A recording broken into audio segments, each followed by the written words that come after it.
Yo, what's going on, Titan? Early stream? Oh yeah. I mean, yeah, it is pretty early, isn't it?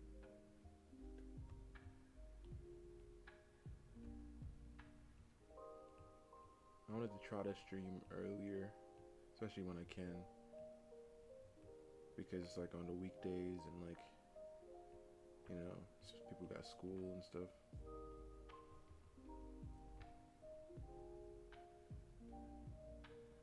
But how's it going, man? It's been a minute.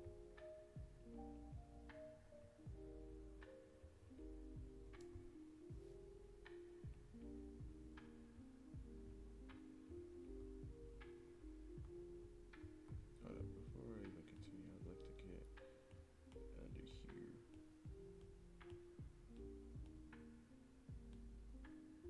Oh wait, I gotta lock it first. Reference.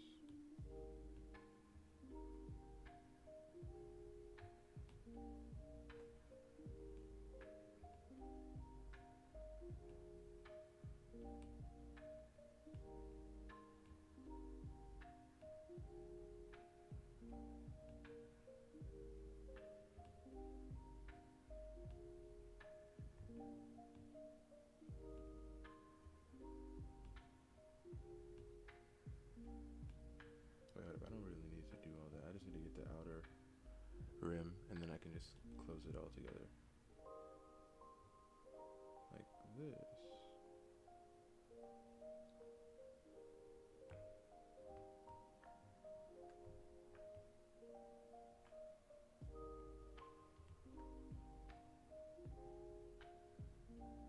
Like I said last stream, I'm thinking of actually having our POV kind of like be a mirror. So I think I want to do like something in the foreground.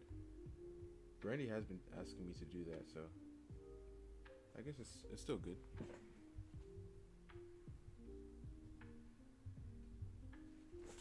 I guess it's still pretty good.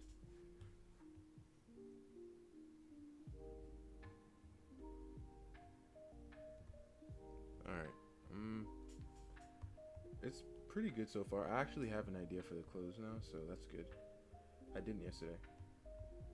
I guess we'll just put like the chair on this as well.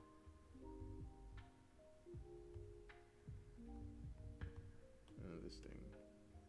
And now let's turn off these lines just to see what it's looking like. Yep, I knew there was some open gaps.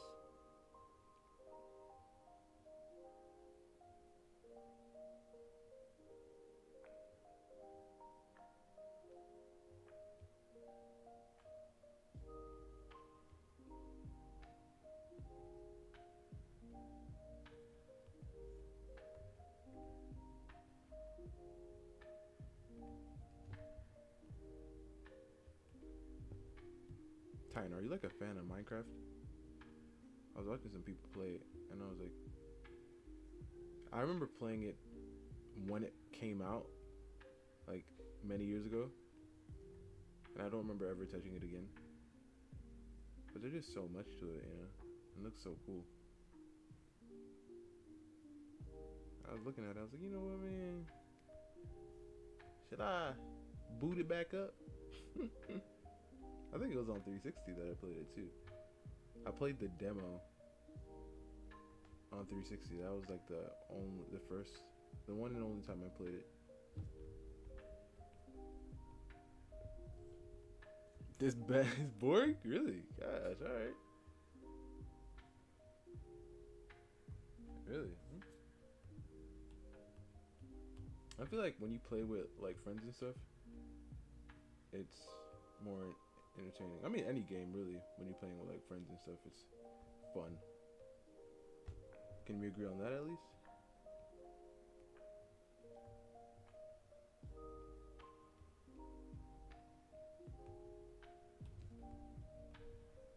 As long as you with the boys, everything be cool. Every game, it don't really matter. I mean, not every game, it don't really matter. But boring games at time are fun.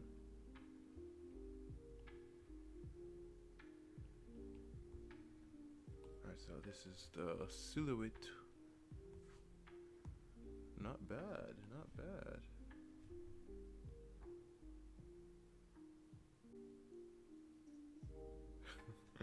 Okay. Alright, alright.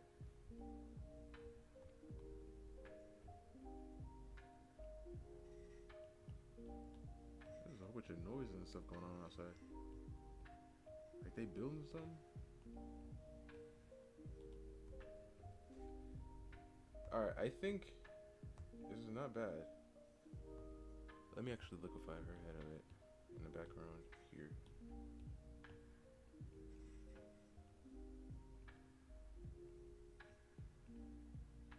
Haven't drawn them two in a while, so trying to get a good understanding.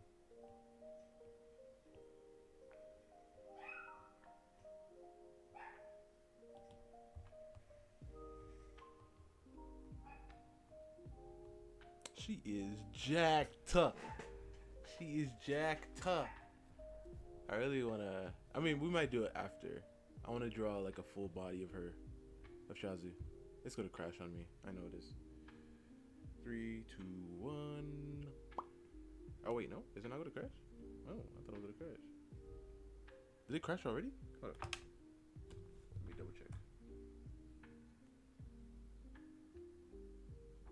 It did crash. I guess just my timing was off.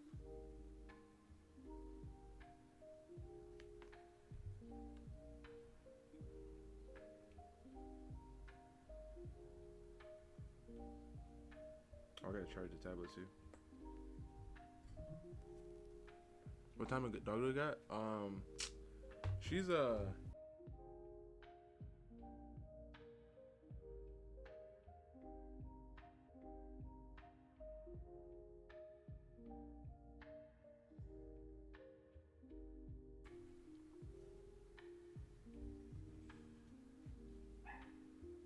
Give me a second, give me a second.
She's like a small dog.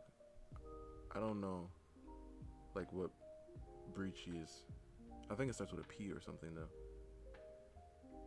I showed a picture to you guys before, so if you guys can tell me, then that'd be great. Because I don't know.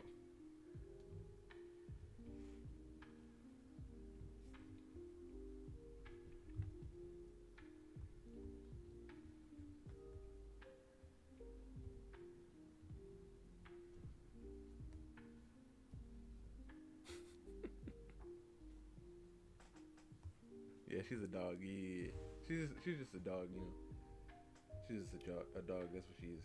Just a dog.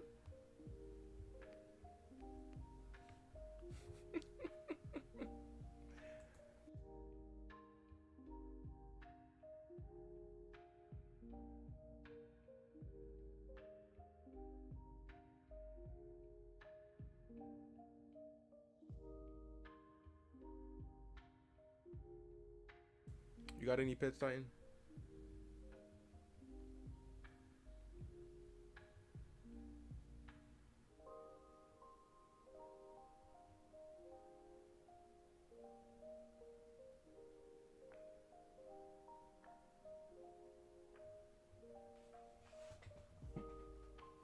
Okay, so she's small.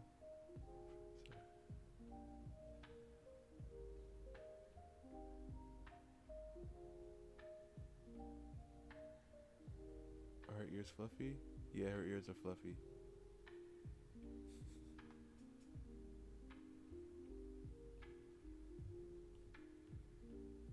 Like, her hair gets everywhere.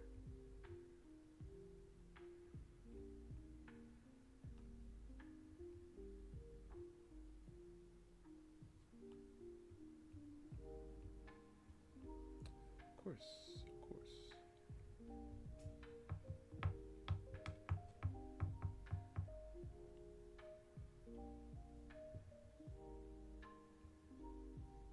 You know what, Titan? I'm about to Google that and see. Let's see.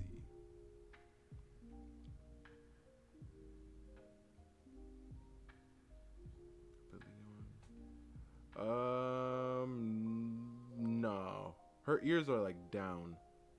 Her ears don't go up.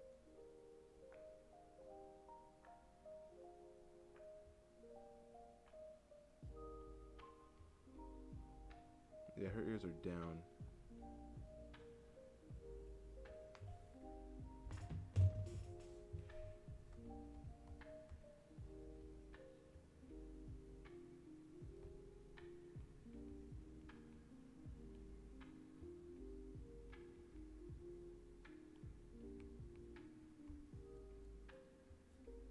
Alright, so I'm thinking of like, so they're like, she's about to go out on like a date night with Jin, right? So I'm thinking right now she's just, you know, doing her hair and everything, getting her looking right, giving her some makeup and stuff, doing her hair. Let's erase this. Okay, let's lower the opacity on this. I don't really need it.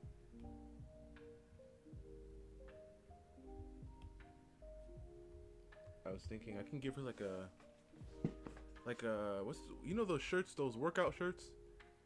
I can give her one of them, like them Under Armour, and some sweats. All right, like she just got back, probably took a shower and stuff, and now she's doing her hair, and then now she's about to go or something. That's what I thought to give her, have her wearing. So we'll do like, oh, let me actually get like a good reference for this.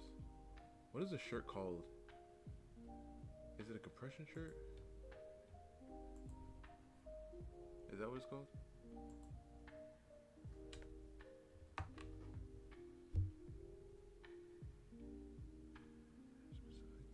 Yeah, it gets everywhere. Like, I mean everywhere, Titan. Everywhere. You can't go nowhere without seeing her hair. Let's see.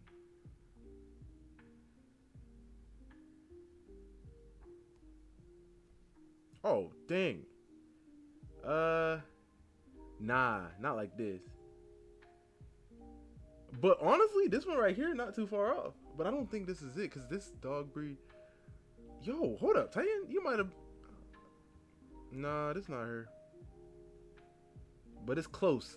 She's definitely part of this family. She's definitely part of this family. Oh, wait, hold up. Is this her? Is she Oh, wait, Titan. I think this is her right here. It starts with an S. My fault.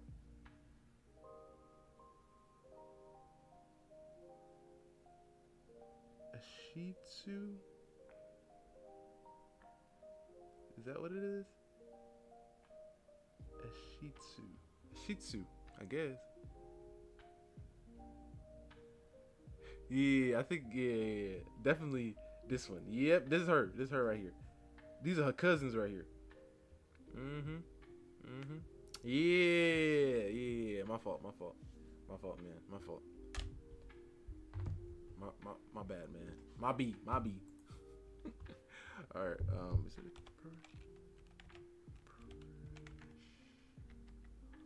shirt?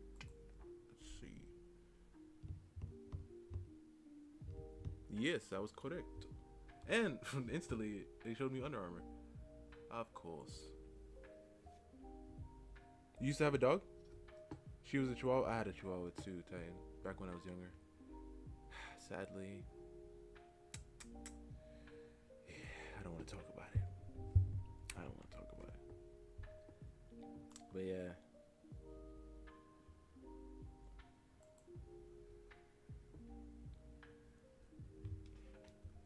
Alright, I think I want to do like, right about here, because like her stomach, her abdominals. Let's grab this and take it. Wait, is that a skull? This girl is like, she's tatted to the like her neck tatted.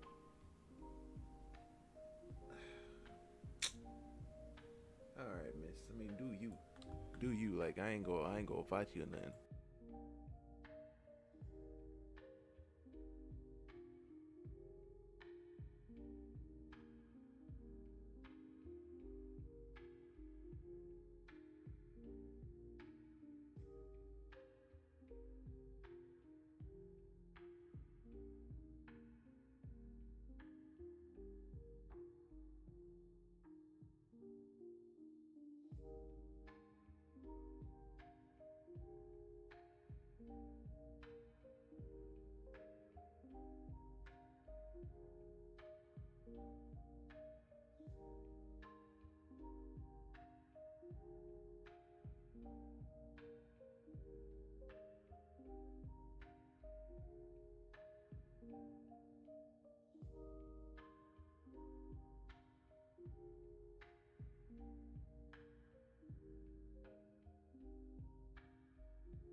All right, so Titan, what have you been working on lately, man?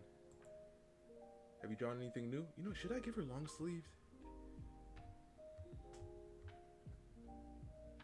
We could give her long sleeves because I want to definitely shorten it like right about here.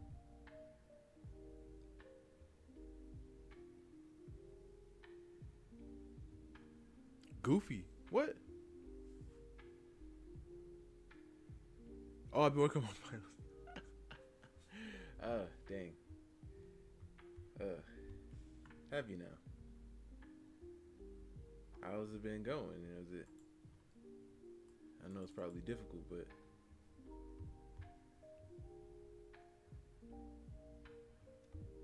let's do like to right about here.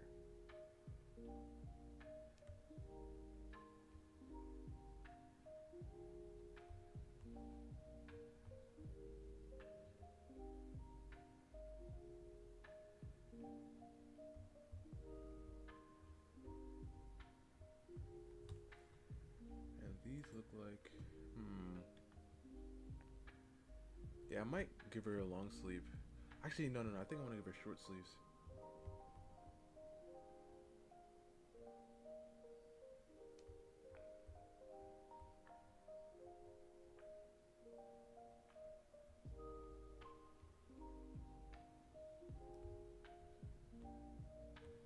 Okay, so does it go like all the way up to the neck or what? Because this one right here has a turtleneck. I don't know why you wear. Actually, these ones don't go all the way up to the neck. This girl got a compressor. Man, they wear anything nowadays. They wear anything nowadays, man.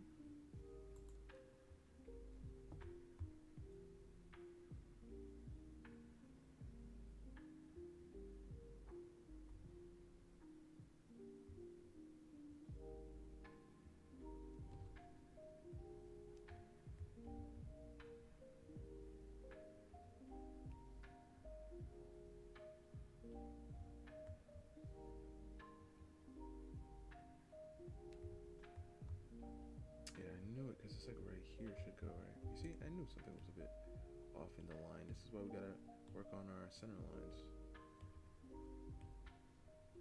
Because like right here's this part, so the should go here. Good enough, huh?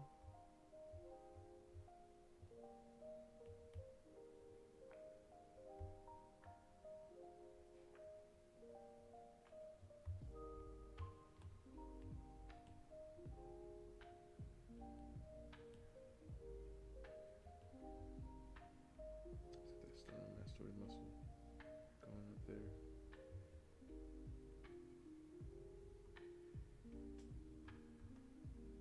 Let me actually, I mean, I don't need to add any color yet, but let me look at some sweats real fast.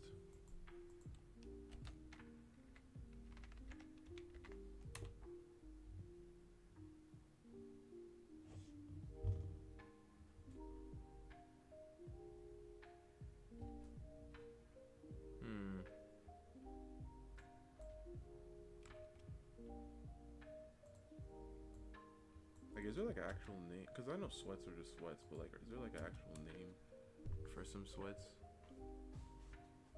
So I'm not typing. I mean, okay. Baggy sweat. Okay, I guess yeah, just sweatpants.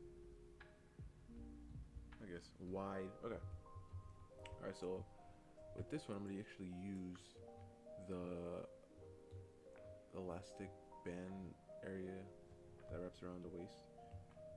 These ones look like they're low-waisted. It looks like she'd be wearing low-waisted ones right now anyway, so that actually would work for me.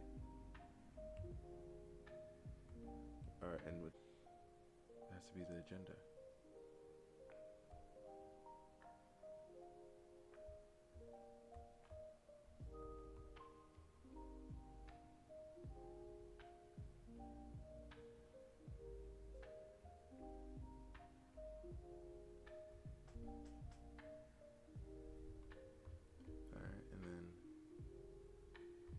So like, if her body is like going down here, so her belly button is like right there. Let's do it on a different layer. Her belly button's right here, right? Yeah. And then it comes down, wrapping, coming down, and it's going down to like down here, right? So the seam of this thing should go straight down, but we can add some little thing like that, and the pockets will come up over here, and then we can add like a little fold here, and then we'll add like some folds going down in here, and since her arm is here, we can add another fold here.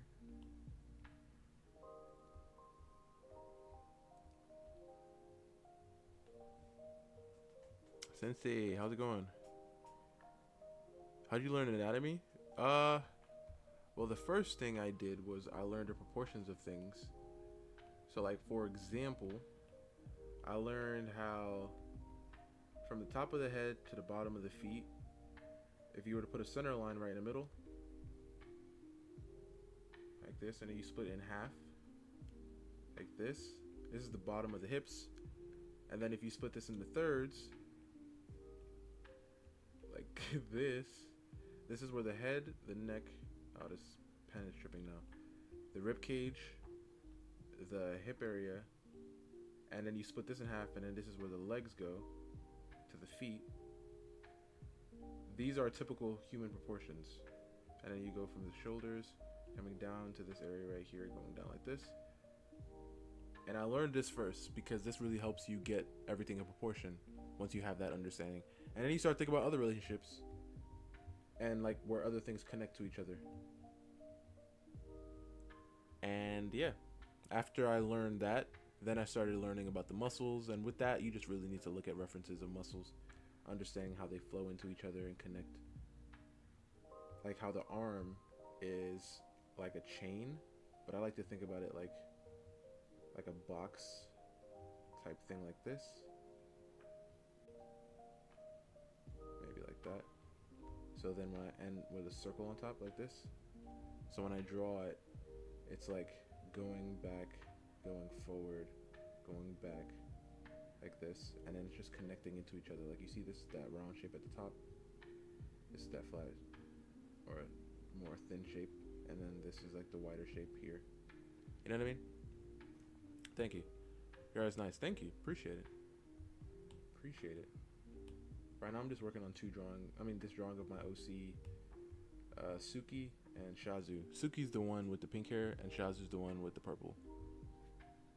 Yeah, we worked on this last stream. We built up, and now I got a cleaner place for it. Phoenix, what's good? I have returned. What's going on, man? So yeah, you can see the evolution of this drawing. I think it's really nice. I've never really drawn in this perspective before, so I'm actually liking it. I like it. I feel like it makes sense to me, you know? Like she's obviously further back from the camera and she's closer up to the camera, so that she is, like, if they were standing next to each other, it'd be in proportion, but obviously her head is smaller because she's further away. You know? So yeah, right now I'm just drawing her right here, giving her like some, because she just came from the gym, you know? And she took a shower, and now she's about to go on a date night with Jin, which is my other character. Let me show you right here.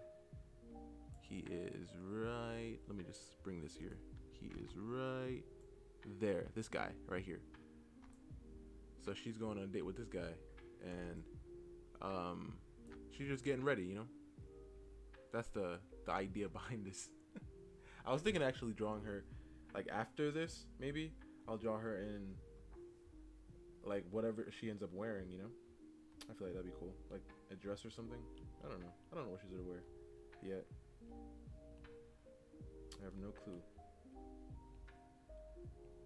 But the first step before learning anatomy, because anatomy is its own other like battle, just learn the relationships between things. Like even with the face, how you can do like from the hairline to the brow line to the nose line to the chin. Obviously right here she's in like a perspective, but like typically speaking, when you draw a head also, you got like a nice little head here. Yeah, the pen is tripping now. I'm gonna have to fix it. But yeah, if you draw like a random head and then you split this in half up here, this circle, you get the eyebrow. You split the eyebrow from the chin, you get the nose. You split that in half, you get the eyes. You grab this measurement right here, and you grab this measurement, and you got this measurement up here for your hairline, and now you have the rule of thirds for, not the rule of thirds, because the rule of thirds is the other thing.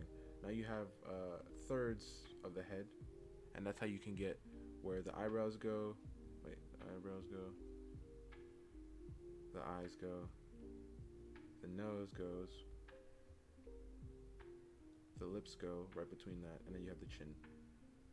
And then the ears typically go from eye to eyebrow to nose. And then the hairline obviously is here if you want to add some hair, and then the rest of the hair comes up to the top and then it comes down. And then the neck typically is like about that width. And then once you understand these little things, it actually helps get a lot better. They're cute. I'm glad you like it. But yeah, that's what I'm working on right now. I worked on, or last stream, I was doing like the set of my OCs. Keto and Alchemini. Let's see if I can show you real fast. Yeah, this one right here. It took me so long to do this because I did 3 of them. So like, let's fix this. Alright, so we have this one right here, which is the beginning. If this loads up really fast. Okay, so we have this one right here, which is like the first part. And then this is right here, the second part. And then this right here is the third. It pissed me off because it took so long, but I feel like the only reason it took so long is because I was just trying to keep her face consistent, because she's like the main character in this story. But it turned out pretty cool. I liked it. But you guys didn't really like it as much as I thought you would, which is interesting. Very interesting. But that's how you know. You never really know what people are gonna end up liking. But that's why you just gotta post what you like anyway. You know. I almost didn't post this because I was like, you know what, I don't really like it that much. But you know, let me see what it's at right now. Actually, it's not bad on Instagram. That's good. I'm glad you like it. I'm glad you like it. It's not bad on Instagram because you guys love the Martha one. Martha gets the most love because the other Martha I did. Hold up, let me see if I can show you Martha real fast. Where's Martha at? Martha is here. Martha got 1,000. Hold up. 1,000 likes. Martha got 1,000 likes. You guys love her. So this is Martha right here. Not Martha's piece. And this is the one I posted today. No, yesterday.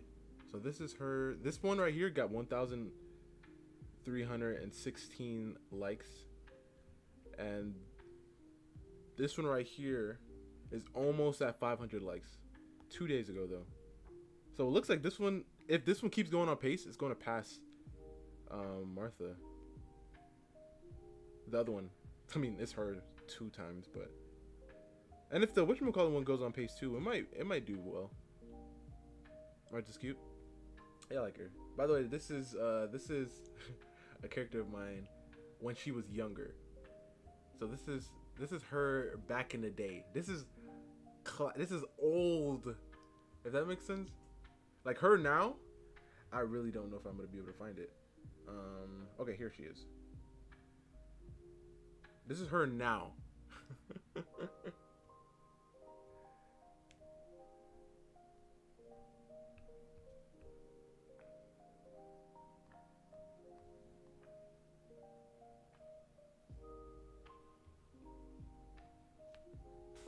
Yeah, this is her now.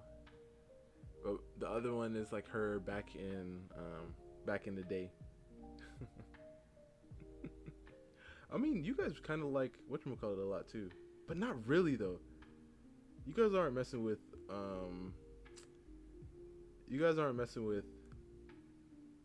Astrid. Not really.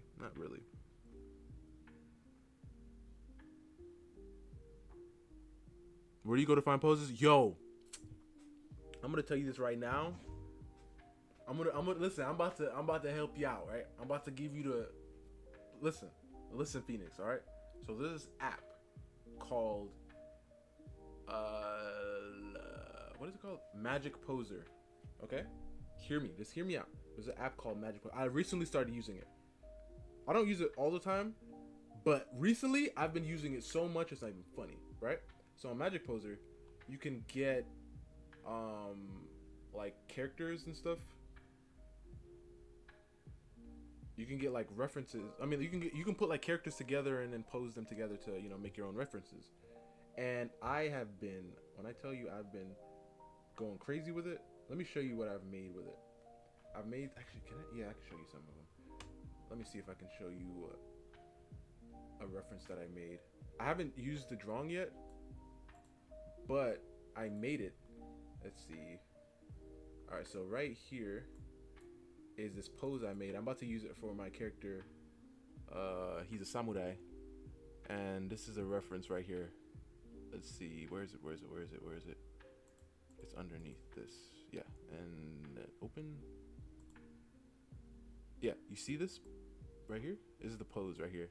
It's kind of like a top down. It's looking clean. I'm telling you, man. It's looking clean. And then I put like a little thing right here for like his katana. I'm about to actually fix that up. But nice, right? Nice. There's actually another one that I want to do. This right here. Right here.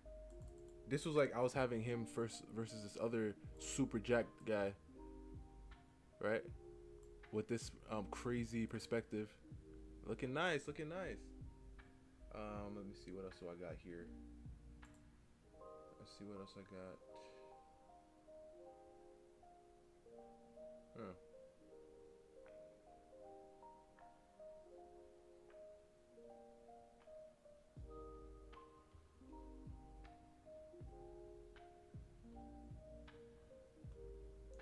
have this one too. I don't think I'm ever gonna use it, but it's there. It's a really cool app. I highly recommend it. Highly recommend it. It like, and you can rotate them. You can like put them in different perspectives. You can enhance the perspective pull too. So it's like for crazy. It's so dope. It's so dope. So if you're looking for like, if you can't find a pose, make it. You know, make it.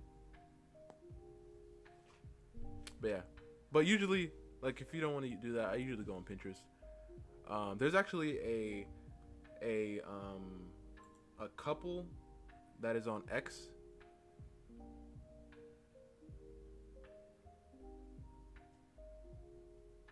I don't think so, Titan. I mean, back in the day, I feel like I made one, but I don't remember.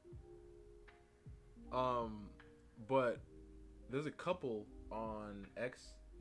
I don't like saying X on Twitter. Who, I mean, this is the guy. I mean, this is the lady right here,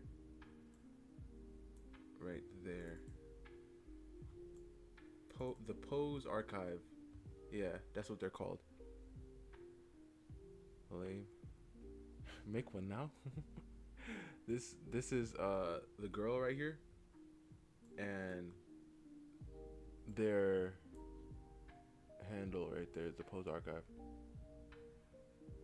And yeah, they have a whole bunch of poses and stuff, and it's really cool too. They have some axe holding, sword holding. They have a whole bunch of weapons. They have different scenarios and stuff. So it's really cool. What's up, bro? How's it going, man? So that's another way to get references also, and I mean references that I use sometimes. But I've been recently using not Magic Poser. Is that what I called it?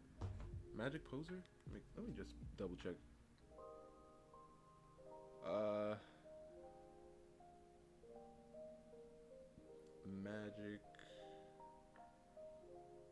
Magic Poser,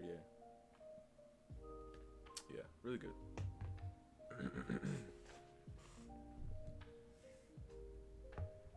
So anytime there's like an angle, like even for this hand, I used the app to get like a hand in this position so I can draw it. So that's why I'm like, yeah, highly recommend it if you guys have never used it before. It's a really good app. Just put them like in a different angle and then go crazy with the perspective thing. And yeah, it's really cool. And then I just like, you can turn off the background as well, which is cool, so that you can have a transparent like a PNG file, and then you can just adjust that. I've been actually thinking about using it to like make like certain like comic panels, like for like a guide, which is really cool. Or I cover the characters in gray. I mean, I usually do this because it makes it easier to, when I'm coloring, to so I can actually put the color down in this clipping mask, so it's easier for me to like have everything together. So I usually segment it out, like the characters right here. If I did like a background, the background would be in its own like gray thing. So when I start adding the colors, let's reference this, yeah. And when I start adding the colors, oh wait, it's the other reference this, yeah. So when I add the colors, why is it? Oh, it's because this thing isn't closed. But just imagine, just imagine it was closed. What if I did this? I'm just gonna do it on this one for now. Reference. So when I add the colors, they stay on in their own lane, you know. Like this one could stay like on her. Wait, am I on the sketch layer? I am on the sketch layer. This is the liner layer. I was wondering why this was being weird. But it's just usually just so all my colors stay in this region. It just makes it easier to know where everything is when I'm coloring also. So I know not to go out of it. Because I'm going to be able to do I'm going to be doing a foreground soon. I believe so. So I'm going to add like a thing like this. No, that's too high. I'll put it down like here. Because I'm thinking we're like the POV of a mirror. So right here, she's looking at the mirror to see what she looks like. Right here, we can add like some makeup brushes and stuff in the foreground. Like, I don't know, because she's getting, dressed up. So I thought it'd be cool.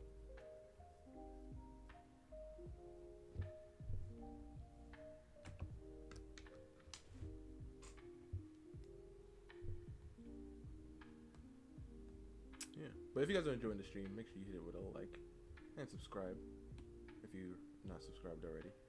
Helps YouTube with the algorithm and everything. And because we try to stream every day, so if you enjoy the art, hopefully you end up, seeing something else you like. All right, this is off. Yeah, let me close the shirt so I can actually get the shirt in a nice thing right here. But yeah, Bri, everybody, how was you guys' day today? Do anything fun, interesting? She has a compression shirt on, so I'm trying to keep that, right.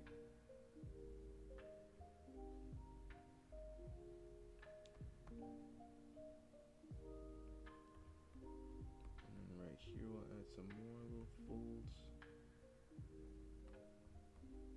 Hopefully, Bri, you got rid of that cold that you got going on. Bri's been out of it lately.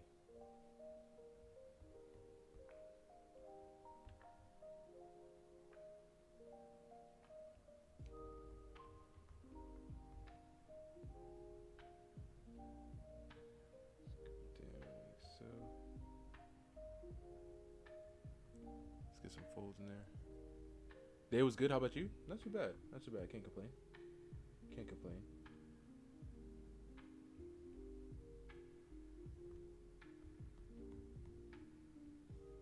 And I feel like, honestly, when I stream, it makes my day better. So hopefully it does that for you guys as well. Like when we get a stream going, you guys have a better day.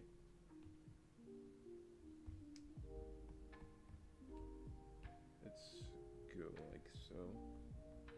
And then some of them have like, I was looking at some of these shirts, and some of them have like these lines right here, like in the seams. So I think I'll put some here.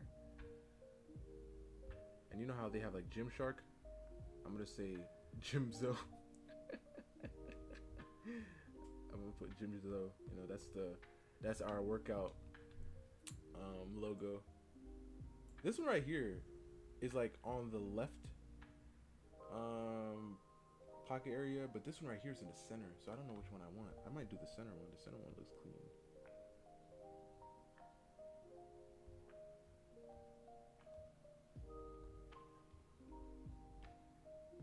I might put this in a different color, to be honest.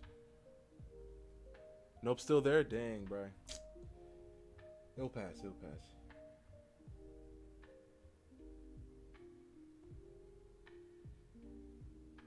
Like, did you feel like right before you had it?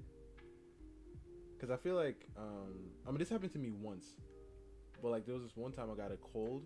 Bro, when I tell you, I felt the moment where it entered my body. Pause. Pause. The cold, right? So I was, it was like, what time is it? What time was it? It was like 5 in the morning or something. I had to go to the car rental place to give them the car, right? I was supposed to give it to them later, but I decided to go there now because, go there at the time because I know I was so tired that if I didn't, it would have been a wrap, I would have missed the time and then I would have to pay extra and all that crap, So I was like, I'm about to just go give it to them now. So I went there, right? And like, it was cold out, right? I went outside, I inhaled, and then I just, like, I felt the cold air just enter my body, and I was like, hold up, that was weird, And I just got in the car, drove there, came back, went to sleep, woke up, it was over. It was over, bro. It was over. It was it. It was over. I was coughing. It was like I had to, like, I got the vitamin C and everything, It was bad. It was so bad, man. It was terrible.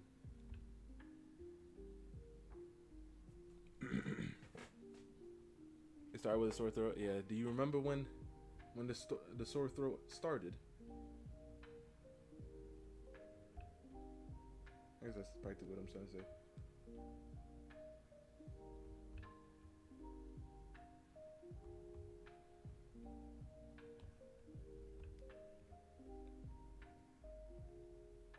Alright, so since she's purple color, I might give her like a green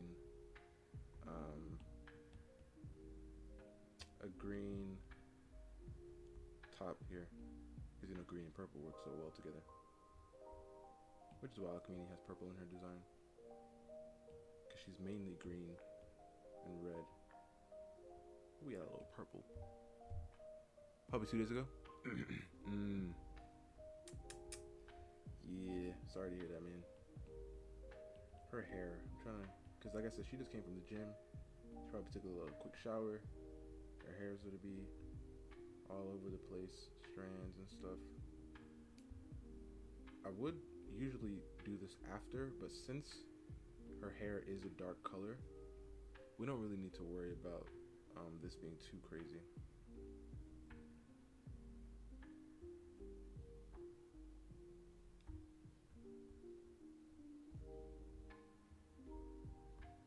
Let's grab this section right there, get a hair strand in front of her eye, going down like that. Just going back here. Okay, okay. Alright, now let's get some color going with this shirt especially. I'm thinking green. Wait, before I do that, I want to get her pants. We gotta close it up.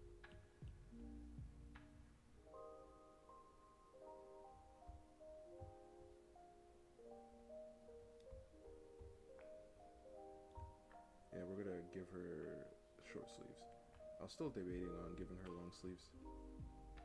Still debating on it. And we should probably give her a string also.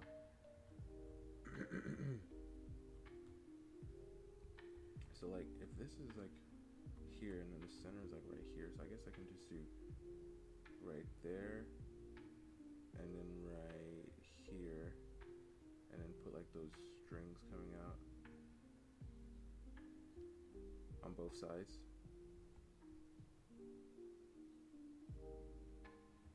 Have them come down and then we'll put like that little thing like this here.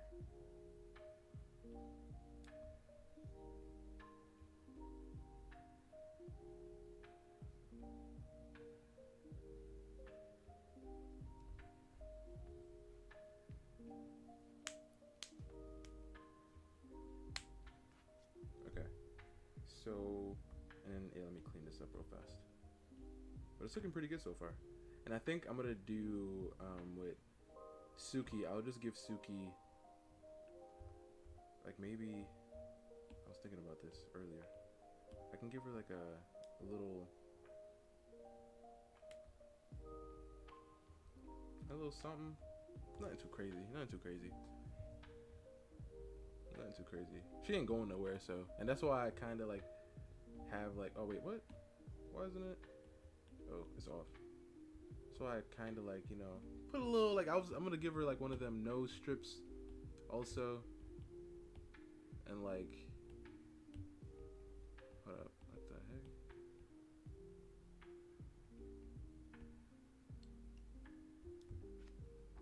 Put like a nose strip in her, like on her nose, you know. She's not gonna have no makeup on. So I thought that makes sense for her to just have like on some PJs or something. I might give her what I gave Mei Jin.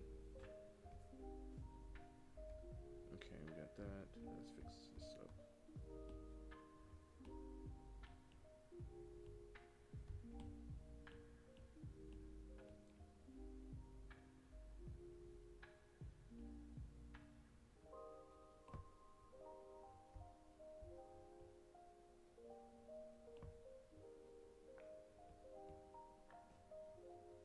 Excited to see the colors soon? Yeah, I'm excited too because I really don't know what's gonna happen. That's why I tend to wait until the end to put the colors. That's why I recommend people do that. Like, take your time with this part right here. Because if you don't end up liking this part right here, no matter how good your colors look, you're gonna still see something wrong. That's what I've been noticing.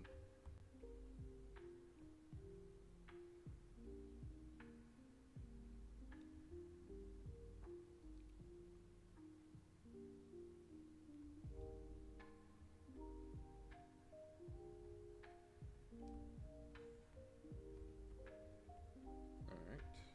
Oh wait, let's erase this line also.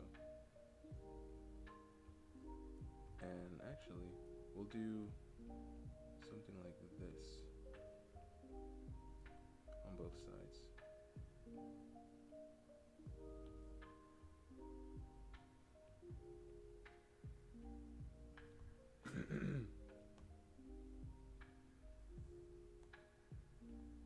Okay, not bad. What else should I give her? Is that it? Are we fine with everything now? I think we might be. Actually, like I said, she just came home, probably just took a shower. So let's add. Wait, oh, this is the wrong layer. Let's do it here. We could add this after the fact, but I'll do it now.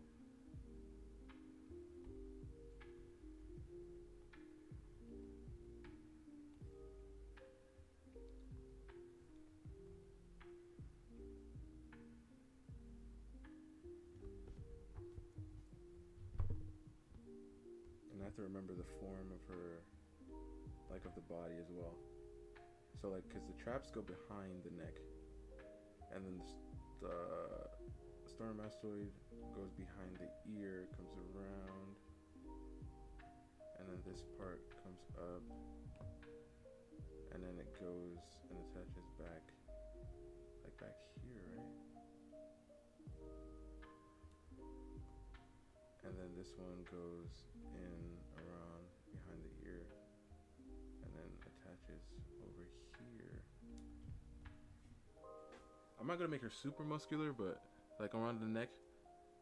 But I'm still trying to think of where these planes are, because this part comes over. I know that because it wraps over. So there's like a plane right here, definitely. And it comes down. Okay, okay. Because when I'm like rendering, I need to know these planes. I might put like a line right here, to be honest. Just an indicator for that plane. And I want to erase these. They're too dark.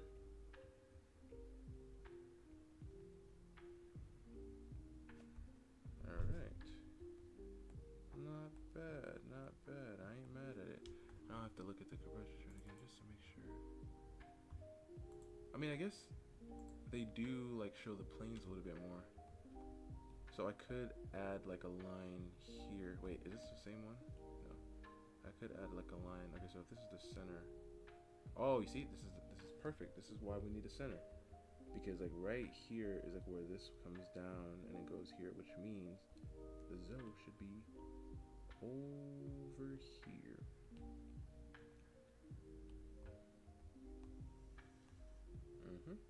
And I'm gonna adjust this color thing also. Okay. So the center, and then we can add like the bottom plane coming down.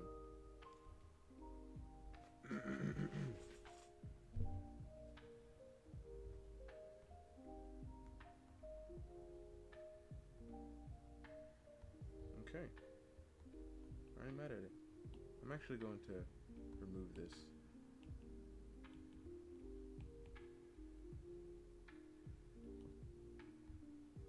Okay. Cool, cool, cool. Alright, now I need to find out what I'm gonna put on her. Okay, so like I said, I want to do some nice like PJ sleepwear type thing. I don't want anything too crazy. I might just give her, wait, let me see if I can find Meijin. No, that's not her name. Meijin is the other one. What is her name? I gotta write the names of the kids. Ooh, nah, I don't want. I mean, no. Let's not do that. Let's not do that one. Okay, this. I might just give her this, to be honest. This will fit her. It's also like low-waisted. Okay, so right here is her clothes. So I can put hers on the same layer. Why not? Same layer. Okay. So we'll do low the opacity here. Let's turn this. Oh no. Yes, leave that. Okay, it's fine. All right. So right here will come down. Actually, that might be a little. You know, no, we're fine. We're fine. Come down. Let's go around here.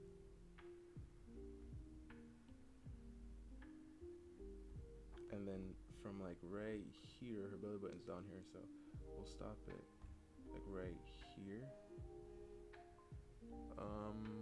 No. Okay, and we'll stop this here. So we'll have this part come down and wrap underneath.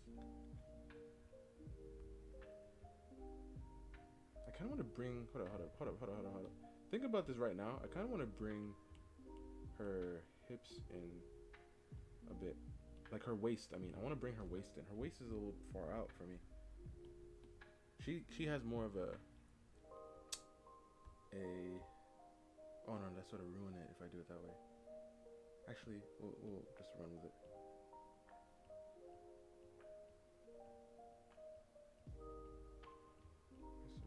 Just a bit right there. Let's see what's looking like outside.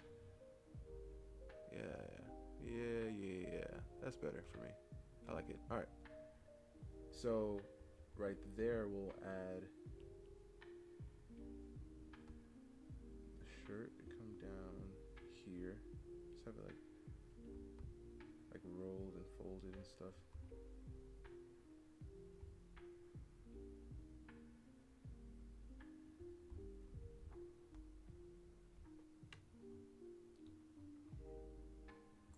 I'm gonna still try to think about the dark areas. And we can just go down.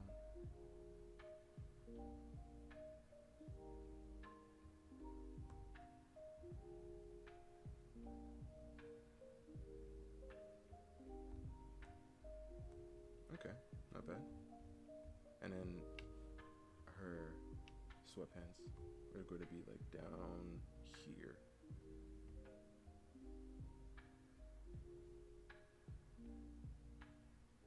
Like down there. And then we can have the folds come in, going down here. Lower the opacity again so I can see. Come down here, and then it's baggy, so we'll have it go here and then come down. I feel like it'll come down and then out like this. We can probably have it taper on the ankle, or like fold around the ankle like this.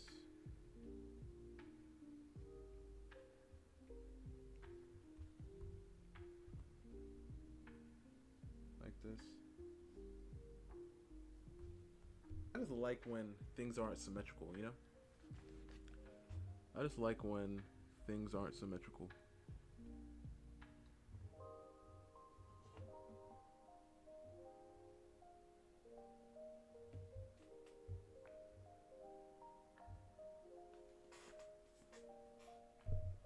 Alright, so if I'm kind of seeing through this, I'm thinking her pants or other hips will come down like right here. Yeah, her hips will come down like right here, and then the pants will come out like this, and then we'll have the fold again, and then we'll wrap it around. But because it's in a perspective, it's like, you see, this is the thing, man. This is the thing about this perspective that's beating me up right now, because it's like everything is going away this way and backwards, right? So since she's further back, she's going back, right? But we also gotta remember that her legs are going away and her body is going away. Like she right here is sitting like crisscross applesauce. You know, that's the idea. Like you see how her leg goes here and her leg goes here, and then if you could see like her legs will be folded, but like we don't see the rest of her legs. So, but they'd be bent like that. That's how I'm seeing it anyway.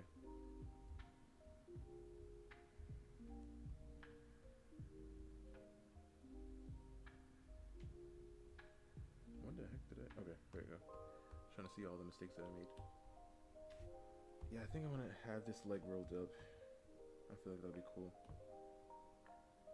It'll be nice to change some things up.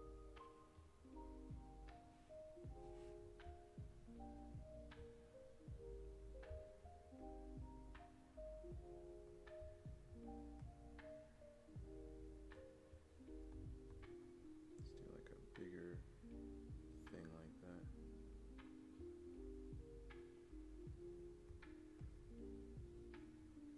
Now let's turn off this. No. Let's leave that. Let's turn this off. Let's turn that off actually, because now. Okay. Okay.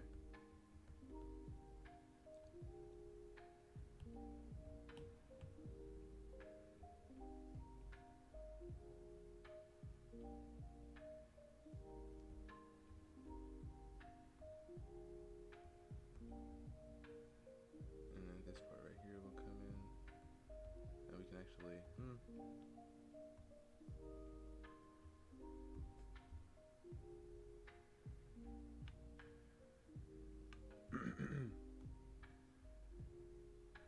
oh, and then we can actually we can leave that alone over there.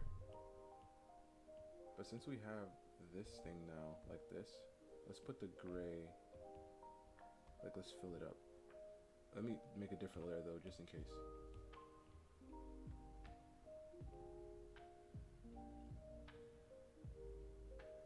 I like to see the shapes now.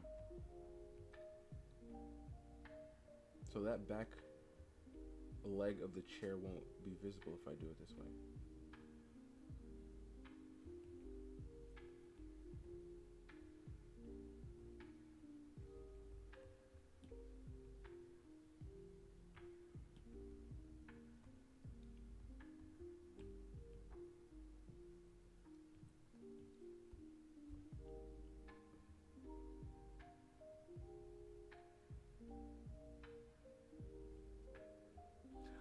Could we see the full drawing of the girl getting her hair done and the dude? She's gonna do. Oh, I haven't drawn that one yet. I'm gonna do it though. Like once I finish this one, I mean I don't know like if it's right after I finish this one because there's another one that I want to do, but like I'm going to then draw her like all dressed up. Like I'm thinking like maybe he goes to her house to pick her up, right? So maybe it'll be like a thing like he's at the door, like a picture of when he's at the door, right? So he's sitting there at the door and then she's there, and then maybe maybe I'll put like the shoujo, like little bubble things. I'm at the reference photo. Oh, I don't have one. I don't have one. I'm still like thinking about it. Like I don't have one. I'm still playing around with the idea.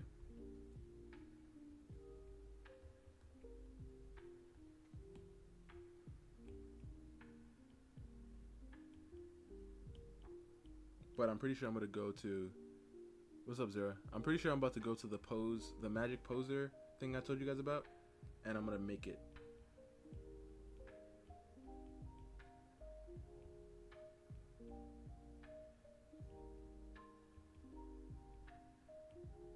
Okay, there it goes. I was wondering what's in the way.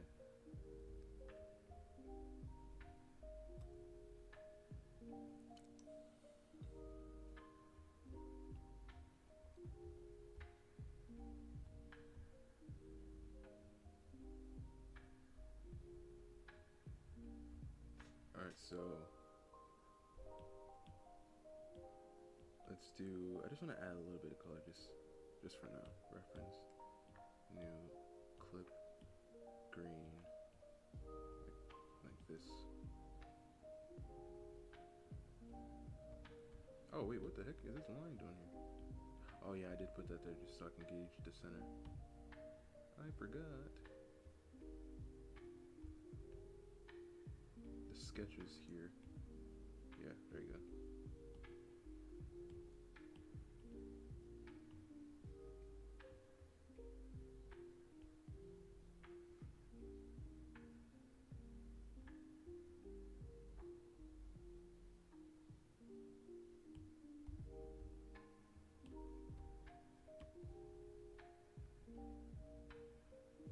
Alright, and then I'm thinking some like this, some desaturated. And then with her pants, we'll just do like some nice cool gray.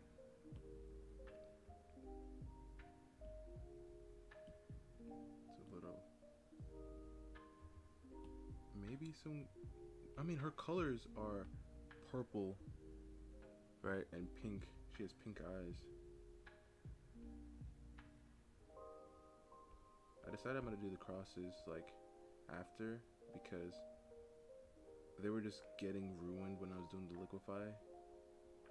So I'm just going to, at the end, hopefully remember to put the crosses. I might write cross on the side just to remember. I feel like I'll forget if I don't.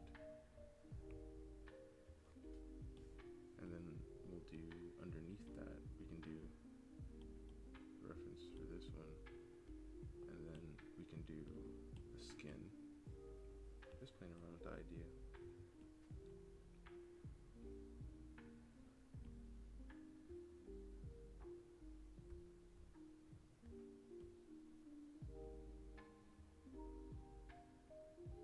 Skin is supposed to be darker than this, but let's just play around with it for now.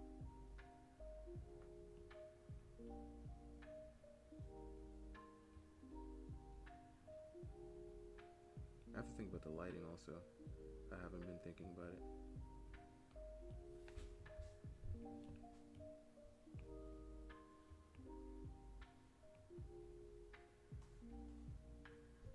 Latinas be ever. What?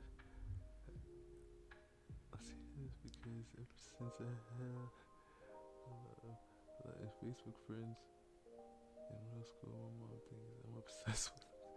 Okay, that's interesting. Right.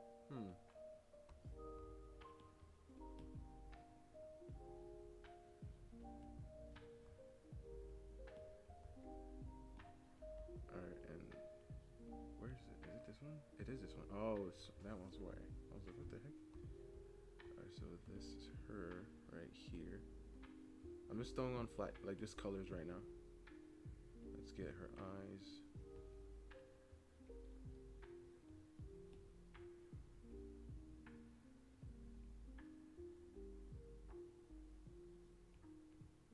Too bright.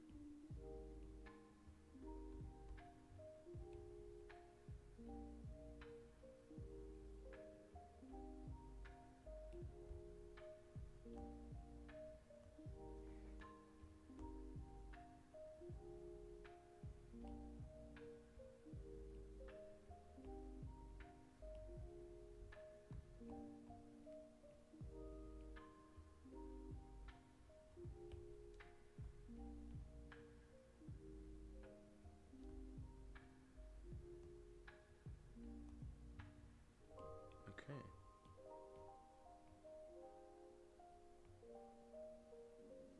And this pants and shirt. Like I'm thinking, I don't know, I might go instead of green, I might go to purple.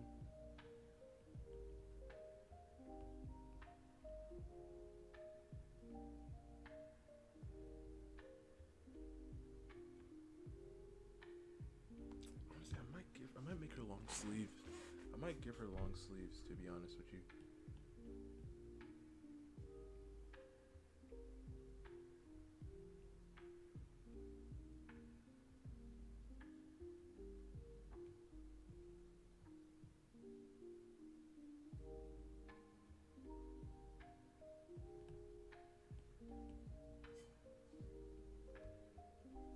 for long sleeves.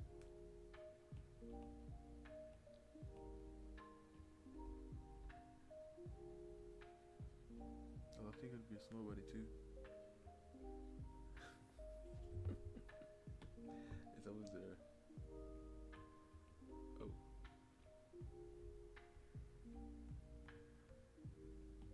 Skin's too saturated. I mean, it looks different. It looks different for you guys, I think.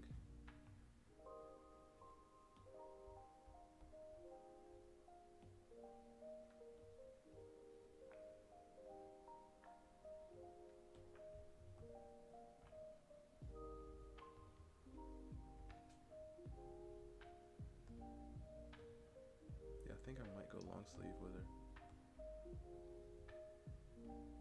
Maybe not that color though.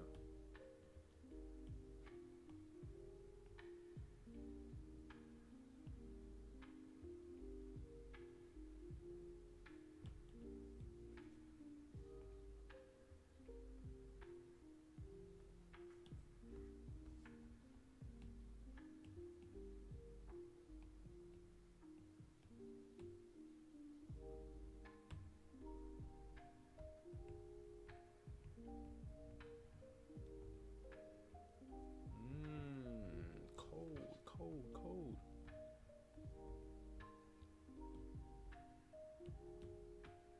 And then her eyebrows are purple. I mean, her hair is purple, so obviously her eyebrows are purple. I've been just recently doing that. Like, if the character's hair color is a certain color, then their eyebrows, I'm going to put a certain color, unless they dyed the hair.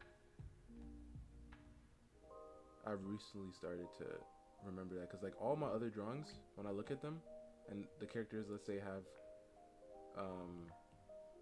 green hair or something, I end up forgetting to give them green eyebrows as well.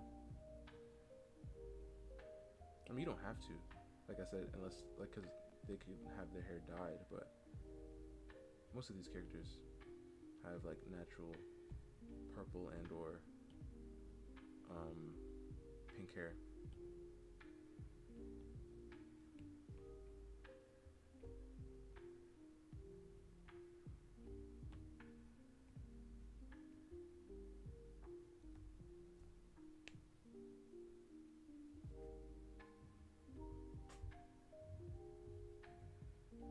One day, white girls that were all not.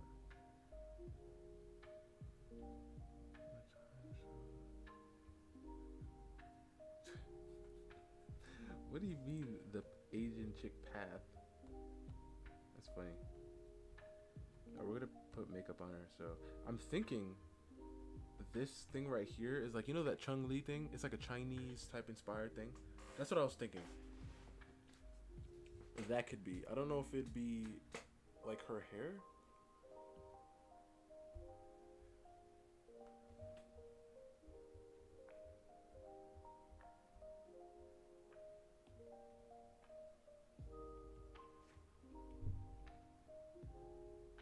And her lips, we can get her lips.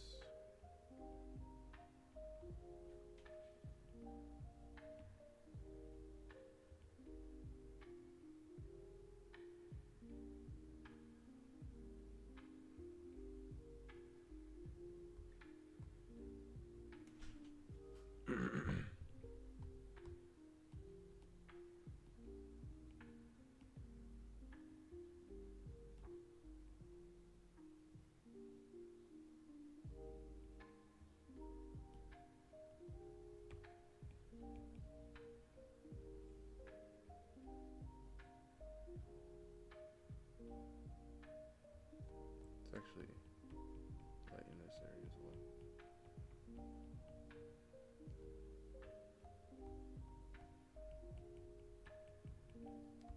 This is not like the full color. I'm just throwing on some colors to see what I like.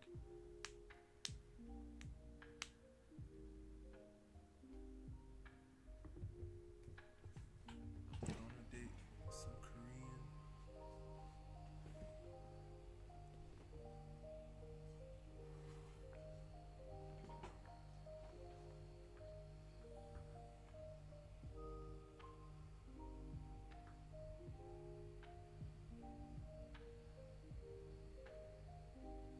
know what? I might have one of her sleeves rolled up a little bit. 'Cause like I said, I don't like when it's symmetrical. You know, like when it doesn't have to be. I don't like that. So I think I'm gonna have one of her sleeves rolled up.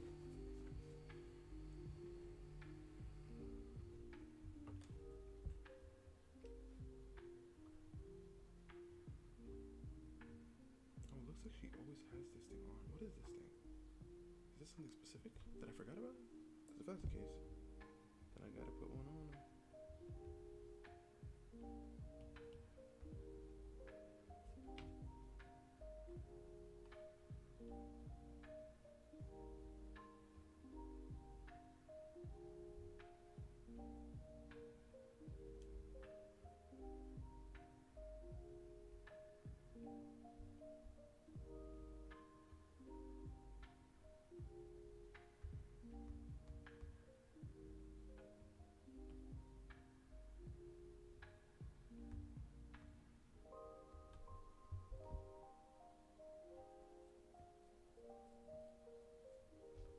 I'll be back soon.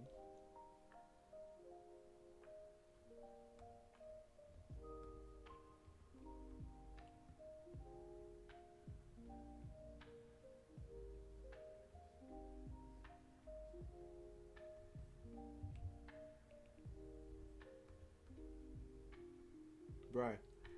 I rewatched. I mean, I didn't rewatch it. I was just watching like the last few episodes of Slime again, right? And then, you know how in Slime where they can evolve, right? Like through time, like they'll just get stronger and then different, and the beings evolve into different beings. I actually wanted to take that idea, right? I actually wanted to take that idea because I felt like I could actually do something really cool, like have my characters end up getting stronger like through time and then changing to different forms and stuff. Like obviously it wouldn't be like super crazy, but like I feel like it'd be really cool. I feel like it'd be really, really cool. Like maybe like their eyes end up changing colors, or like I don't know, their hair can change colors too. Something, I don't know. Something interesting.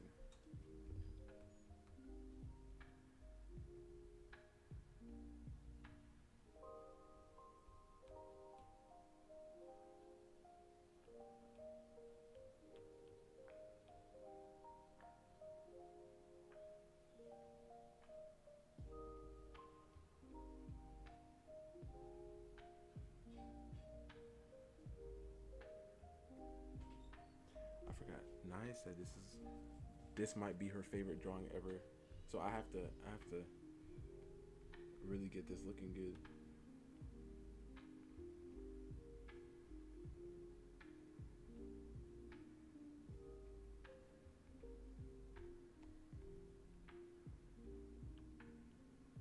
Uh-oh, wrong layer. Wrong layer.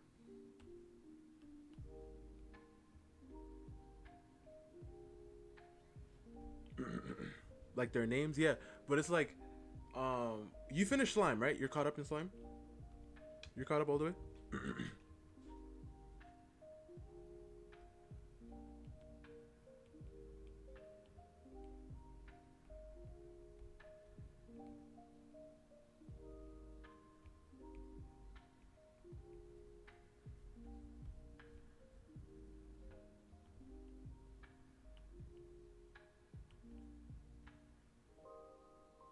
Let's erase this part right here. And then let me erase this part right here. Yeah, caught up? Okay. So you know how after Raphael, they all got like, they all changed, right? Again? So kind of like that. Like obviously they changed with the name, but after that they continue to because of Raphael, right? So I'm thinking it'd be really cool if like I was able to find a way to make that work, you know? Like obviously it won't be exactly the same, but just a way that I can make it work would be cool. Reference.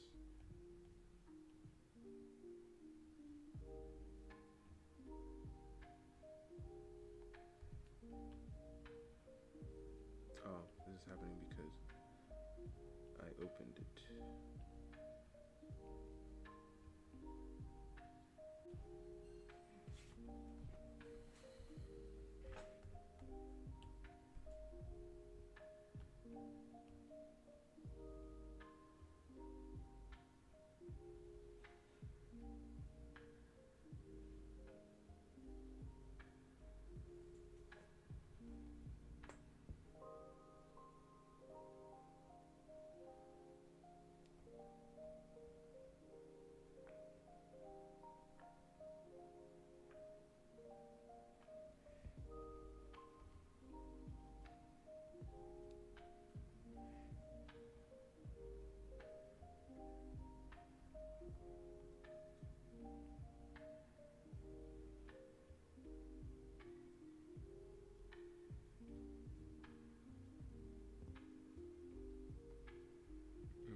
said, but not. This is not the final color. I'm just playing around to see what I end up liking.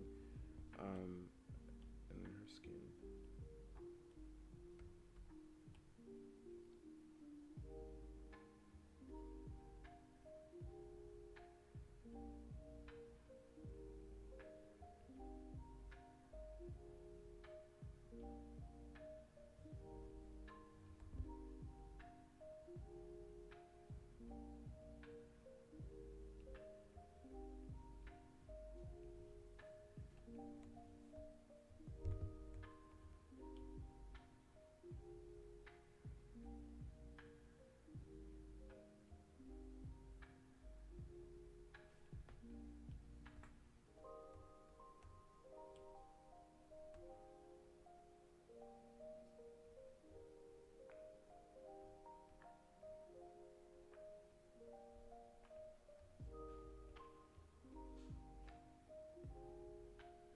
It's on the same layer, so I have to be careful with this. Oh, her hair right here. I forgot.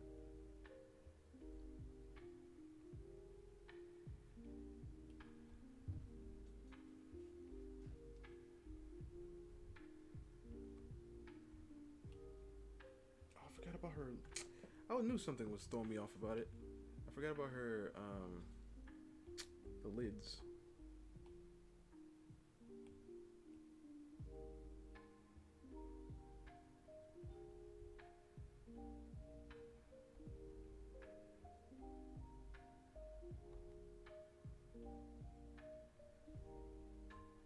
I think I'm gonna start doing this more, just to keep these little befores, you know, just so you guys can see the evolution. Evolution.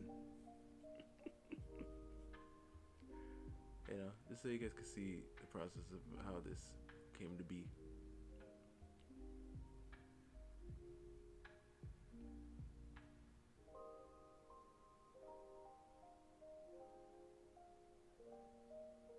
I feel like Shazu's head was the main thing that was throwing me off, because I feel like that part moved a lot more than anything. Until we end up liking it. I feel like her head's making more sense now, so that's good.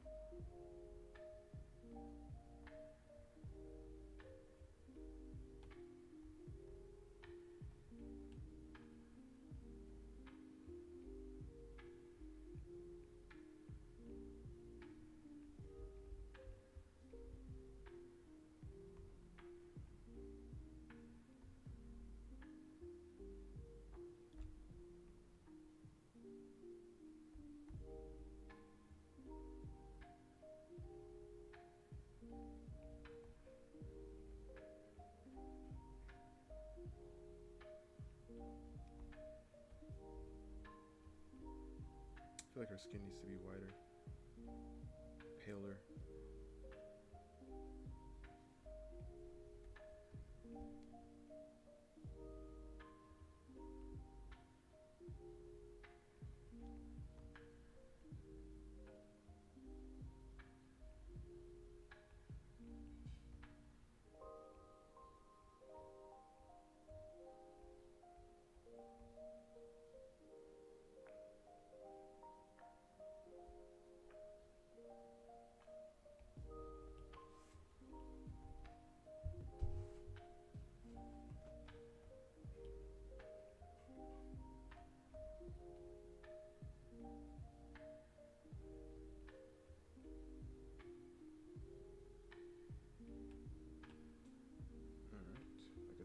Same layer, so let me be careful with it.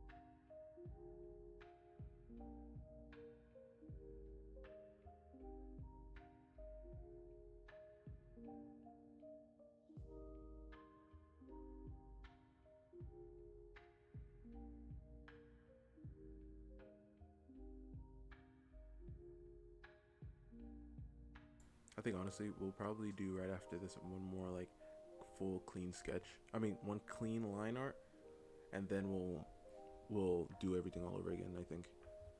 But just one more. Just one more.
It's like really hot right now. I think I'm about to turn on the air. I feel like I should. I mean, I don't want to like. There's times where it's like I don't feel it, you know. So that's why I don't really turn it on. But like right now, when I like it's like hot, and I'm like, okay, I gotta do it, man. Actually, wait. I feel like her skin is too dark. I mean, too not pale enough. Let's say that. Her skin isn't pale enough. Wait, I could just do this.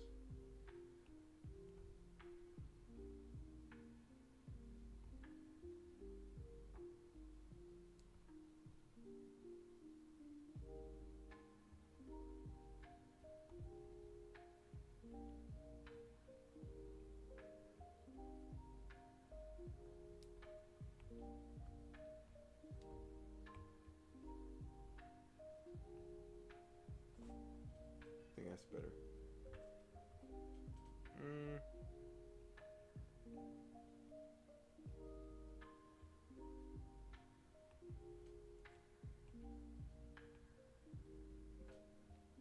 There you go.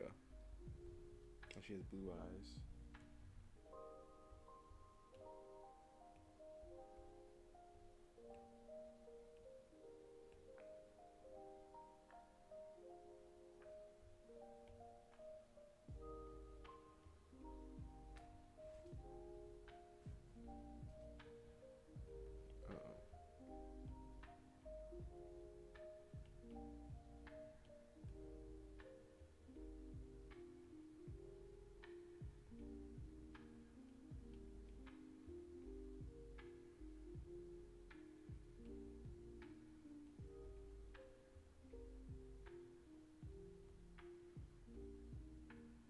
Yeah, I gotta liquefy her hair too. Like, it's just this wrap thing that's throwing me off. I know I wanted to put a wrap on her head, but it's still throwing me off quite a bit. Like how it's supposed to look exactly.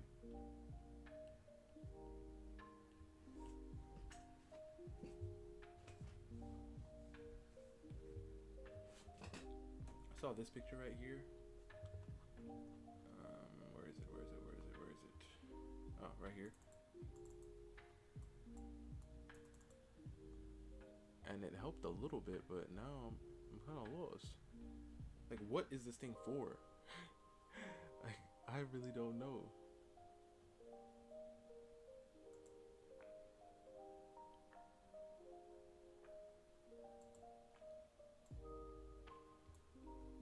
What is it for? Somebody please tell me.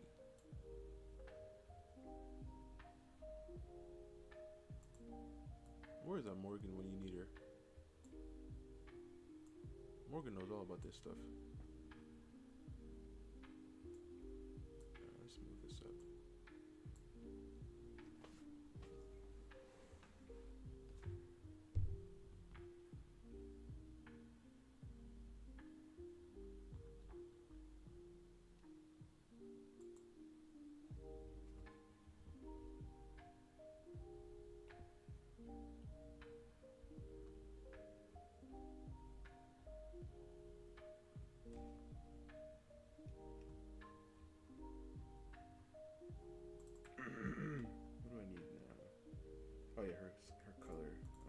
pink hair.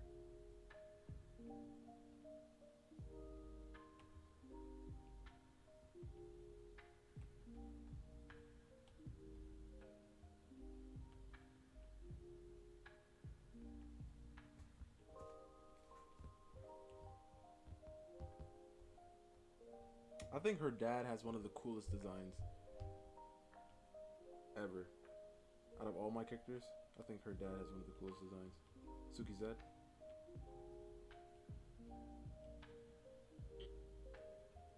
I feel like he's one of the first. She's barking now. Give me a second.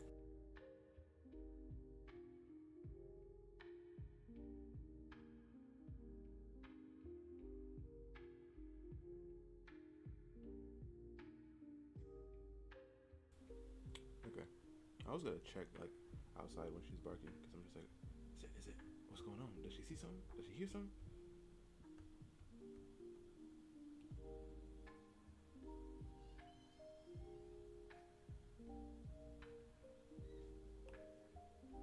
Doggo.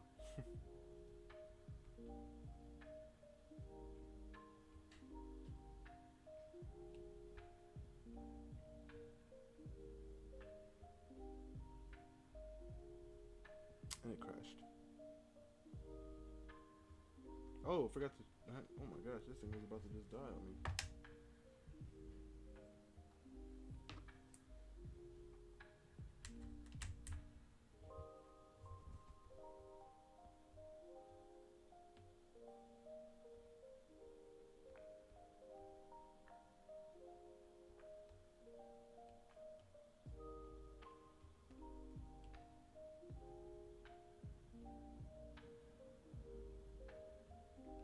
Yeah, I think one more nice, clean pass on this will make it perfect. Like, it's almost there.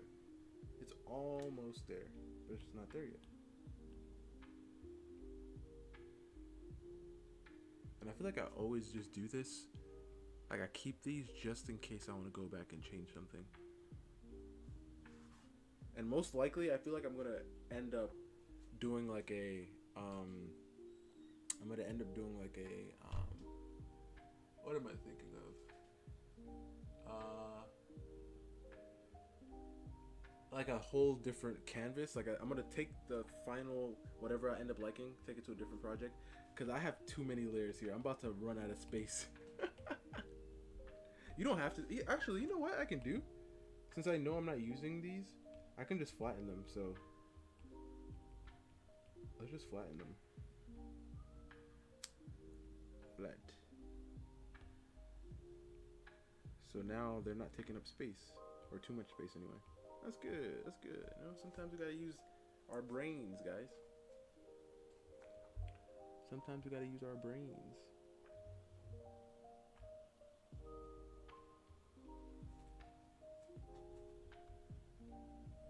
But I feel like, oh yeah, her hand. Ooh, it looks like her hand is burned. What the?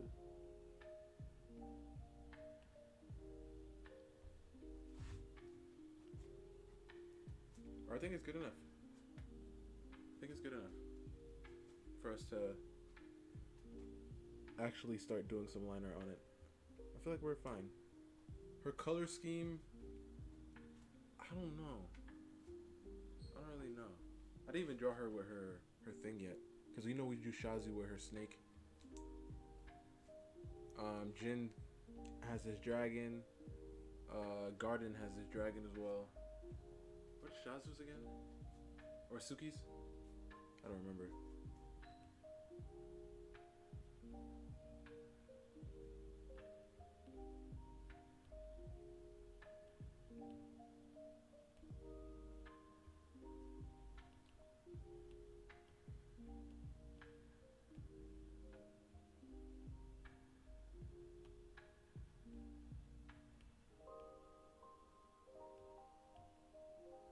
Oh, it crashed again. It's been happening more frequently than usual. I don't know why. I really don't.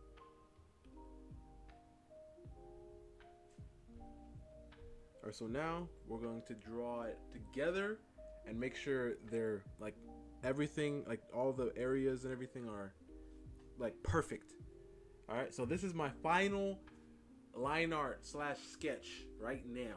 All right, and in this one, I'm gonna be doing like little things, like little details I want to add, like maybe like I said, since she just took a shower and this idea, probably I can add some some shading for that. You know, every little thing we're gonna do it right now in this final line art layer.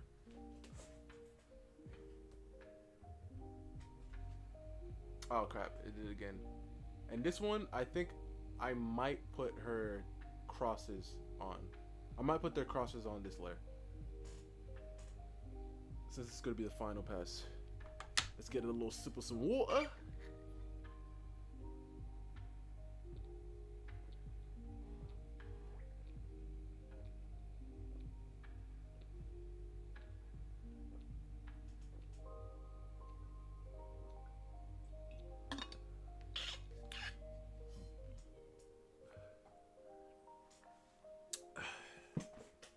All right, so now let's get started.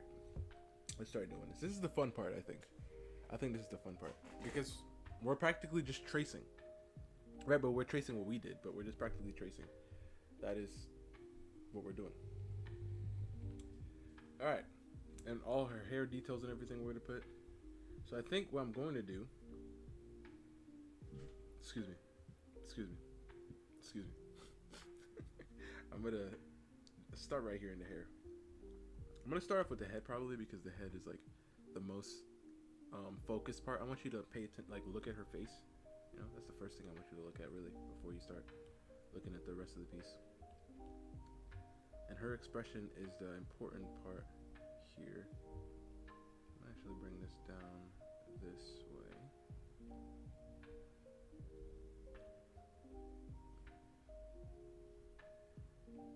Let's bring this down as well, like this way.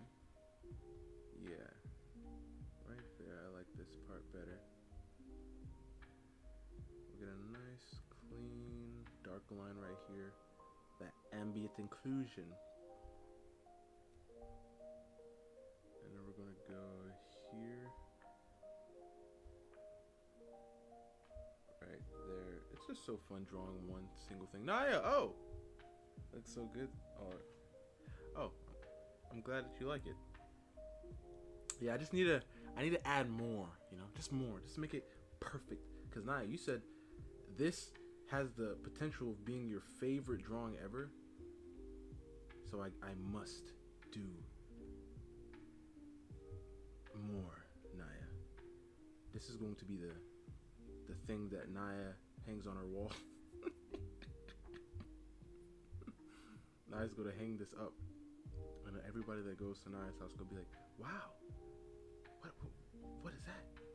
And then Naya's gonna be like, "Oh, this right here. Oh, this is the greatest piece of 2025." No, the greatest piece of May 2025. No, the greatest piece of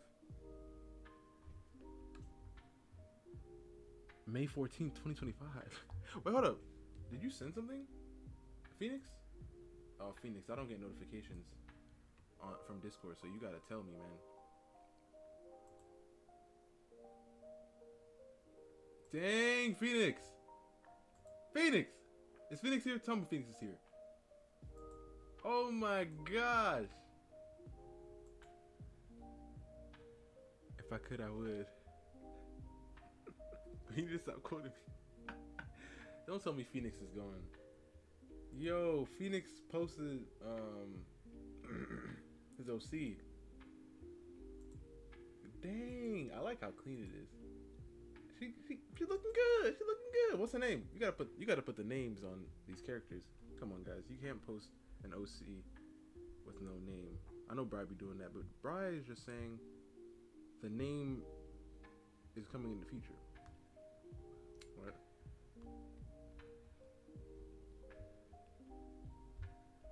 But when you guys post in your OC, please have a name. It could be a temporary name. You can change the name. I've changed my character's names many times before.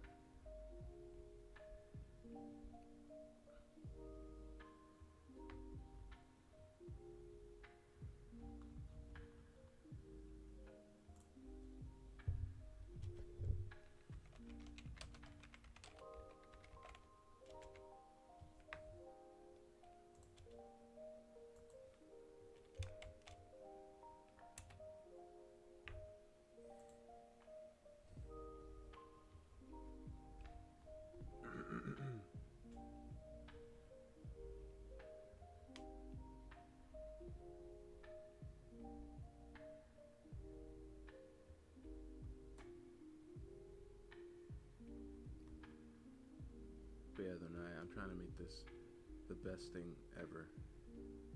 The best piece that I've drawn recently. I try to one-up myself every single time. Not every single time, because some things are not to be super rendered. This, I'm trying to make it really clean. But to do so, I want to try a little bit more. Because even that part where you said you liked it, when I went back and looked at it, I was like, nah, I don't really like it. I gotta change it up a bit.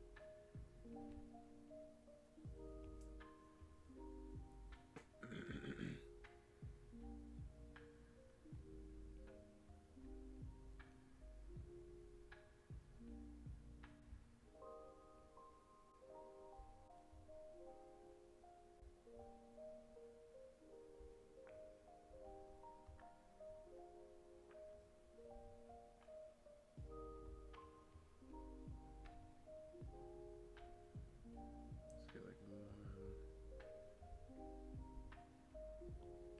nice little line. I'm guessing the light is coming from the top. That's the safest place. So I'm gonna put darker, a thicker line at the bottom here.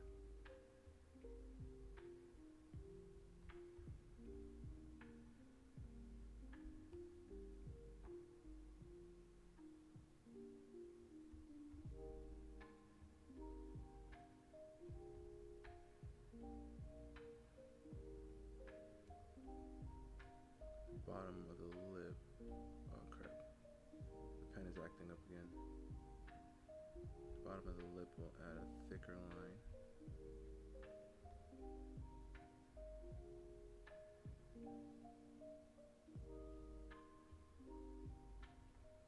And then in here we'll add thick to thin.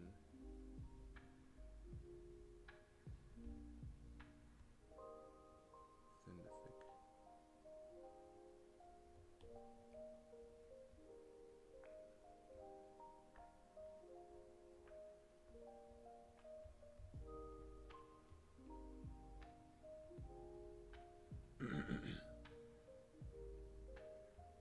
How can you not like? No, I never said I don't like it. I'm just saying it could be better. The reason why I'm still going is because that's what I believe. You know how many pieces I just gave up on because I didn't like it? But the reason why you still see this, Naya, is because I see potential.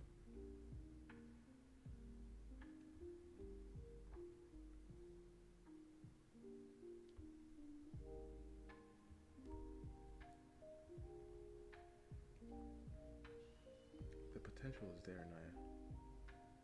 It is.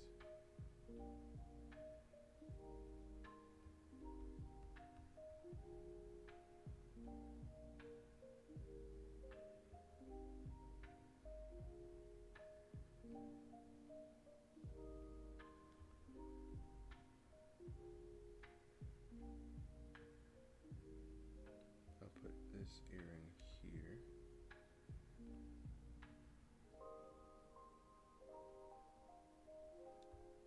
Like that, and we're gonna go with this ear like this. And remember,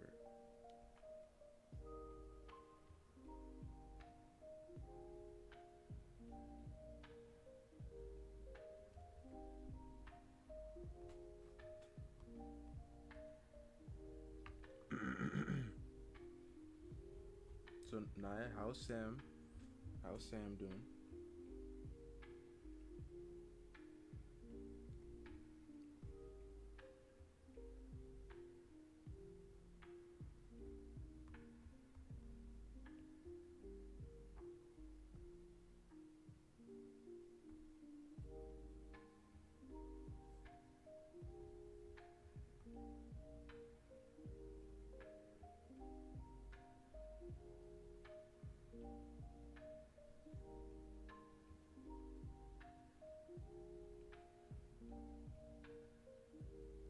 Let's darken that area. Let's darken this area right here.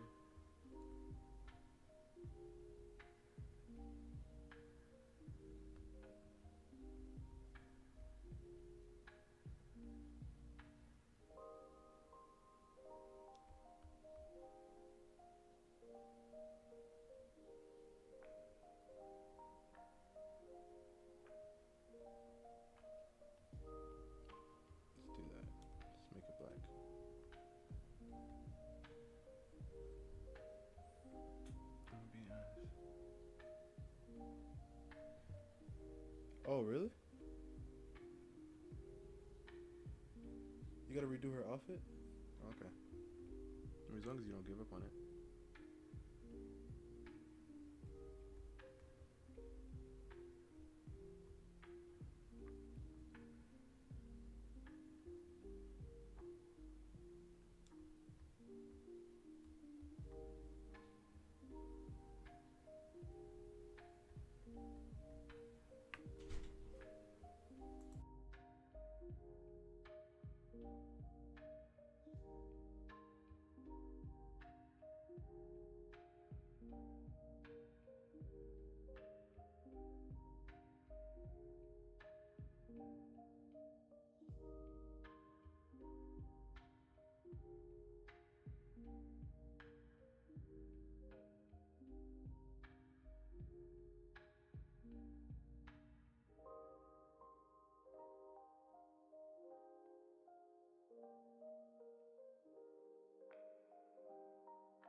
You better not give up either.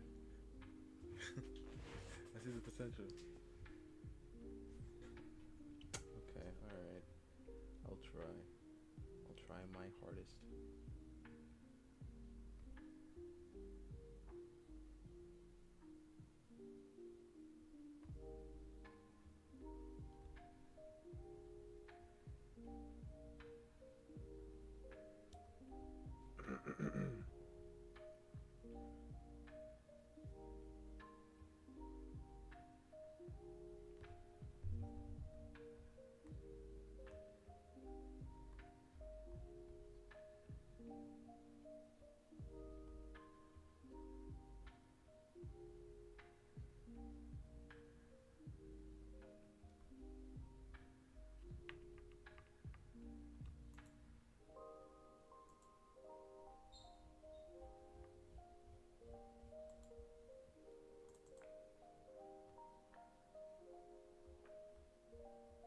Alright, I have to look up another compression shirt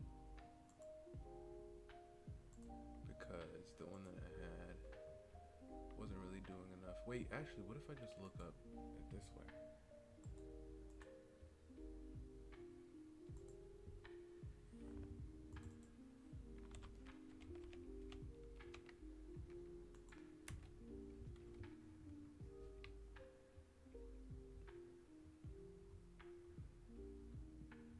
Because she is very muscular. I don't know if I should show like indications.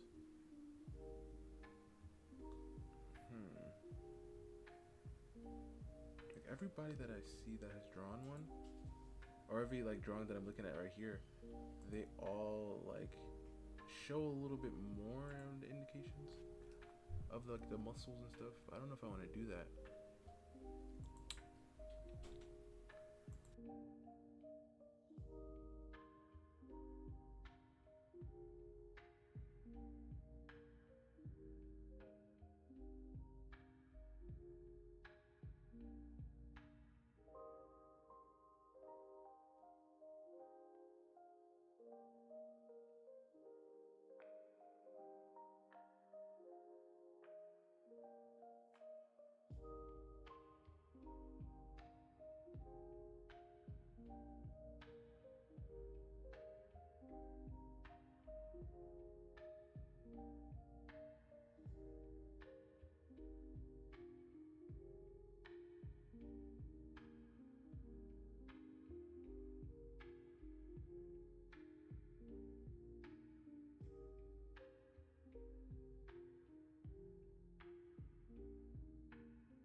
We know that. We know that, Zara.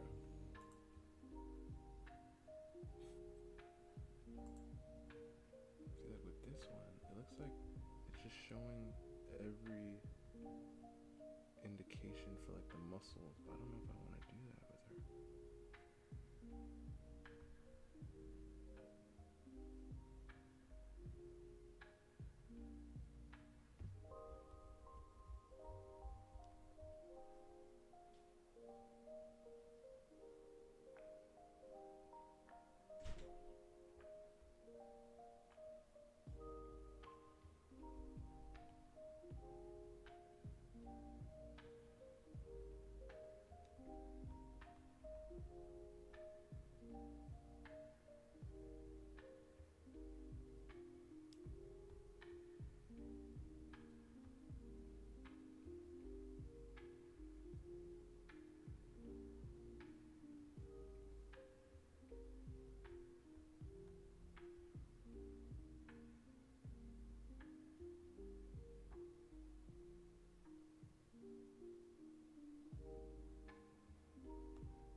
Is Eminence and Shadow getting a new season, bro?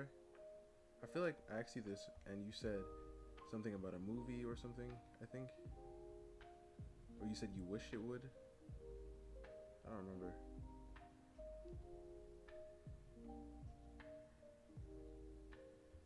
I really don't know what made me think of it. But I just started thinking about Eminence and Shadow. I was like, yo, man, when is that coming back? It's like they're giving us more seasons of stuff we don't really care about like that, man. The things we want, they don't give us. Come on now.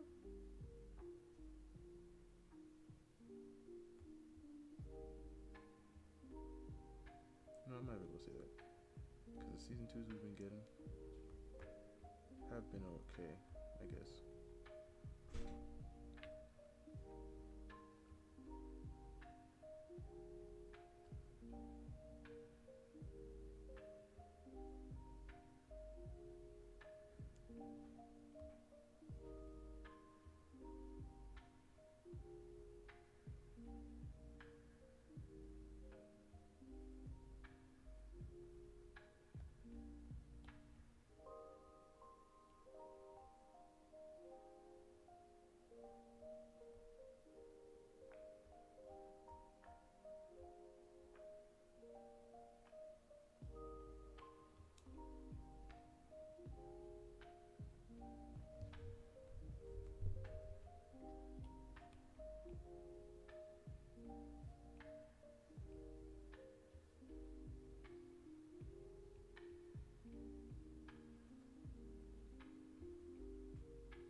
So this one has something doing with the shoulder.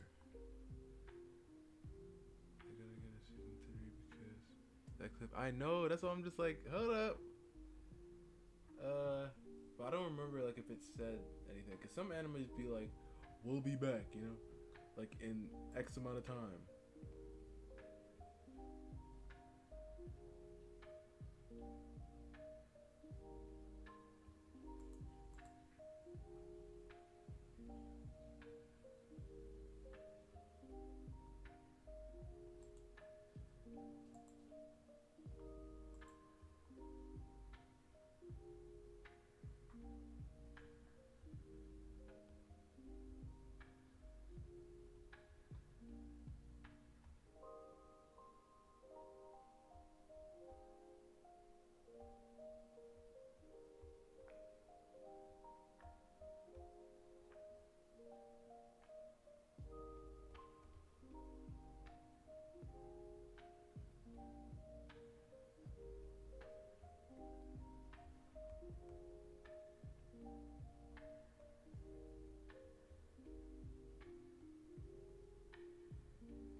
But you see the vision line that I'm going for here?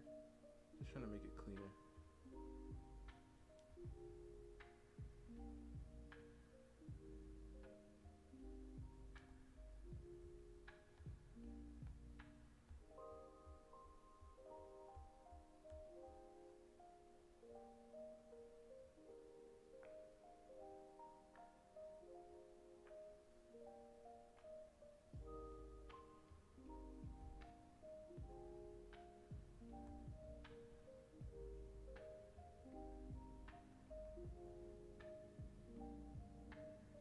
I'm not gonna lie, Nice would say it's trash now. What the heck?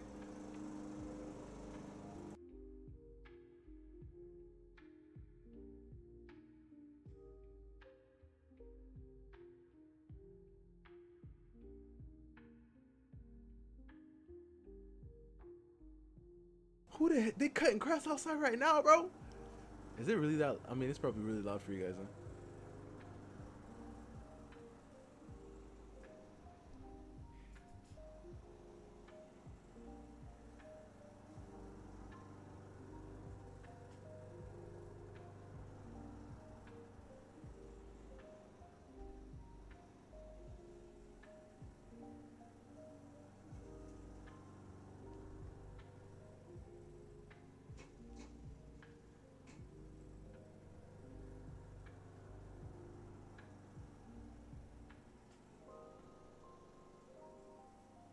Oh, you talking to Zura? Oh.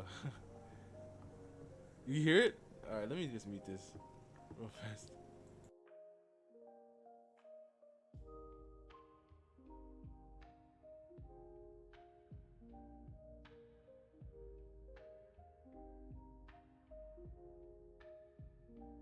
Who mows the lawn at 7, 8? 8 in the... Oh my gosh. I'm just gonna mute it until it's done, honestly. So, yeah.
I'm here. It's just still going.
She look, he got a nice body. She look nice and fit. Yeah, she work out a lot. She be benching. I forgot how much these are right here. But she did a 1,237th rep. She be lifting. She's not as strong as our boy Jin, but she be lifting.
That's the thing that keeps throwing me off.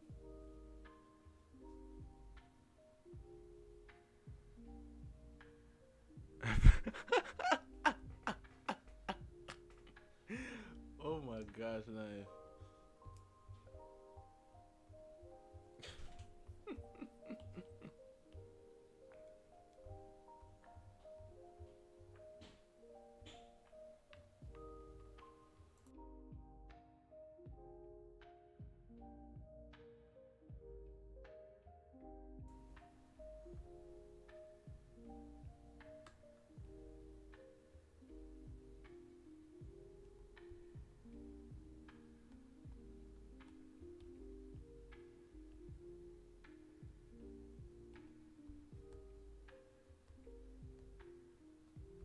Let's actually taper this in a bit.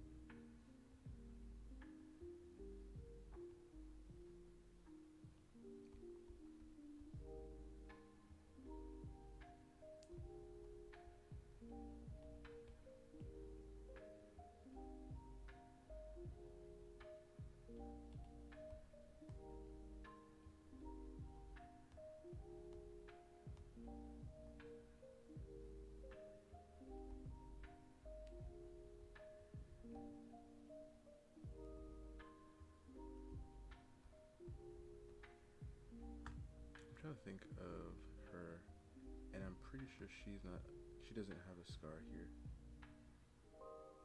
Somebody has a scar here, but it's not her. She has a scar, right? Oh, let me see if I can look up her images.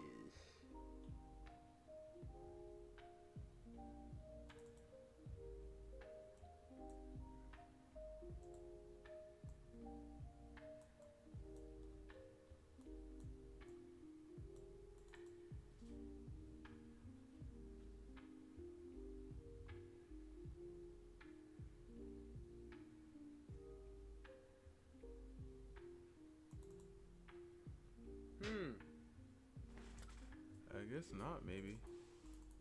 I'm not seeing any scars on her face. She has scars on her body? She has a scar right here? Dang. But it's not even going to be visible in this drawing, so I don't have to worry about it. I know she has a scar like on her neck and on her back, I'm pretty sure. But since she's facing forward, we don't need to worry. What about Suki? Suki, you have any scars?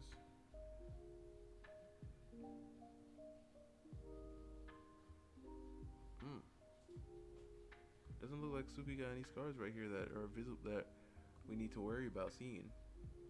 But I know she has a mark somewhere. I don't remember where though.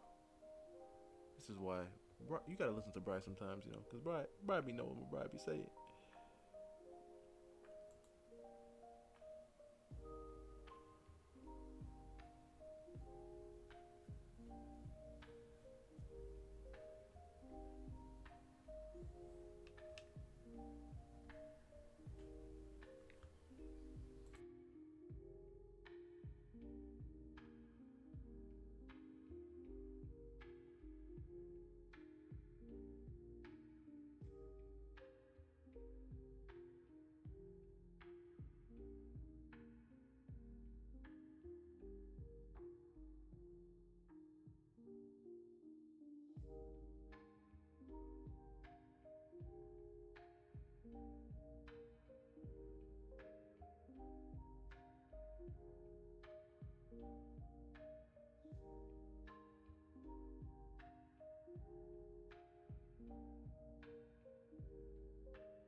Oh my god.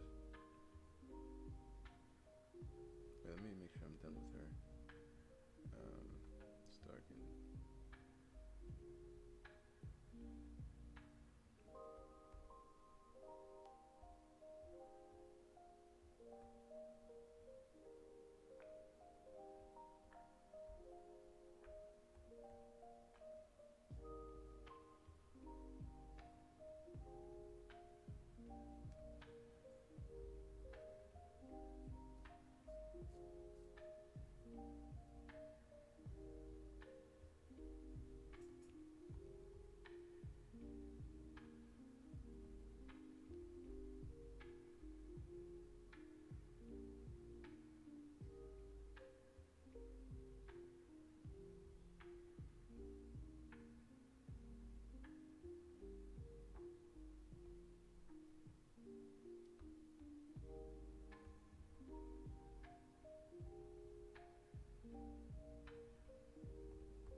Check whip.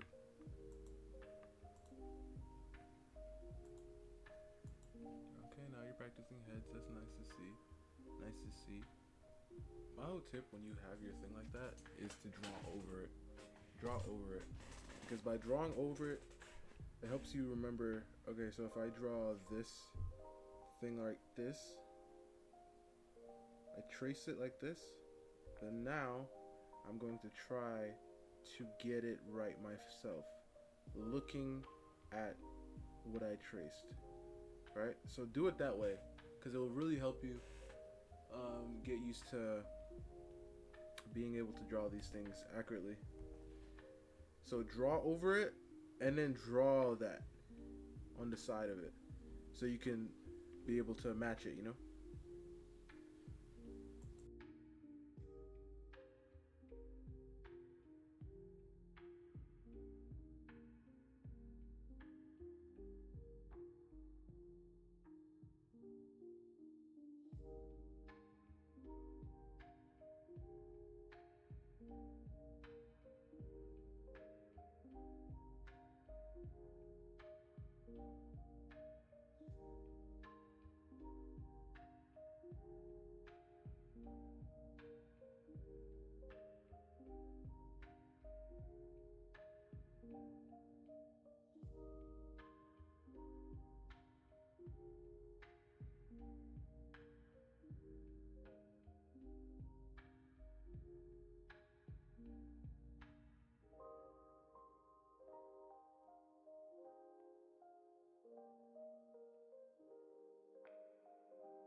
improve every day, then you gotta work on your shapes, man.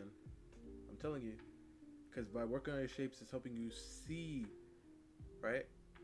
Because if you can perfect these shapes, then it'll make it easier for you to perfect these anatomy muscles and other little things, and legs and bones and stuff like that.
My fault, guys. My fault. Give me 1 second.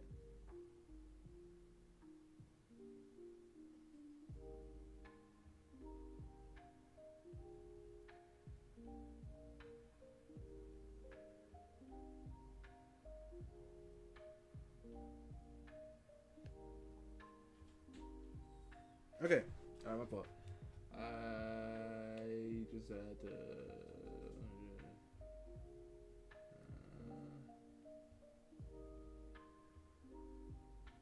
Okay.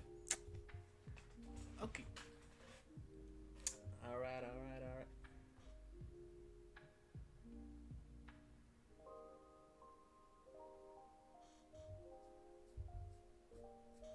Okay. Let's continue this.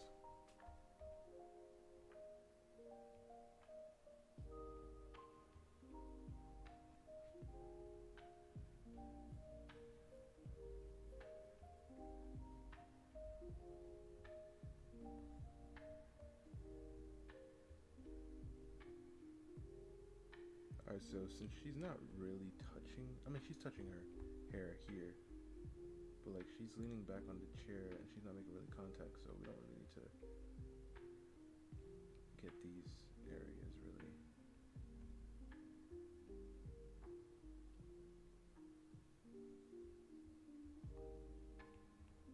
This part right here you can get.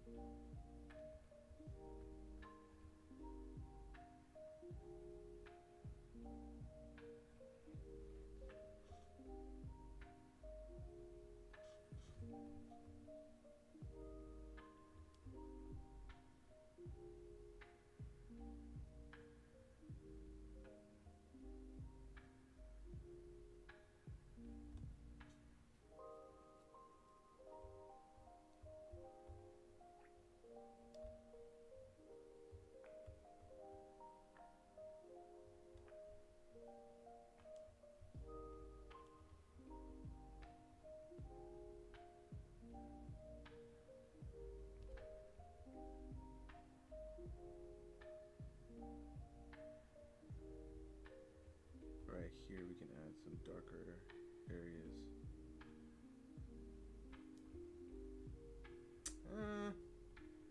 I guess it's fine. I don't really need to worry about it too much.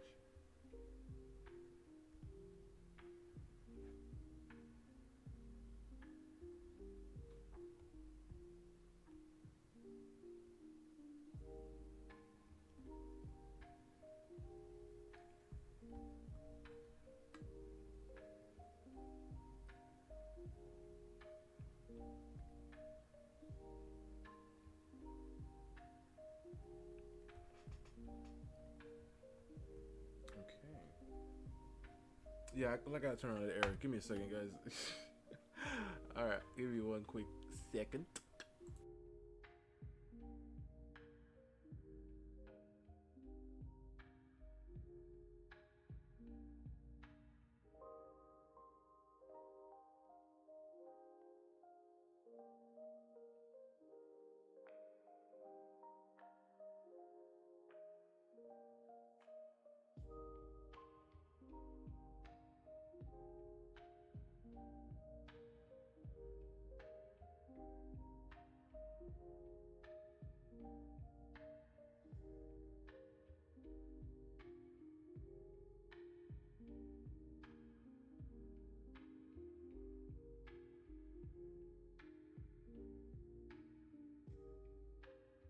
Alright, we're good.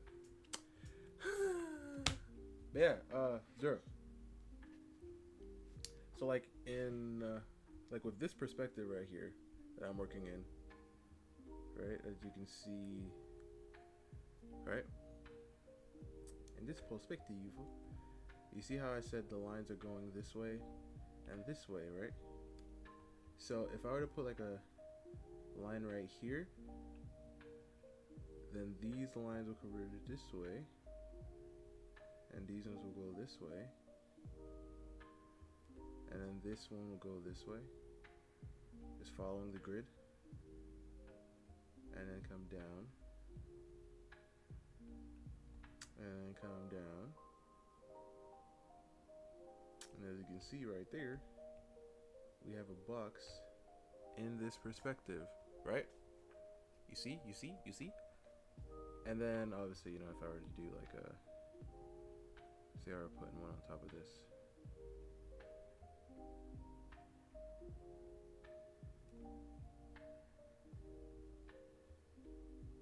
Right here we can just follow this thing.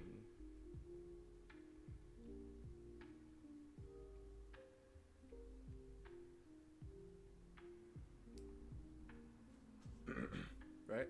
So you'll just keep like practicing your boxes, especially like if you're trying to do like those super crazy scenes that you were talking about. And little by little you continue to grow.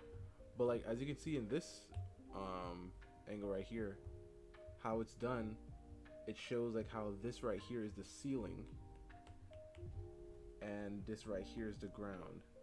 So it's kind of like the perspective is like pulling, kind of. It's kind of like like pulling apart, right? Like this camera, I don't know what lens it'd be using. Like I was told like I need to learn these things, but I don't remember. I remember back in the day, back in the day, in in high school. Oh my god, it was like 9th grade or 10th, and the art teacher they gave me, and it was not like actual like art school. It was kind of just like we had like art class and stuff. She told me, and this was the thing, like we had a like I was cool with the art teacher, sometimes stayed after school, we just drew a bit and stuff, and she told me, you know what you should do? And I said, what is that, miss? And she said, you should take up photography. And I was like, really, why? And she said, it would just really help you in your art. And I was like, really, miss? And I just never did. But if I would have listened to her, man, I'm telling you, I feel like I'd be 50 times better than I am now. Honest. Maybe not 15 times. Maybe not 50. Maybe 50. Maybe 12 times. Maybe 12 times better than I am now. If only I listened to my elders.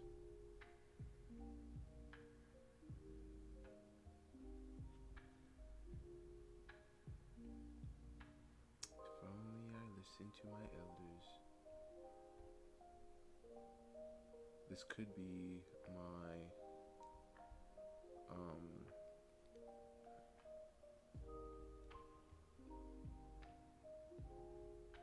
what's the word I'm looking for?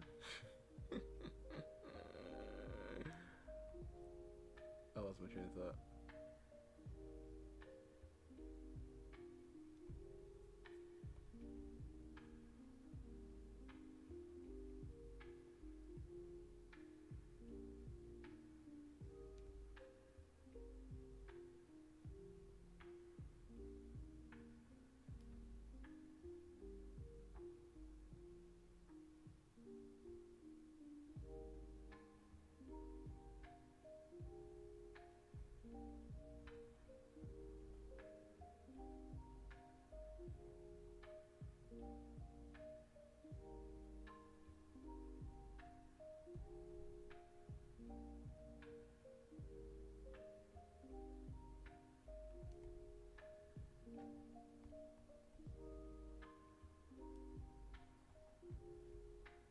Like the goal is to make this my sometimes I'll be disappointed. A better artist. Listen, Zura, listen. You know what is so amazing? One of the best things, right? Because I remember back in the day, right? Like I would get mad at myself for not being as good as my peers, right? And I wish I could just snap my fingers and then be as good as they were. But then when I realized, after I just, started to, let's say, practice more, work on my shapes, boxes specifically. But my tubes is well, spheres. Once I just started working on these shapes, understanding them, connecting them together and stuff. Once I started being able to do that, I felt like this level of accomplishment, like I did this, you know? And that grind right there, it's just like working out, you know? Like when you lift, right? And then you start looking at yourself like 5 months after, and you're just like, man, look at me, you know? And you just like looking at your arms, your chest, you're just like, man, right? And it's all that pain, all them tears, all that strain, that soreness, all that. It makes it like feel so much better once you accomplish it. So right now, listen, right now you might not be able to draw what you want to, but just keep going, man. Keep going. Because you're going to get to a point when you're able to draw like a scene dang near perfect to like how you see it. And you're going to look back and you're like, yo, I might be the GOAT. I might be the GOAT.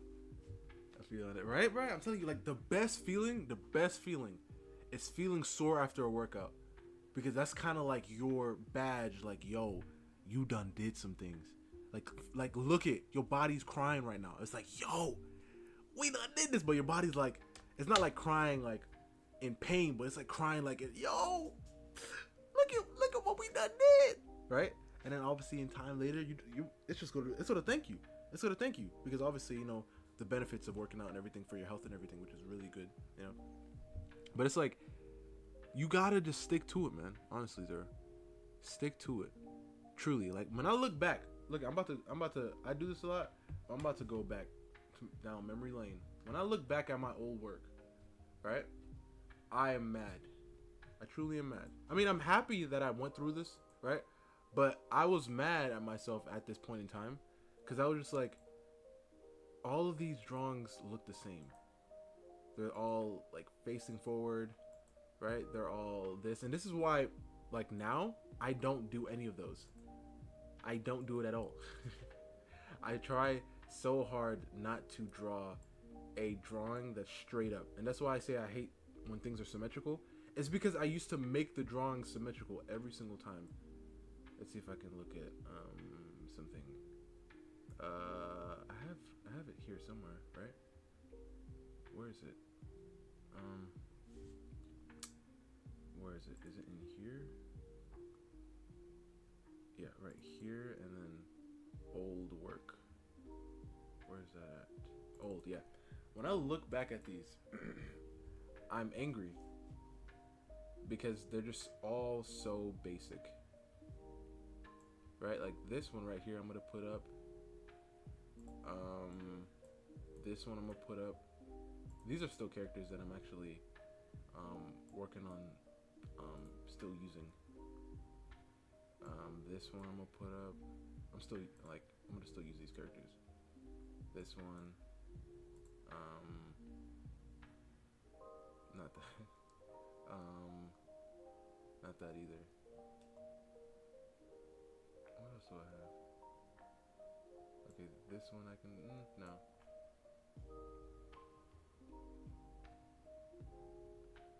This one I can put up. They're just so, like when I'm looking at these, I'm like, this is so boring. Like they're so boring. They're all in the same perspective. They all look the same practically. Like I tried nothing. I didn't try anything at all. I'm just trying to throw them all here so I don't have to go back.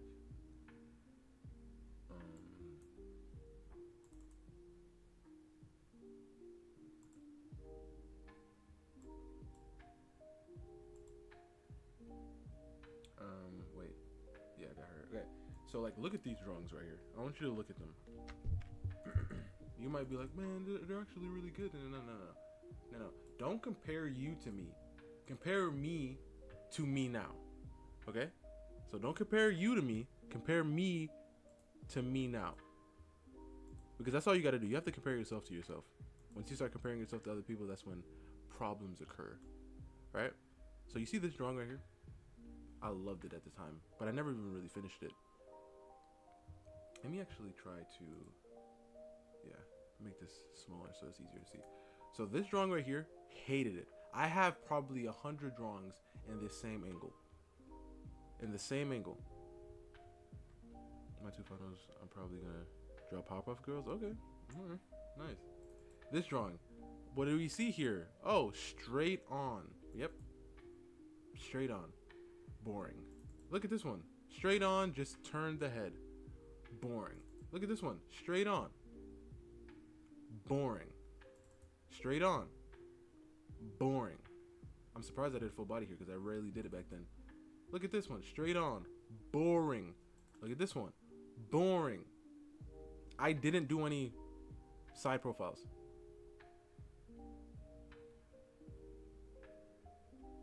Sucks hard. Yep. You see? Yeah, exactly. Boo. Just do it. Yeah. Yep.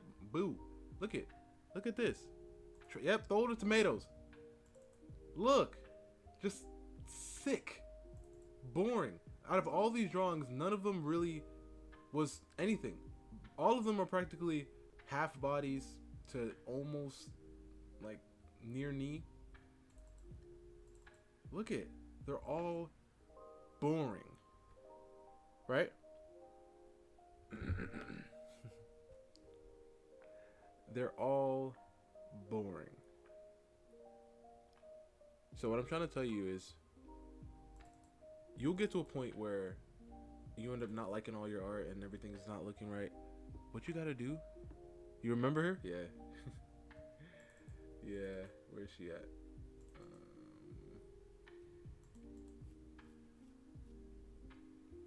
What I did was I decided I am never going to do another drawing that is like that, really. So if you look at my, I mean, not even most recent, like I can even go back to this one. Like this one that I did of Brandy's character. Right here. What do we see? Almost full body and a sitting position. We're changing things up. I even added a little background element, some foreground things. We're changing things up. We can even bring back the Echo and the Jinx one. Even though it's pretty straight on, I decided I wanted to change some things so it wouldn't be symmetrical. She has one leg up. She has one leg down. There's two characters in this drawing. Right? There's background elements. There are hands in this. You never saw anything like these in my old drawings. What else do I have? What else do I have? I mean, I can't even show this one. This Leo one that we did. I made sure that we shifted it.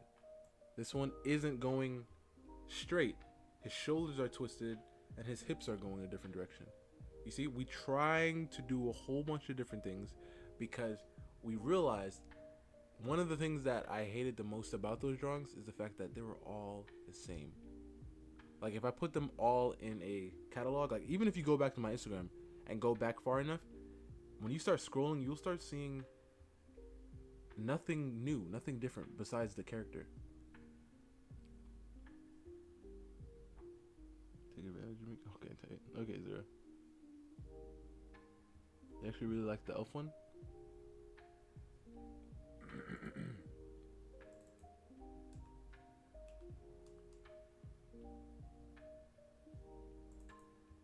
Oh crap. Even this one you can really look at and say something about.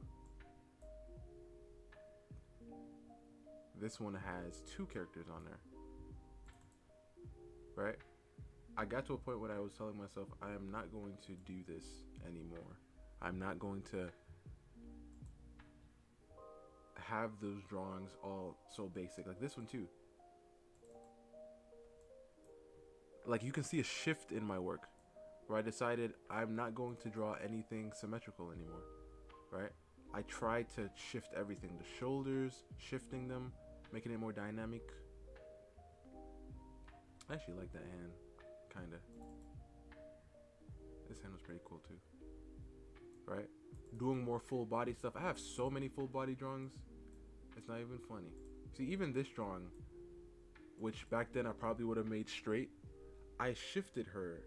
Right? She's turning, like she's sitting like this. She's leaning like this.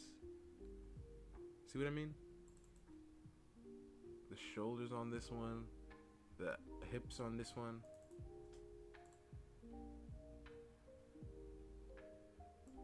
Even this one, if you really want to talk about it, because this one was later after I started skipping all that stuff. So what I'm trying to tell you, Zora, is just keep going, man. Keep going. Keep going, because you're going to improve. It's going to happen the more reps you put in. But if you want to get there faster, like I said, obviously time is going to be playing a factor, but by just not drawing just to draw, I mean, you're doing that anyway, but trying to understand what you're drawing,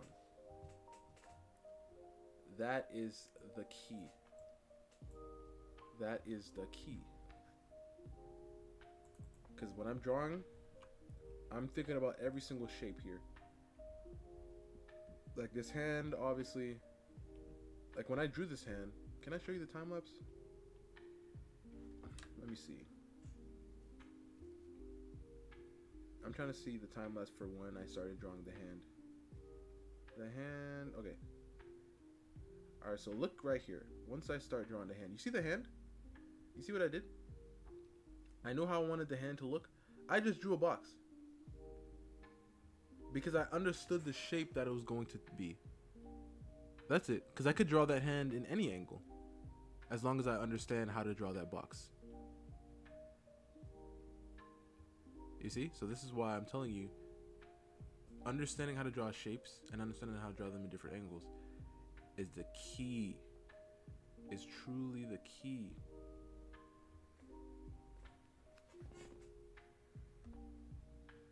So practice them. Understanding the relationships between things.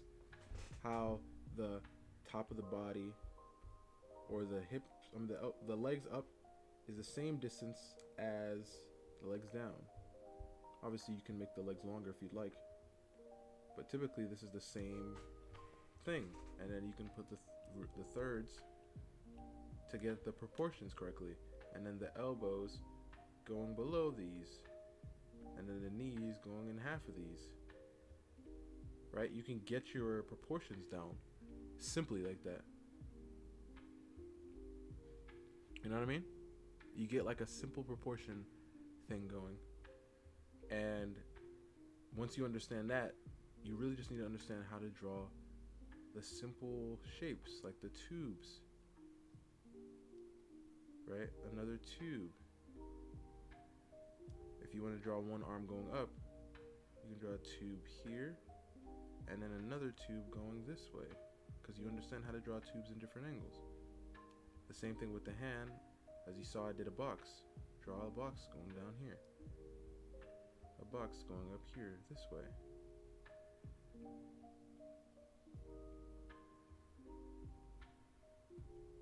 Alright, the legs.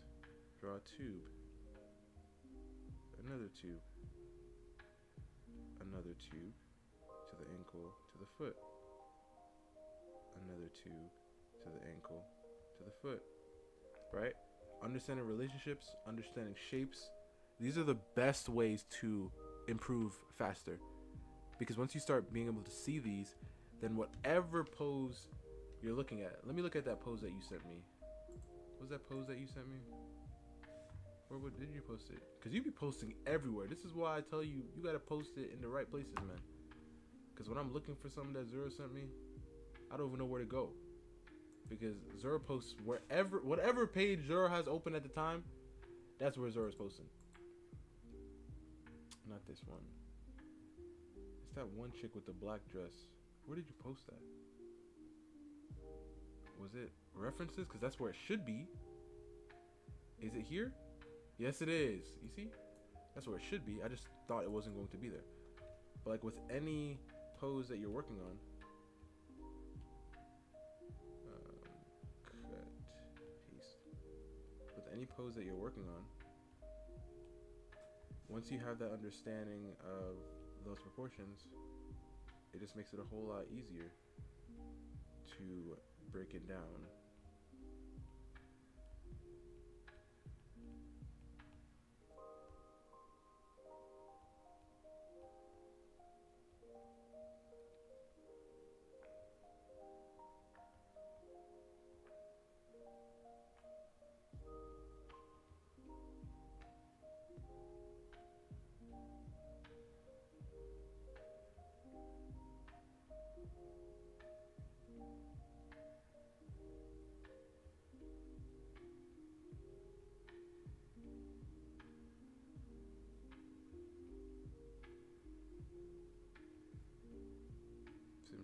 fast as possible, but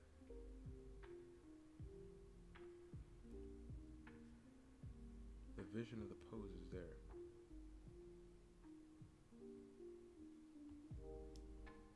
The idea of the pose is there.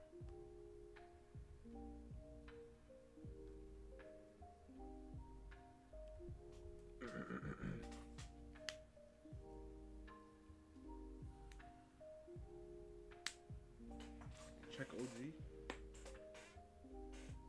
Check OG. Check IG.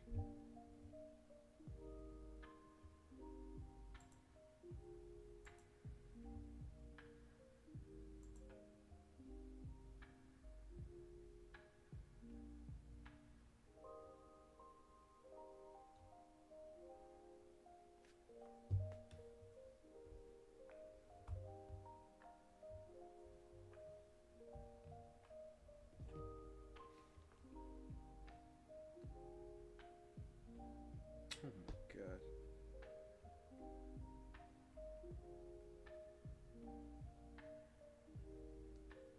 Have a lot of interaction.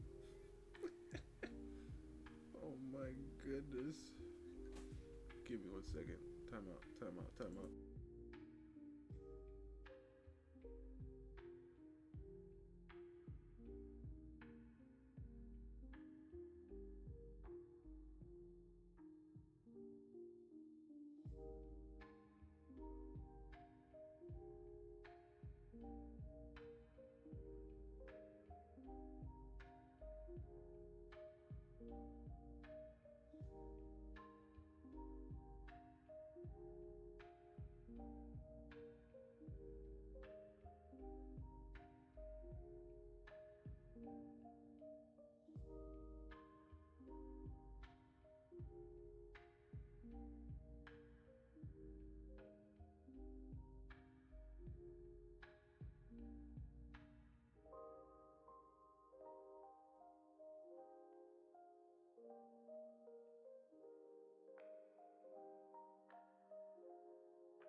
Okay.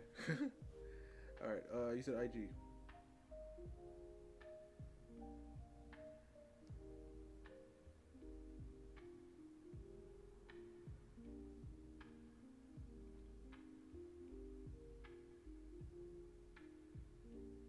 What the heck is this for?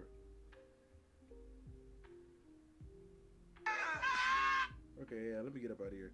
I'm not going to IG again for Zero. But yeah, yeah. Just work on those, man. And your shapes. And if you know how like legs go or work, then you understand that it goes wide at the top, tapers at the bottom.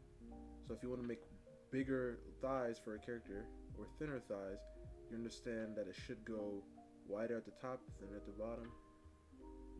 Wider at the top, thinner at the bottom. Understanding how to draw those shapes from different angles. Wide, thin. Wide, thin. Hold up. There was actually a video that I wanted to see. Give me a second. Put on my headphones. I put on my headphones. There was some. Hold up, let me put on my headphones real fast.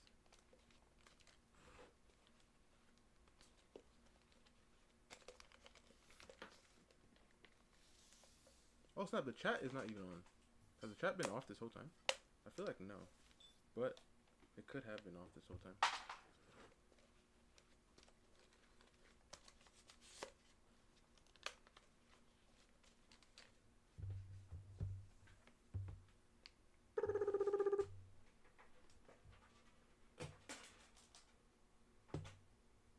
Alright, and then let's make sure this is on. And then let's go here. We have art and rigging drama. Also, and let's go here, and then let's do, instead of that, let's do this instead. Let's do that there, and then let's move her up here next to her so you guys can still see what we're drawing here.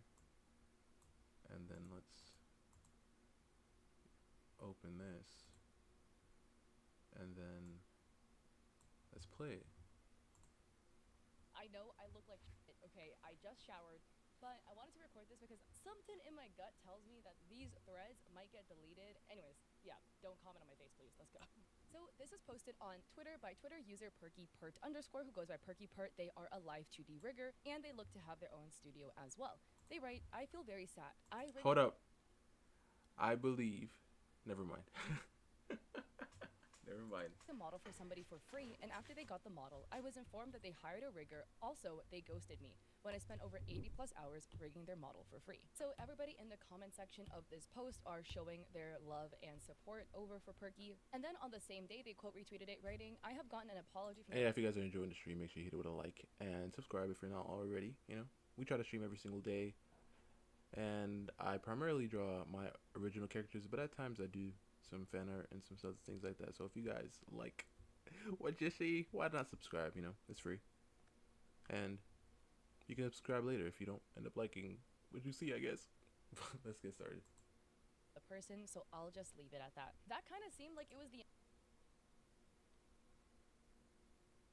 What you believe? Nah, I'm not gonna mention it. I'm not gonna mention it. end of it until April 29th, literally today, when this was posted. And this post, as of filming, has 10,000 likes. I'm only filming it like maybe 10 hours after it's been posted. So Perky writes, spent over 80+ hours rigging her model for free because I genuinely believed in her dream. I even paid out of my own pocket for her showcase just to support her. I never asked for anything in return, only for credit. Instead, I was ghosted, gaslighted, blocked, like I was disposable. She didn't even credit her live 2D artist. I tried to talk privately, Yeah, tried bro, to you resolve know, things with kindness. sometimes you gotta but think all I before got you was talking. silence That's what I and a did. block. I am heartbroken. I feel so worthless. I can't stop crying over the way I was treated, all for simply asking to be seen, to be respected. Later, I found out she commissioned somebody else.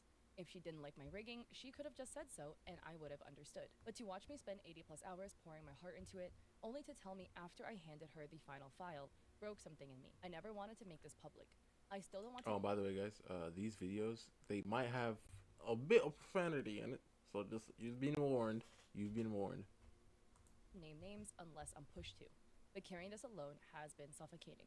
It hurts so much to realize how easy it was for them to throw me away. There is more to that thread, but I'm gonna read this one to you guys because Perky posted an update writing, since a lot of people have asked for full conversation, I'll be posting them here. So we're gonna look at the full convo and then look at the additional information. So Perky DMs Anon saying, I was looking at your application. I think your model is very cute. It caught my attention.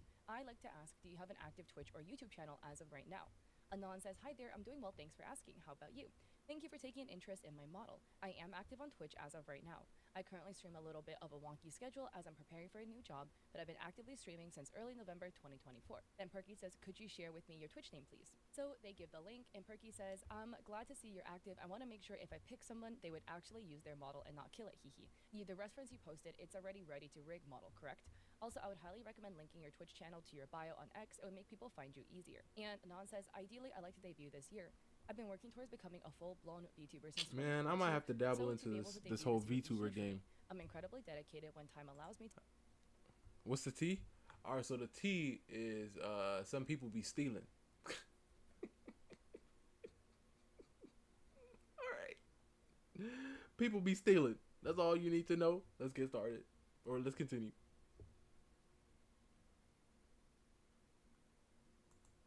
to my brand, my craft, and my content. I enjoy spending time on stream. That's what you need and then to they type thank slower. Perky for the tip of the link in bio. Then Perky says, please email me the file. Gives email. Let's bring this puppy to life. Anon says, oh my goodness, let me boot my computer up and get it sent over. Thank you, thank you, thank you. Then they talk, and Anon says, I sent it off to you. It's in a Google Drive as the file is too large, so it will be sent as a drive link either way. I hope that's okay. And Perky says, thanks, lovely. I saw the artist noted. Could you please ask them to add extra skin layer for the mouth? and Sorry. the VTuber Sorry. DM'd the artist. So that was all fixed. Perky says thank you, that they only worked on the eyes, and the VTuber says they look stunning already, thank you so much for working with me. Then the VTuber sends a PNG tuber. Perky says it's so cute, is it fully cut? And the VTuber says yep, should be fully cut. The artist gave me permission to get it animated and sent me the PSD. And then that was sent over to the email. The initial conversation seems to be happening in early January. So February 16th, the VTuber says, hi Perky, I hope you're doing well. I'm reaching out because I wanted to ask if you maybe had an ETA on the rigging. Of course, there's no rush. I'm just curious because my birthday is March 7th and I'll be doing a birthday stream and wanted to do a mini debut along with it if possible. But again, no rush. It was something that's You should been learn to great rig. Like I know, but I feel like I thought about it. Like I saw this video of this girl doing it, and it looked like, I mean, it didn't look extremely difficult, but obviously, like, you know, with time and everything, I think I could be able to do it. But Bri, it's just man, it's just something else. It's just something else, man.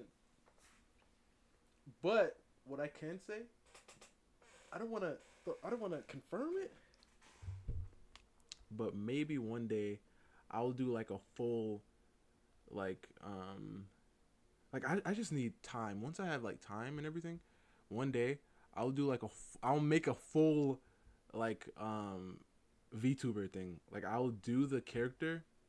Obviously, I mean, I'll think of Kiro or something. I don't know. I think I do the character and then I'd make the rig. I do everything. All right, but I need like, I don't even know like if you guys would even care, you know? Like I feel like just do it, cause listen, I already like draw and do all these things and everything. But I'm just like, to do all that and just do it. I don't know, man. I don't know if I can do that, cause that will take a long time to do, especially cause I have to learn everything to do it, you know? Cause this isn't like gonna be just like a day thing, even a week thing, from what I see. Like to get it really good looking, these people will be taking months.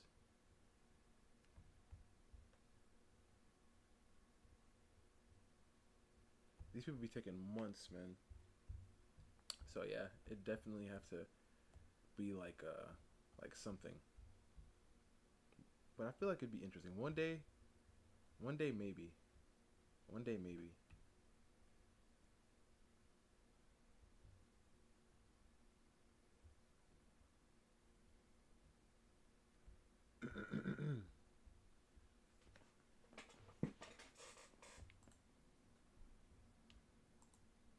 for a while, hee hee. And Perky says, hi lovely, I can't promise, but I'll try because my 1 year anniversary is on the 9th as well, so I'm a bit forced on rigging my own model.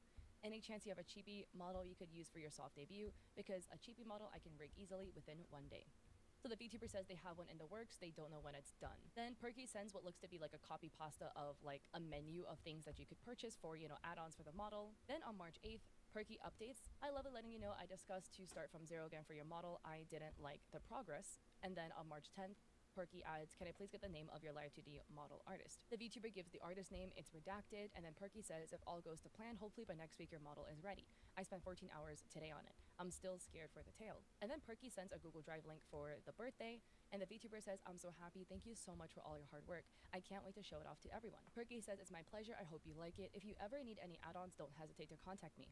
Also, I think the wing toggle is, and they give the toggle. And the VTuber on March 17th says, hi Perk, just want to reiterate that I plan to do a mini debut with the rig you've done for me. I don't have all my assets as of right now, and I also do have my model being rigged from another artist, so I'll be doing a mini debut soon since you've helped me so much towards that. I really want to thank you again. So Perky says, I'm glad to hear that. You're welcome, and I'm a bit sad to learn that another artist is also rigging the same model, since my free rigging is meant to support VTubers who couldn't get their models rigged. I've spent approximately 80 hours on your model, so I slightly feel disheartened learning about this. The VTuber says, I am sorry. I do plan on using both, as I feel both of your work and time is very valuable, and you both have different rigging styles and have also spent a lot of time and effort on my model. Rigging As I said, styles? There's different rigging styles also? Oh my. So like I have to find out what style I end up liking for the rigging? That's something. Definitely something. Let's make the ear smaller like this because it's like being pressed that way. I feel like I made it a little bit too big there. On this side, I'll make it come out a little bit more.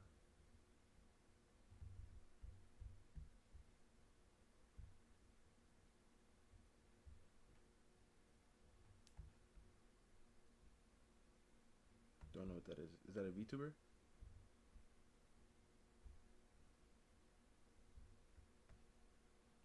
Or, bro, I have like, instead of like keto, it could be a new character, just a random character that's purpose is to be a VTuber.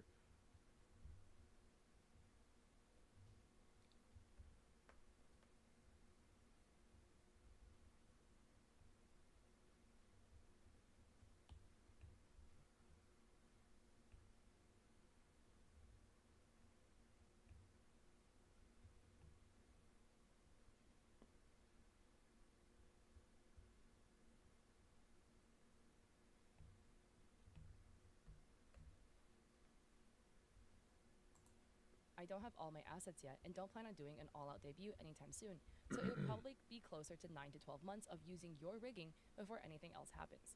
And even after all that, I still plan to use your rig because it expresses a different style of me, I think. I should have stated my time frame better in my original message. My apologies. But it would be about 9 to 12 months before anything changes at all. I love your rigging, and it wasn't my intention to hurt your feelings. I am sorry I did.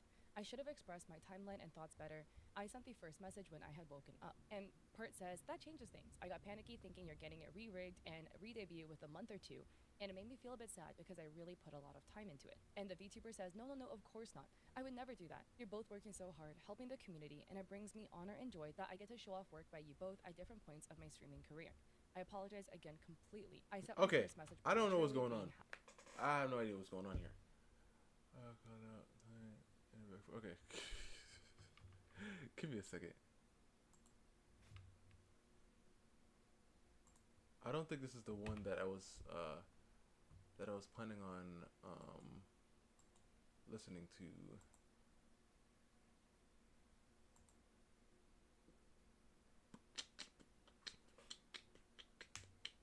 It comes from Canada.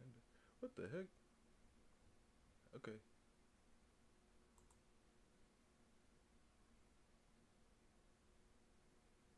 Aha! Okay, I think this is the one that I wanted. Be careful because the artist you're buying from might not actually be an artist at all. This is an older post posted March 16th, but I think it's good information, so I still want to cover it. It's posted by Raniturin on Twitter, who also has Raniturin as their Blue Sky handle. They write, hey, just want to remind everyone commissioning on VGen to look thoroughly at the artist's background before sending commission requests. I was shocked when I... Yo. I don't know if I told you guys about this, but like there's a new way people out here are scamming people on commissions. I mean, I don't know if it's new, it's just new to me. Crazy how they trying to scam people out here. Insane. Like if I do that,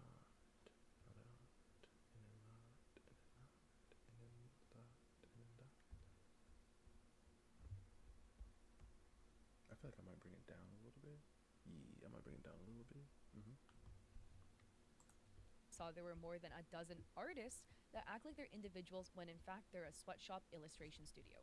You see, as a third world country where the government is corrupt and almost no legal protection for creative workers, these sweatshop illustration studios are targeting clients based in first world countries with super cheap commissions. There's nothing illegal about selling super cheap commissions, more like ethic issues. But what makes them highly illegal is they hired several workers, pay workers under minimum wage with no health insurance, and the higher-ups ask for a percentage every time you get paid from clients, like an MLM. Fortunately, this issue is actively sorted out with some Indonesian artists. Not a fan of VGen? Oh, dang. So let's keep making noise. Hello, Morgan. Do you want to tell us why? What happened with VGen? What is VGen? I mean, what is VGen exactly? Like, I heard a little bit. I think I know a little bit about it, but like, as a pro, Morgan, what is it about, really?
just feel like. Oh, okay. It's just a. What the? Oh, okay.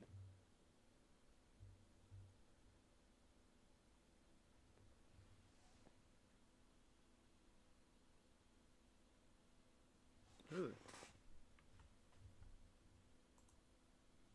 So they drop a folder with a beware of a whole bunch of different accounts that you should be aware of because these are all allegedly studios instead of individuals. Again, just please double check. There could always be mix-ups, etc., but this will be linked down below in the comment section. This whole thread will be linked down below in the comment section for you to check it out. But how can you figure out whether it's a human or it's sweatshop? Randy Turin adds some extra info, writing, so basically, you can suspect a Fiverr or VGen account is a sweatshop illustration studio if 1.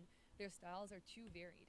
2, if you run the sample images on Google search, they don't belong to them. The case is usually this studio is reselling the image they commissioned from another artist in IDR with a higher price in USD. They charge too low for international market standards. 4, inhuman speed on finishing the order, or a super fast turnaround.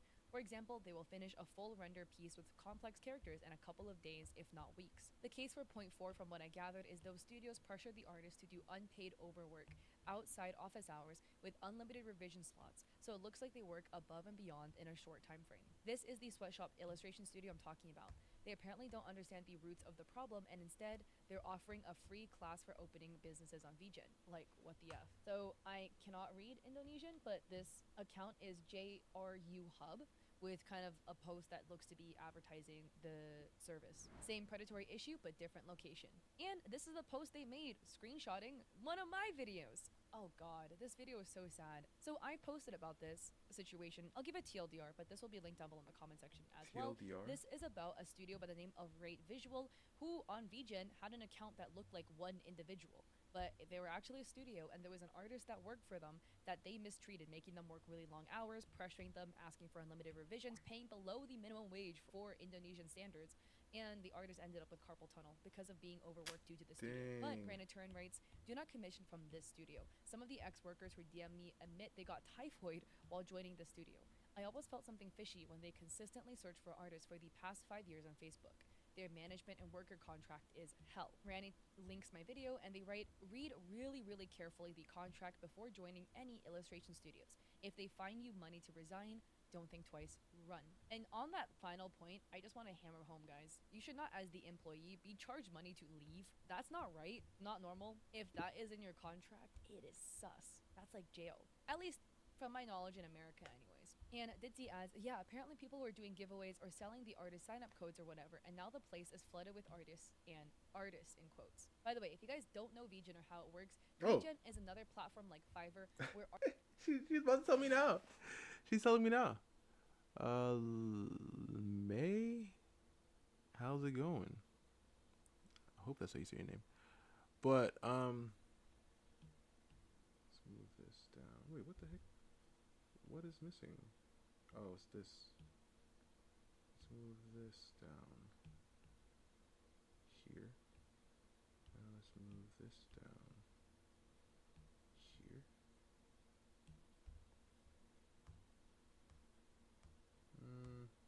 Not bad. Because I was focused on her head so much, her head kind of got lost. But I'm going to try to fix it. Just trust me, guys. Trust me.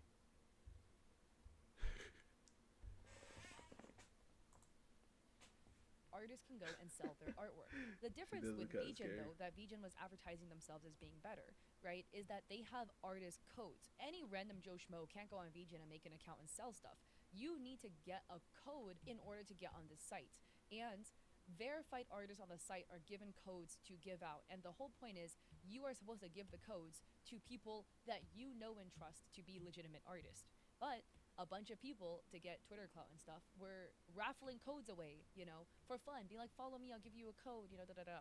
And that's how you end up with a bunch of people with codes that shouldn't have codes. Now, of course, there's legitimate raffles. There's many people who, like, they don't know very many artists. They had 5 codes and they only knew, like, 2 people. It sounds so terrible. 3 extra codes.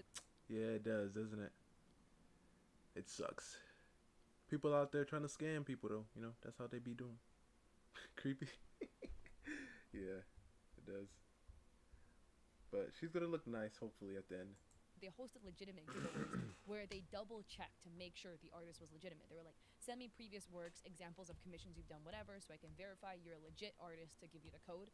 But not everybody did the due diligence, which is how you ended up with a bunch of studios now flooding VGen. And Ranny adds, yeah, I had a problem too with artists recklessly making VGen code giveaways. I held it once after some time of thoroughly researching their backgrounds, and I was only able to give one code. And Xiao Adi adds, I think I know some of those names. I got informed of them a long time ago. I guess the same people. I remember they had similar names in the samples, like Akino 2 something, and other random like generated weeb names. And they quote retweeted a list they have of some Fiverr accounts writing, those people mix AI art into their samples. Duh. Don't commission those because you'll get results that are completely worse than their samples in the end. One client brought me their model art and it was far too different. And again, just to give you a full example on how you can spot these studios, this is Rate Visual Works, a studio. So they are actually like transparent of being a studio on this page. Just look at the different styles they offer. Offer manga style dark horror illustrations, really colorful, bright, saturated anime style illustrations, memes, character ref sheets. But again, look at the styles of the character ref sheets. Even like ref sheet to ref sheet, the styles are very different. They have your character here's, which again with a very, very different style. Another your character here, different style. So you kind of see what I mean? Like the big variety of styles that they offer is an indication that this is likely a studio. Again, there's always the other hand that it's somebody experimenting with art styles, but it's everything coupled together. So that big of a style when the prices are really cheap, like full fantasy illustration from $75, right? And they have fast turnover. It's always a bit sus. I just wanted to share that with you guys in case you're commissioning artists. Just be aware. I want you guys to stay safe, stay protected. And if these studios are opening services trying to hire artists, please be really wary. I wouldn't really recommend taking it. Obviously, there are very legitimate ones, but I've heard so many horror stories. But to add a little second story, I found this post on Twitter and I just thought it was interesting. I'm not gonna read their handle, but their other handle is Nyanis. The reality is, most female streamers are dating or married. If you're donating to them because you think you have a chance, don't. And this is a post on Reddit titled, Girl Streamers Hiding Their Boyfriends. It reads, hello. I'm writing this anonymously to shine light on a funny, horrible, sad issue that exists on Twitch. I am the boyfriend of a streamer. I am not allowed to show myself on her stream or make any noise when she streams, because then she thinks her viewers would realize she has a boyfriend and leave the stream. Her subscribers would unsubscribe and people would stop donating. We even put up 2 huge mattresses to try and prevent any noise from penetrating the walls when I play video games in the room nearby. She doesn't mention me at parties because she thinks that guys won't talk to her if they know she has a boyfriend. We split up at parties and go by ourselves because of this reason. I'm pretty sure a lot Wait, what? Let's rewind this real fast. What did she just say? Video games in the room nearby. She doesn't mention me at parties because she thinks that guys won't talk to her if they know she has a boyfriend. Well, huh? I mean, isn't... Like, what? Like, what is the... I mean... like, what's the issue with that part? Huh. Okay, miss. These are the zero type of girls right here. We split up at parties and go by ourselves because of this reason. I'm pretty sure a lot of streamers do the same, only that we don't know about this because we're not supposed to know about it. It's kind of horrible when you think about it, that you have to hide your boyfriend in order to maintain the income from your stream. If anyone has any stories to share, please feel free. Please do not point fingers though. Keep it anonymous. I want to hear your opinions. Oh my god, I didn't expect this to blow up. Thank you everybody for the replies. That's kind of sus. People saying this is fake, I don't really care if you believe this or not. I'm not going to provide evidence that could start a witch hunt. I appreciate all your answers. We had a serious talk where we kind of broke up, but then she realized that what she was doing wasn't really okay. So she said sorry 100 times and said I can be on her stream, and she mentions me sometimes when people talk about me. People know I live with her and they seem to like me actually. I think this will turn out for the better. Thank you all for the answers. It was great sparking discussion like this. 353 comments and 16,000 views on this thread is insane. I was expecting maybe 10 comments max. It's great we can talk about these issues without general... What is going on? I thought this was about VGen. I'm probably lost. Let me lock in. Girl streamers or whatever on Twitch. That was really not my intention with what I wrote. As somebody who is a streamer and has been streaming for over 6 years and is a full-time content creator, I have a couple things to say. One, as streamers and creators are entitled to reveal as much or as little information about them as possible, including personal relationships. And many streamers will not reveal relationships for safety reasons, as in they are afraid of their partner receiving hate or backlash due to things that are happening with them, etc. I totally get it as a streamer. There are also really weird parasocial things where people will demand information about their favorite streamers, and that's just fucking weird.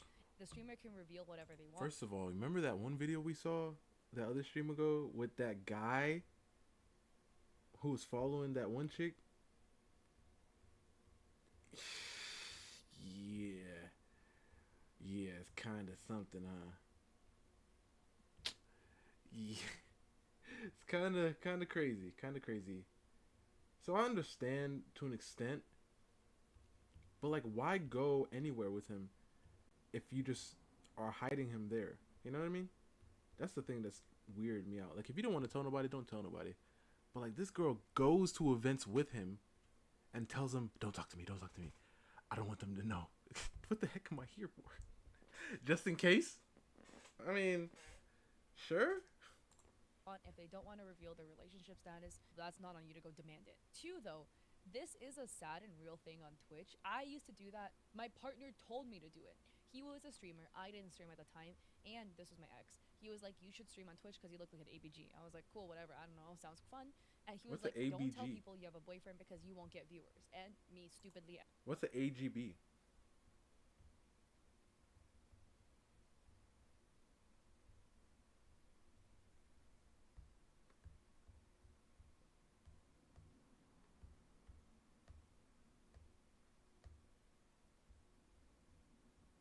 I think the eyes are better now. I'm gonna like do her actual lashes and everything. I just want to get the base for the eye before I do so.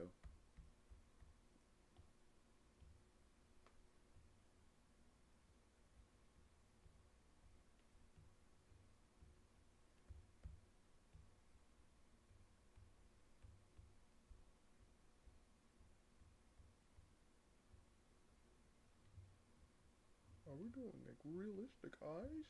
No, I'm just trying to get the base of the eye. I really didn't need to do it this detailed though, to be honest with you.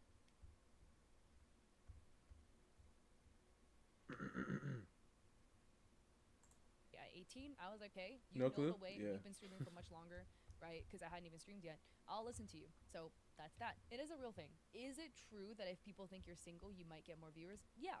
Do I think those are the viewers you want to get? No. Right? It will depend on your audience, I guess, right? But there is a notion on the internet that if you are a streamer, especially female femme streamer, that you should appear single because you can get a bigger audience. You might get more Oh, of people, course but you they're didn't all mean it. watching you with the hopes of dating you.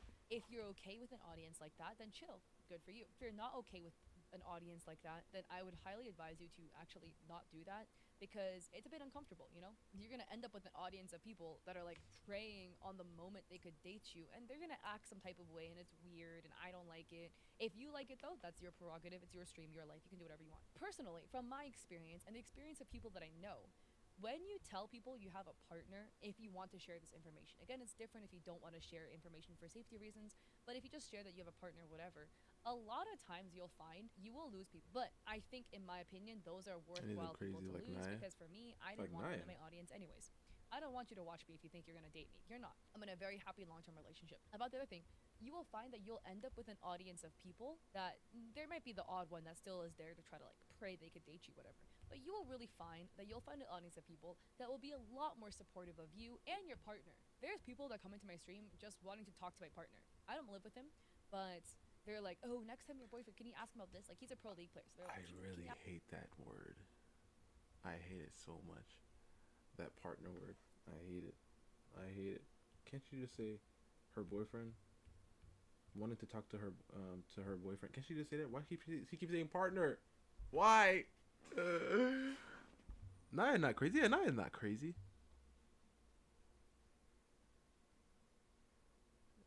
You are not crazy. ask about this, or can you play this, right? It's really wholesome. And I'm just saying, if you're ever in a position where you're torn as to whether you should reveal the info or not, right, I would say I found it really rewarding to do so. And it's a lot better for your relationship too, because overall in your relationship, you'll find, for the most part, really straining to try to hide your partner.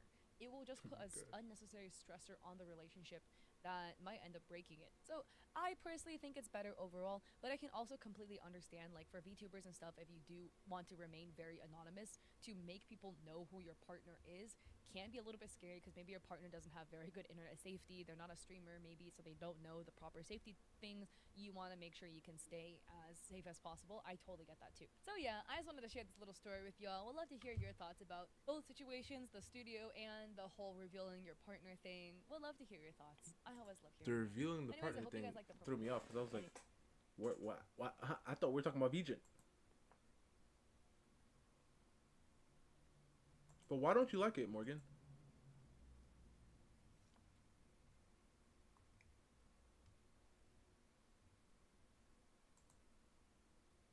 This is tea so piping hot. None of you guys have actually heard about it before because it has not been posted anywhere. This is about a big VTuber by the name of Dokibird and a charity stream that Doki had hosted over a year ago. It's actually crazy how bad this all falls apart. Manager's like, why does it cost so much? Why couldn't you donate it? Right?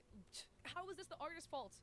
How is this the artist's responsibility that your team screwed up? We're a totally different legal entity from the old company. The old company had no official agreements with you, and the new company is looking into this and also have no agreements with you, let alone take over things of the old company. To this day, the artist has not been compensated for their labor, nor has the bidder received a PC. And it appears there's a new builder who is doing the build for free. I made this document, so I want to make sure I'm covering this correctly. Is this real? Unfortunately, it is.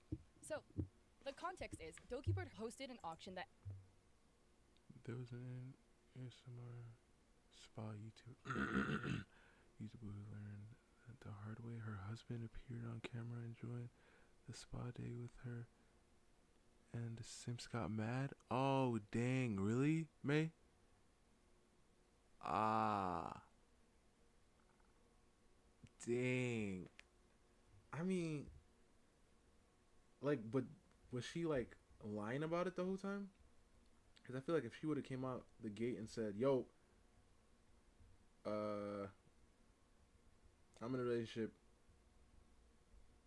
obviously still new people weren't going to, because if she doesn't say it every single stream, she will get the influx of simps popping in and be like, "I miss," you know, and that will definitely be crazy.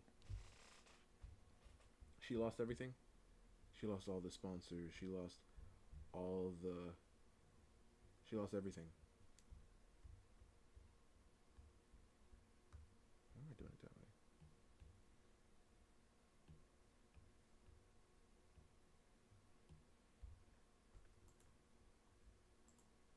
ended March 3rd, 2024 for a custom-built PC designed by the artist, with the Brain and Behavior Research Foundation being the charity of choice for the Tiltify. If you guys don't know Tiltify, it is a charity platform in which auctioneers can go and sign up on the platform, host charity auctions on there, and then it will pay directly out to the charity of choice. In this case, the Brain and Behavior Research Foundation. The way Tiltify works, money does not cross the hands of the person who hosted it. So with Tiltify, Doki will not touch the money. That's just how Tiltify works. The PC is valued at 3.5K and the winner bid 6.6K on the PC. What is the Brain and Behavior Research Foundation? You know what? That's actually a good question. So if you go onto their websites, it reads, funding cutting-edge research to find cures for mental illness. The Brain and Behavior Research Foundation is committed to alleviating the suffering caused by mental illness by awarding scientific research grants that will ultimately enable people to live full, happy, and productive lives. Wait, so what? It sounds like a good charity off the rip. I mean...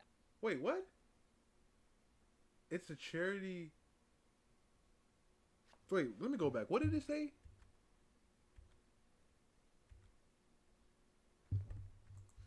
PC. What is the Brain and Behavior Research Foundation? You know what? That's actually a good question. So if you go onto their websites, it reads, funding cutting-edge research to find cures for mental illness. The Brain and Behavior... Find cures for mental illness?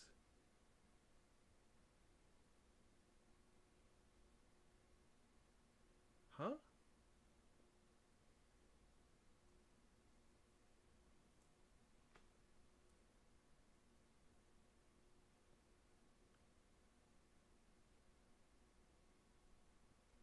Like...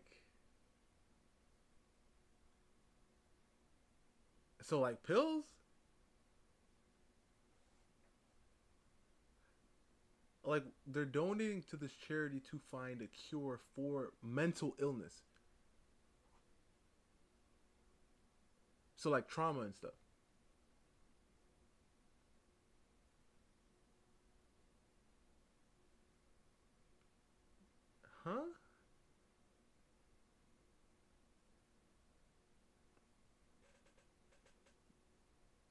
let me just continue. Let me continue.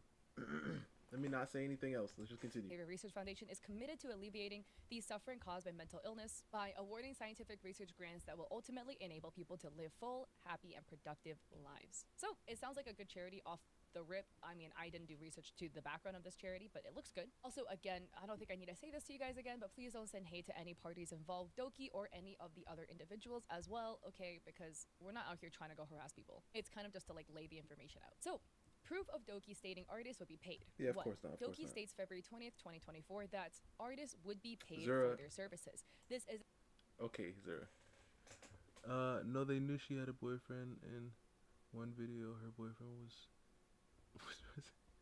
and massaging her face. Okay. He was off camera. Oh, so now that they saw him, it was real. Because before it could have just been anybody, but now they saw his face, it became real. Dang.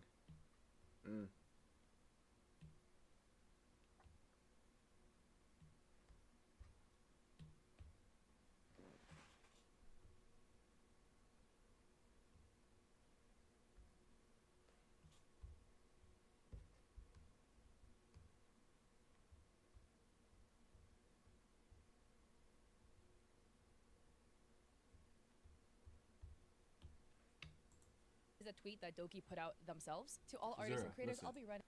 Listen, Zara, if you really do as bad as you want, just go outside. I mean, I don't know. It can be at work or anywhere. Just go out, find somebody, ask them out, see what happens. Simple. Go handle that, Zara. That's all you gotta do, man. And remember, there's billions, I guess millions in America, right? How many in America, really? Or how many in your state? So if that one that you found don't work out, just go to the next store. And then the next one. And then the next one. Because I guarantee you ask 100 of them, you'll get one eventually. Yes, pussy. The knot, she ended up cutting him off the video. What? Hold up. They got married?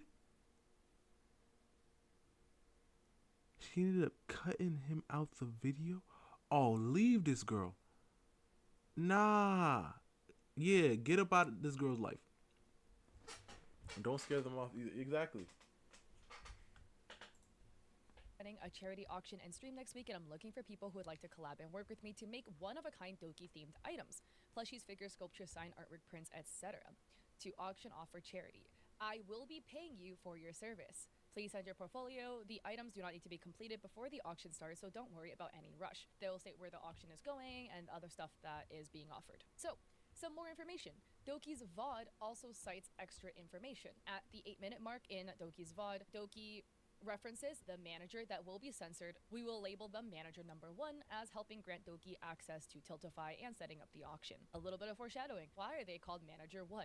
You will see that there's actually 3 managers that get involved in this scenario. So, 3 managers. 17 minutes into the VOD, Doki states she would be paying for shipping the products. I am providing the money for shipping for all of these items, so do not... Bro, you want me to do this, bro? Over 300 million? Gosh. Over 300 million in America. Come on, Zura. I'll bet at least 100 of them. I mean, actually, well, you gotta think about ages too. I mean, Zura, you want a girlfriend so bad, you'll find one, man. No matter the age. But bro, you want me to do this? I feel like I mean these like I'm not like, you know, crapping on this rig or anything, because obviously there's styles that you like and stuff, but the type of rigging that I want or that I saw, it's like I'm telling you, bro, like it was like hold up, let me see if I can find the chick. What is her name? I don't know her name. Did I save the video? I doubt it. Yeah, I'm not gonna find it, bro. I'm not gonna find it. Actually, wait, I might be able to find it. Hold up. We're about to look at this real fast.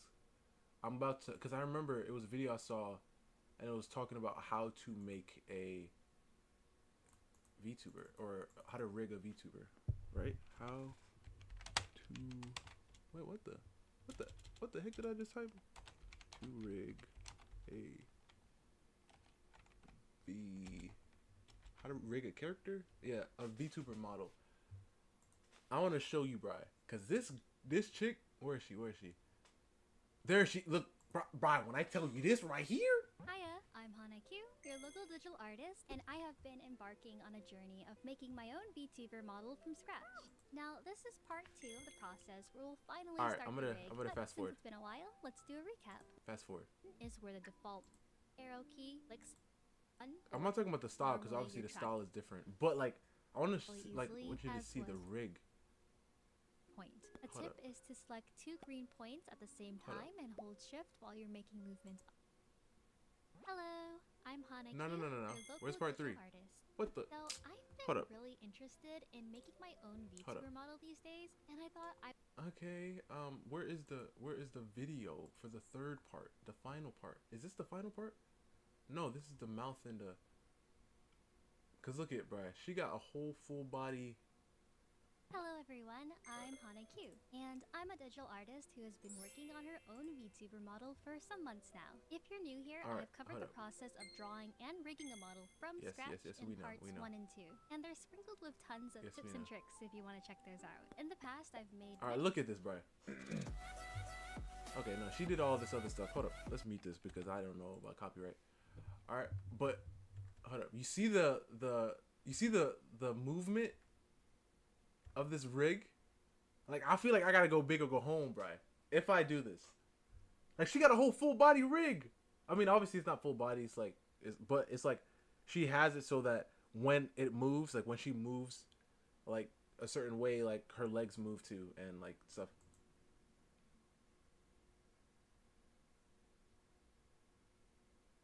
Come on, Bri. And this right here, it gonna take me it's gonna take me some time because I have to learn.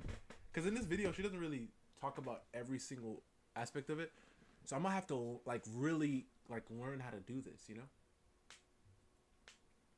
And I'd have to think about like the character that I'd want to do because I have so many OCs.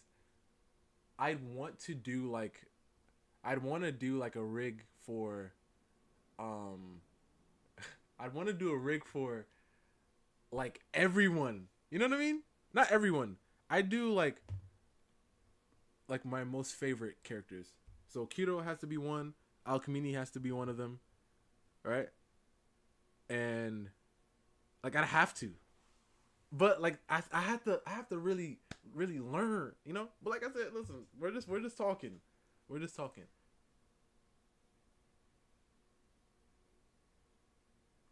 She can close each eye and then she has like a anime. Come on. Okay. Let's get up out of here. Let's get up out of here and go back. But I don't know, man. I don't know. For shipping for all of these items, so do not worry if you're wherever you live.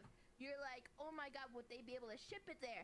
I will be providing the money for the shipping to the creators who will be shipping these products to you if you win the auction. And also, even if like some of the items are not made by me, it's not coming from me, I will be sending an exclusive postcard to each winner of the auction. We hear out of her own mouth that she would be paying for the shipping. And then also in that same VOD, she mentions having a duplicate of each item for herself to twin with the auction winners. You will see later that this will be something that will not be mentioned to the artist until a year from when this started. So Doki's manager also confirmed this in DMs. This gets a little bit confusing because a bunch of people are redacted. In teal is manager number 1, in pink is the artist, and But May, that's crazy though. That is crazy. So I guess just I don't know. I don't know what you're going to do with that. Like the whole I don't know what you're gonna do. Wait, hold up. I need a pencil real fast. Where is a pencil? Or a pen? I don't have a pen here? I have to have a pen. Oh, there's a pencil. Right here.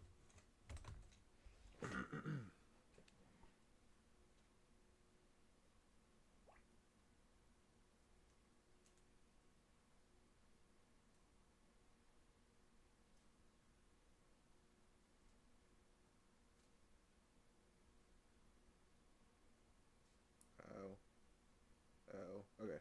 That's good.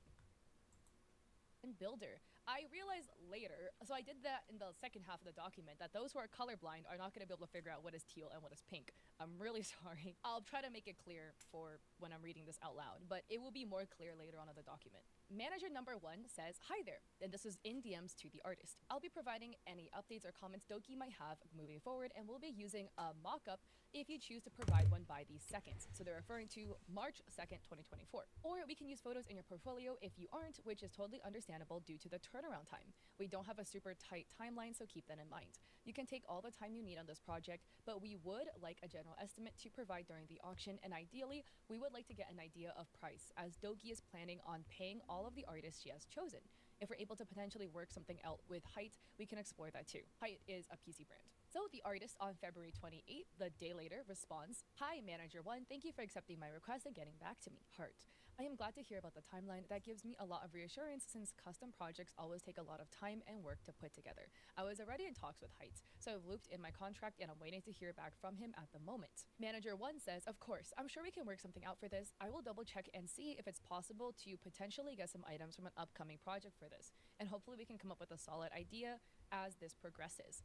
The artist says, "Which branch of Height are you in talks with, if you don't mind me asking? Since I'm in talks with a UK manager, I'm wondering if it's worth roping the different teams together for better communication. I also already have a mock-up if you're ready to see it."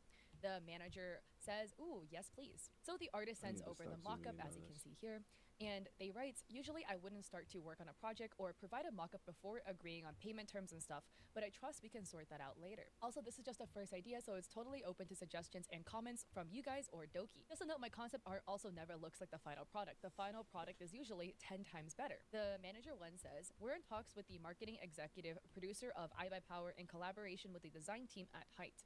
I'll definitely be able to give you a sure answer on whether or not it would be possible to get access to the items for our upcoming project for this, which would be amazing for everyone involved, later today." Also, that looks absolutely amazing. We could not have imagined a better design. And the artist in response to that says, "Ooh, interesting that iBuyPower is involved. If it's their marketing executive producer, this is definitely gonna be big." And here, important to note, the manager says, "As far as payment terms go, Doki is 100% going to pay whatever you charge for the PC. Once we have an idea of the final cost, we can finalize everything then." Red flags in the project. The first red flag and issue is that management published the PC concept for the Tiltify auction without confirming a budget with the artist, or that work could be edited. To note, in the Tiltify auction, the design was listed as potentially being subject to change. Basically, from here on out, we will see that in the beginning of the communication between Management 1 and the artist, everything looked good. Like, they reached out to the artist, they liked the submission, they wanted to work with the artist, aka the PC builder, and then things just devolved from there. It just literally goes into the shitter. It's actually crazy how bad this all falls apart. Again, Hold up, actually. Give me 1 second. Oh, no. Okay.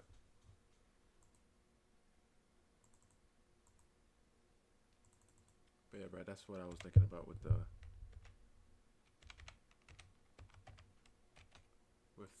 rigging thing, which is gonna be a problem. Let's see something real fast. No, no, no, no, no.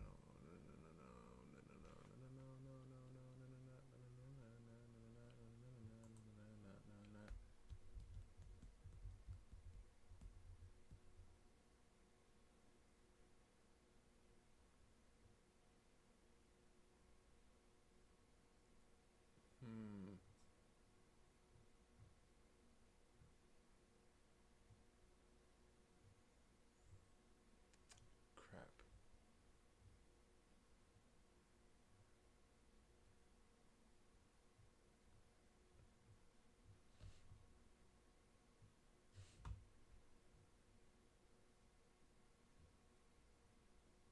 I don't think I'm gonna be able to find it.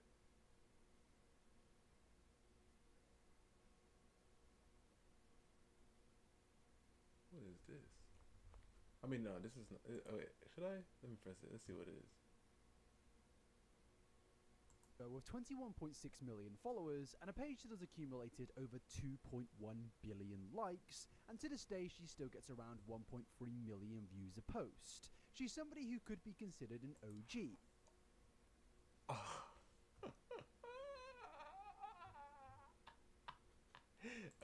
Let me see this real fast. Give me a second. It's not what I want. As in the early days of TikTok between the year of 2019 and early 2020, Zoe Laverne was one of the most popular TikTokers on the platform, competing with other well-known TikTokers such as the D'Amelios, and there was even a very famous clip that went viral around 2020 of where Zoe was breaking down because Charlie had overtaken her in followers. I'm literally crying about this for like an hour because it's just so like pathetic that like she just comes in and like almost proves like she's so close to passing me and Oh my everybody's gosh. reminding me that Who she's cares? gonna pass me. Who And cares? I just want to prove this that I am better than her because I am Zoe Laverne and I am literally the star of TikTok. And Oh my taking me down and boosting her up and the TikTok headquarters and to strangle their neck. Yeah, a lot of people like to say the Oh new my generation of kids, the gosh. brain rot generation, are just fundamentally and absolutely cooked. But when you see clips like this, you can't really help but think to yourself, no, I think this is an all-generation thing. This little girl. Every generation of children is just cooked to a fundamental level, because what is going on here?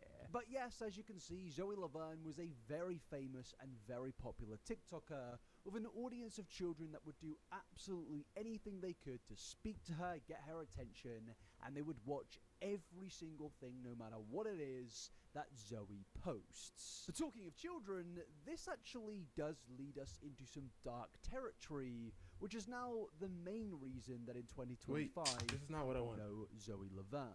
Because you see, in November of 2020, Zoe Laverne, at 19 years old, was exposed for grooming and kissing a 13-year-old fan.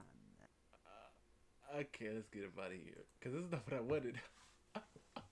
This isn't what I wanted. Hold up.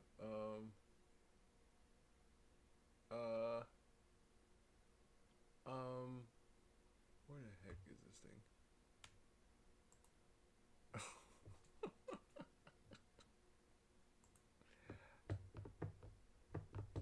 Pretty crazy things that happen out here.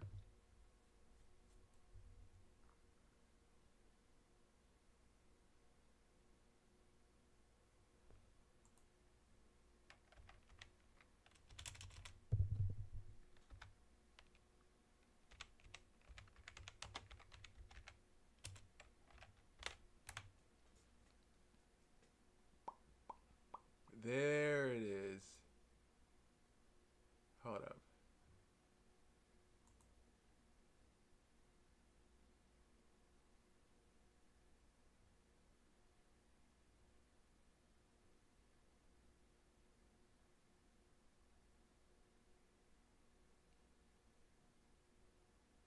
Where is it?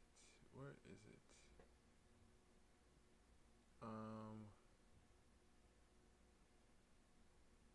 Hmm.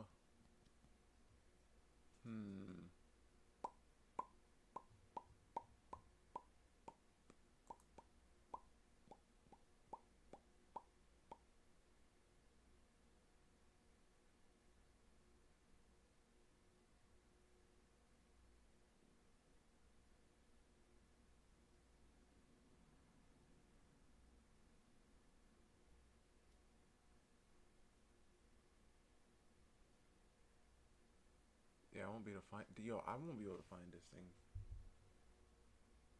I won't be able to find it, which sucks.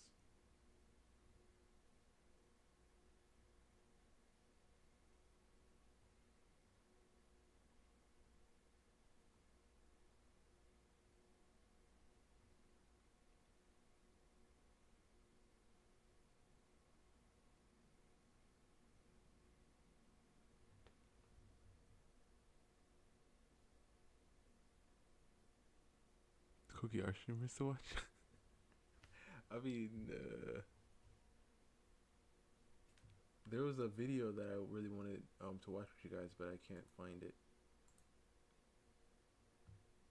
Let's see what you got, Morgan. Oh, dang, Morgan. I like this one.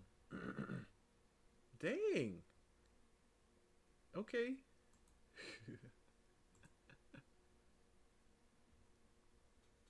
Still to be determined. Okay, I understand. Phoenix. But yeah, that's what I'm looking for right now, and I cannot find it.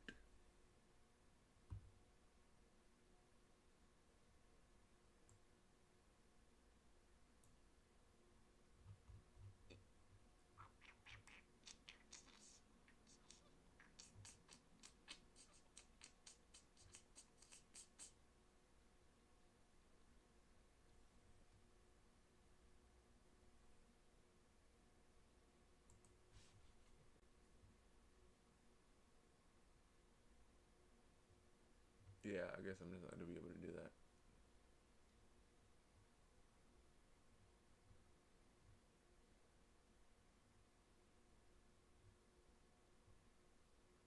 Should we just continue with this thing?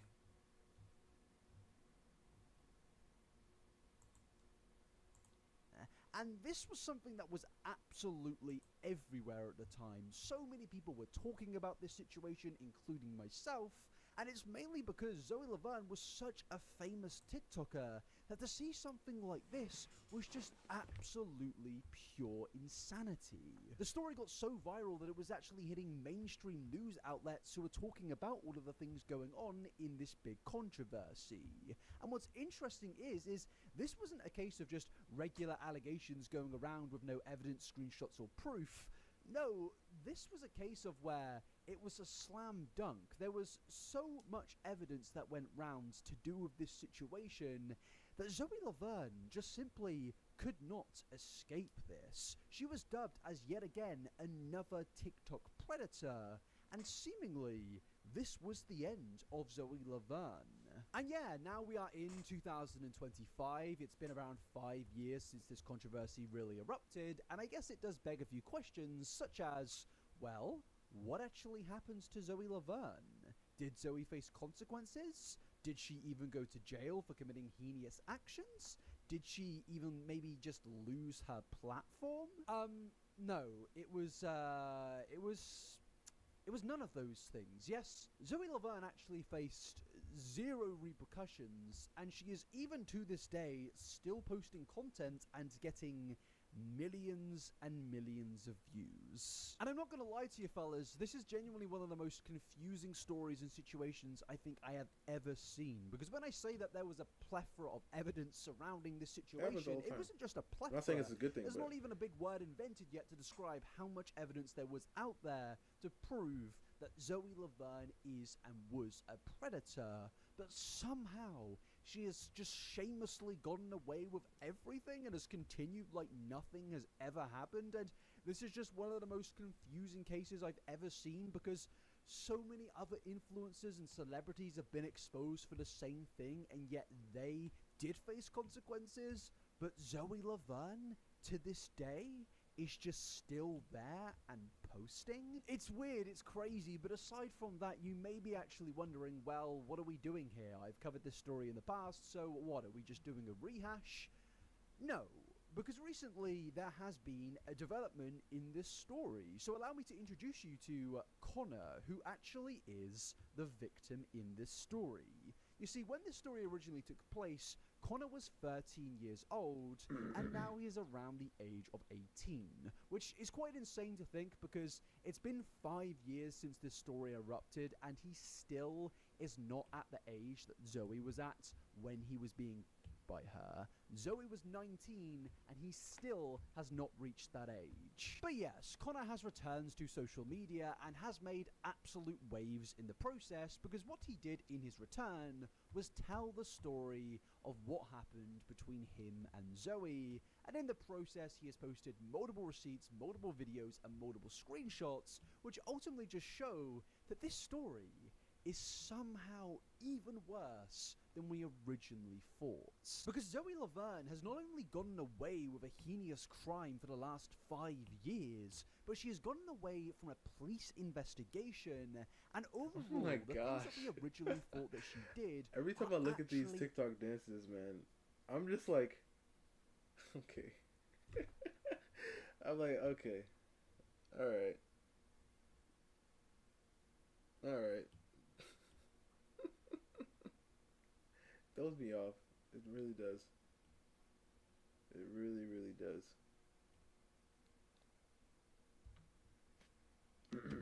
fundamentally so much unbelievably worse. So what I want to do in today's video is actually go through the original story as it was coming out in 2020 and explore it in a quick and concise manner to really allow you to understand the real context behind everything in this story. And then what I want to do is move into Connor's side of the story, his expose surrounding the entire situation. And with that and the original story in your mind, you will truly be able to understand how bad of a person Zoe Laverne is, and why I am so flabbergasted that she has gotten away with this for so unbelievably long. But yeah, May, do you have one?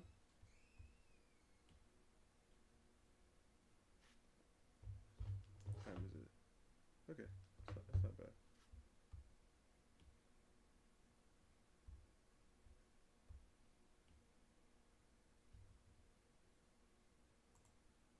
And I don't say flabbergasted lightly, ladies and gentlemen. But yes, we're firstly going to get into Chapter 1 or Chapter 2, which is the original story of Zoe Laverne. And before we do that, I do just want to put a warning saying, yes, there are going to be a lot of sensitive things that we're going to go through in the next part of this video. I will be using words to get around YouTube's, system, and I kind of will be describing things very fleetingly and lightly. And I'm not obviously going to go into any gruesome detail because I actually want this video to be viewed by people. And before we do that, I do just want to put in a quick shameless request of could you please like this video, comment something down below, and most importantly, subscribe to the channel. But with that, let's get into the original story.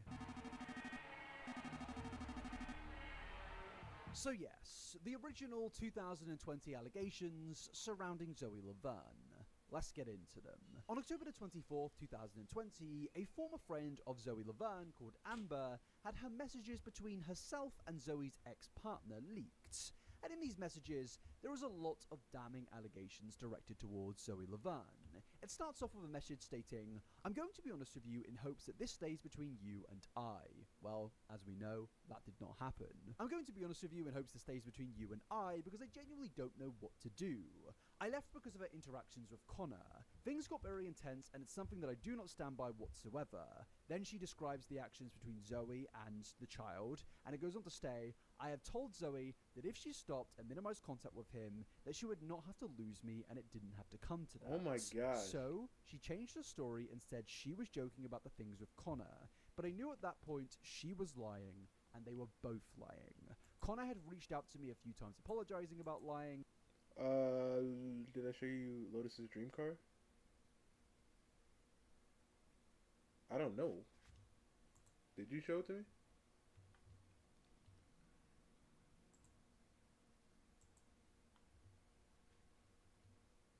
I didn't even know Lotus liked cars. I thought she liked bikes.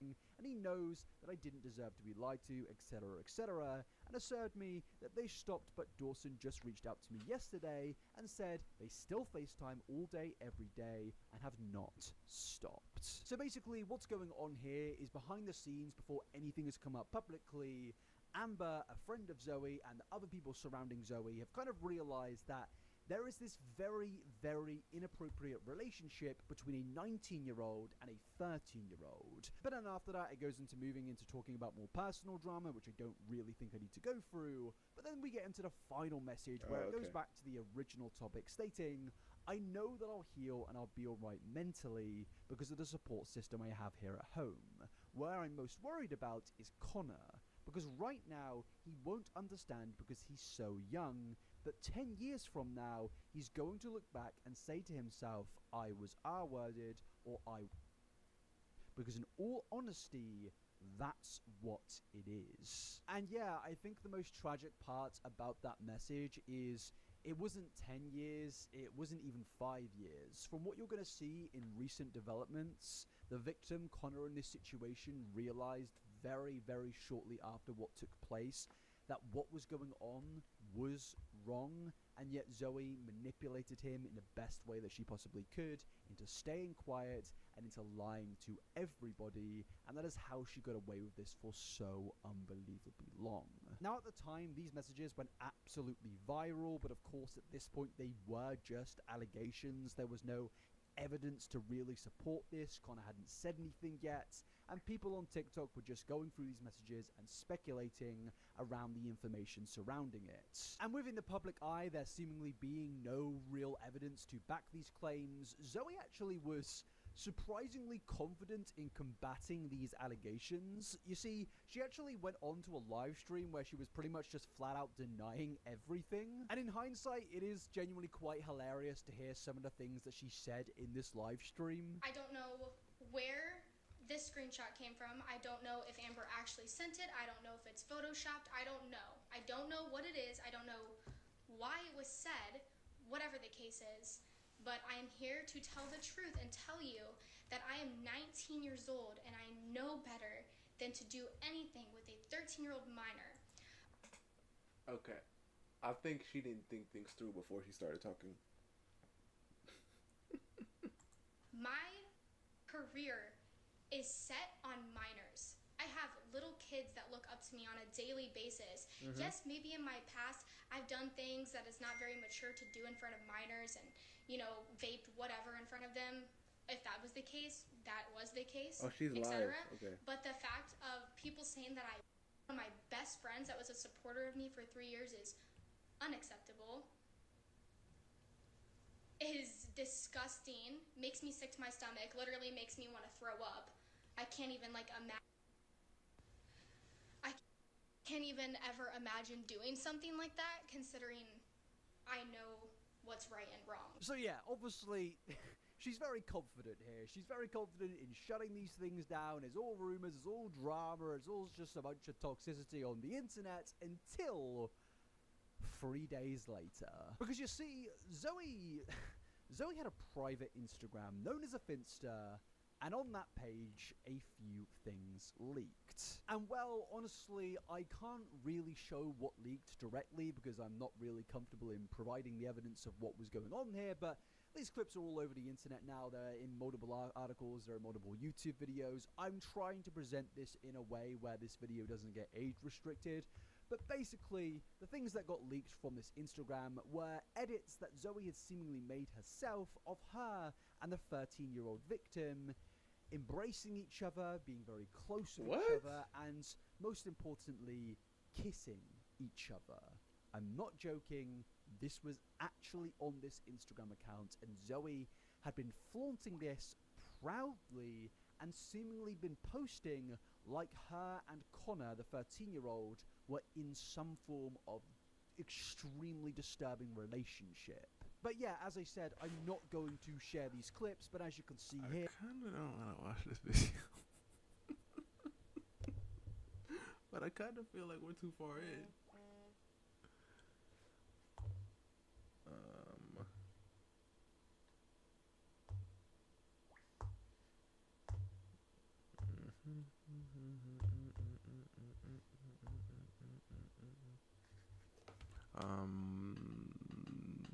Carlos, Lotus, Dream Car, the right is Nova's. Oh, hold up. You posted it somewhere?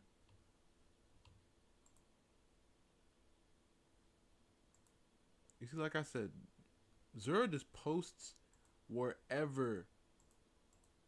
Like, Zura, why? How does this make sense to be in your OCs?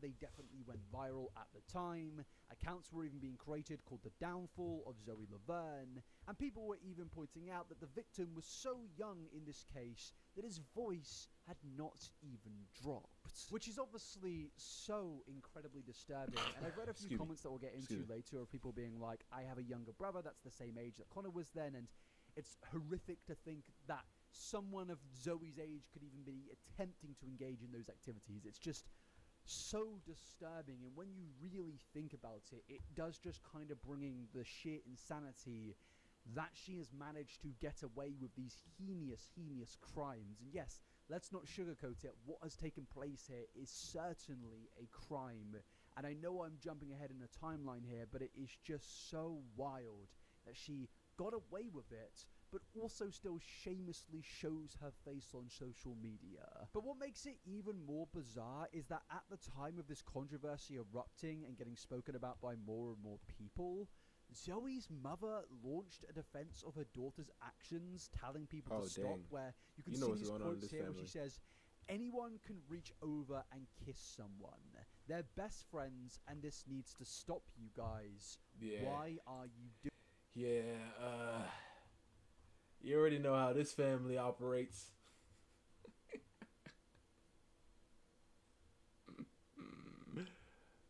Read the message. What message?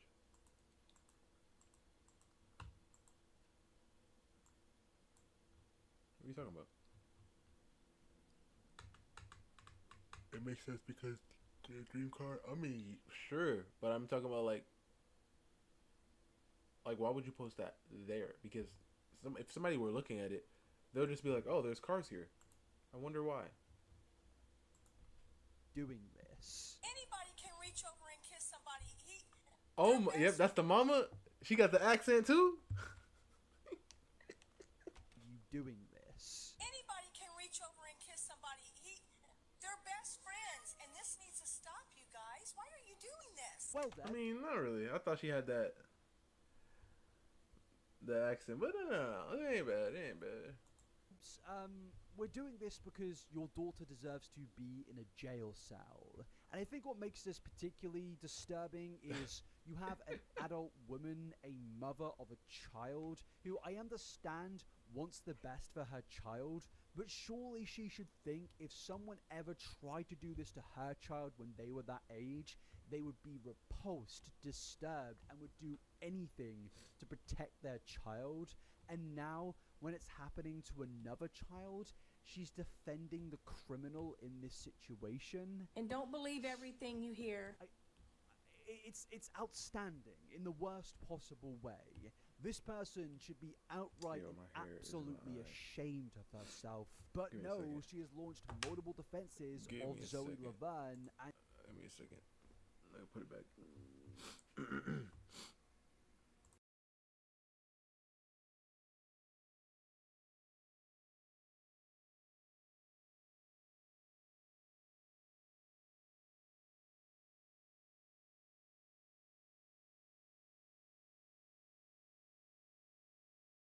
Okay.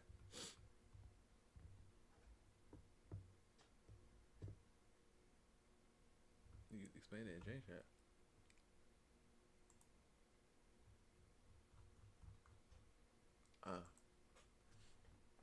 The reason Little loves the car so much is because her dad owned one of the fast cars and a part of their family legacy. The car that solid treatment, right?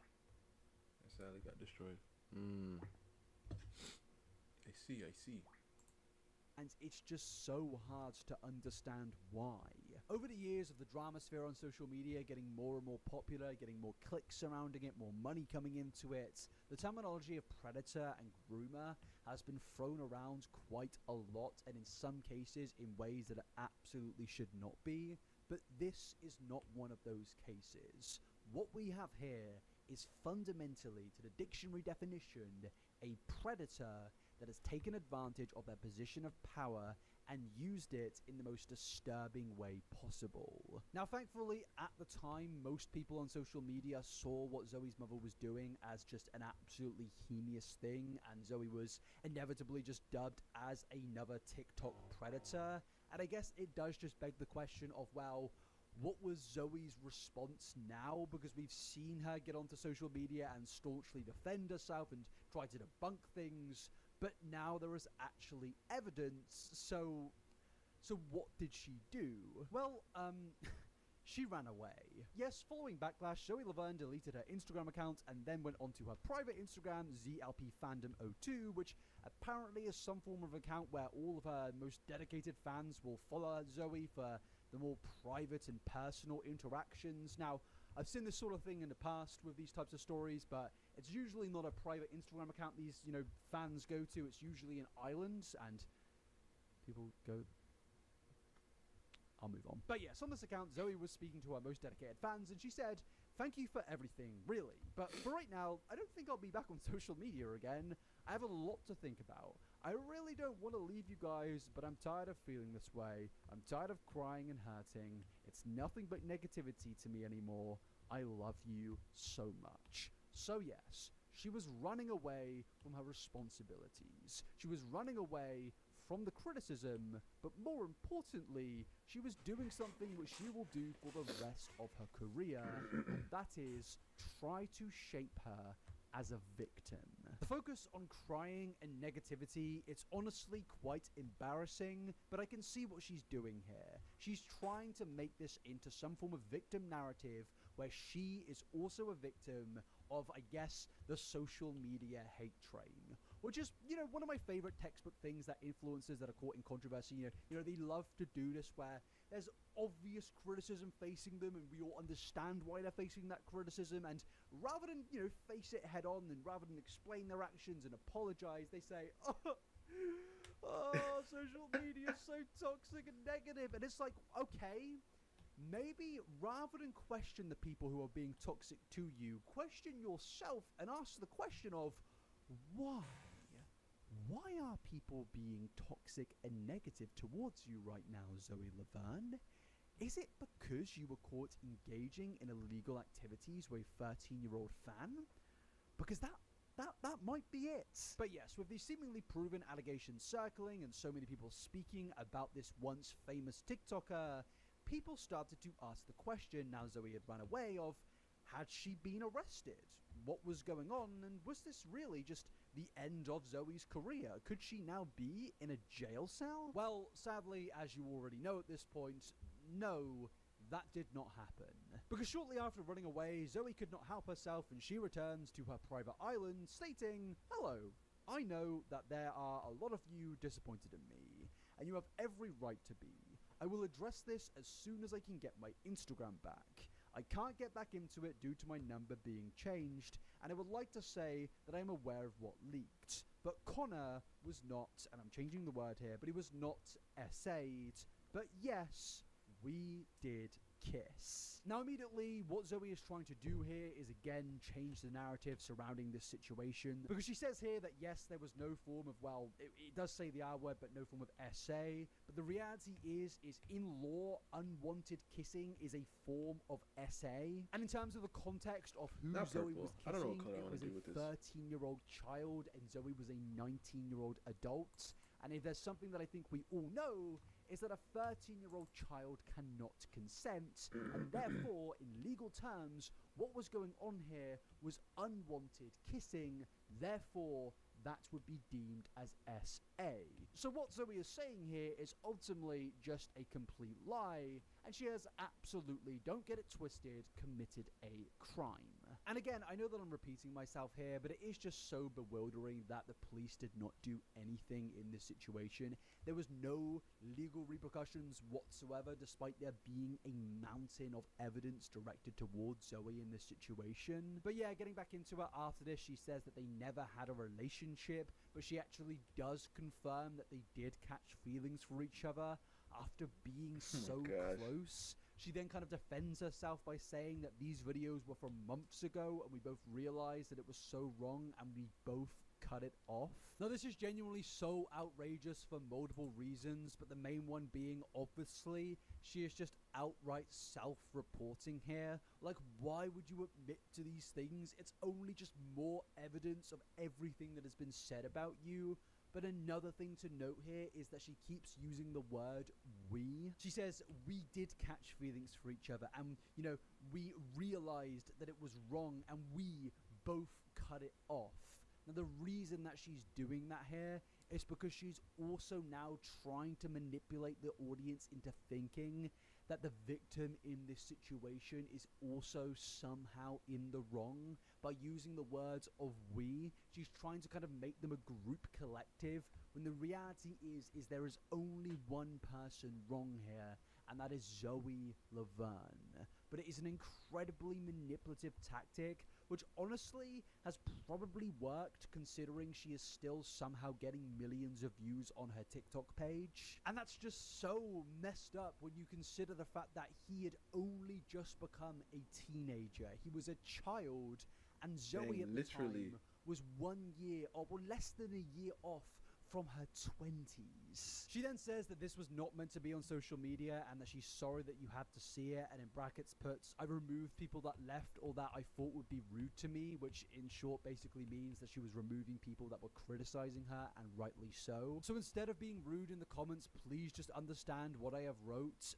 Thank you. Connor and I have had no communication for 3 days now. We are still friends, but we think it's best to stop talking and work on each other's mental health and spend time with our families. Now what's crazy about this is this, if you read it without any context whatsoever, you would think that this is like some form of press release where a celebrity has been caught cheating on their partner, and now they're like, oh, yeah, we're gonna focus on each other's mental health and we're gonna spend time with our families because that's the right thing to do. But the reality is what she's talking about here is her a 13-year-old child. This isn't some big TikTok celebrity drama. This is a very serious thing that she is trying so desperately to change and spin the narrative to almost make this look like some form of normal thing. And I think honestly, that is so unbelievably disturbing. Yeah, and I have said in the past that I don't think Zoe is taking this situation seriously, or she doesn't seem to understand the sheer gravity of the situation. But I actually take that back now. I think she absolutely does understand what's going on here. She does understand the sheer gravity and weight of the situation.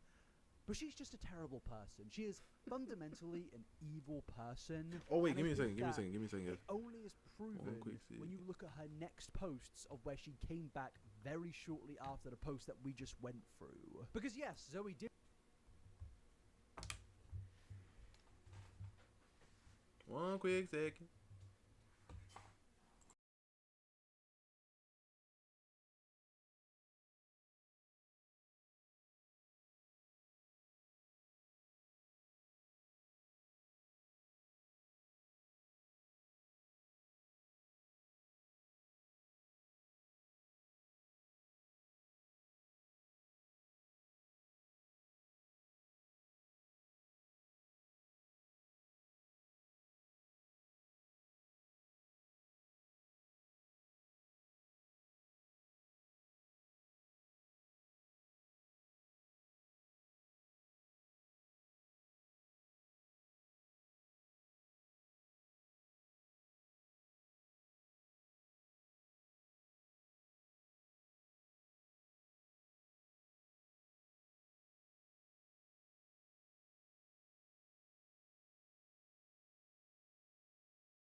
I'm back.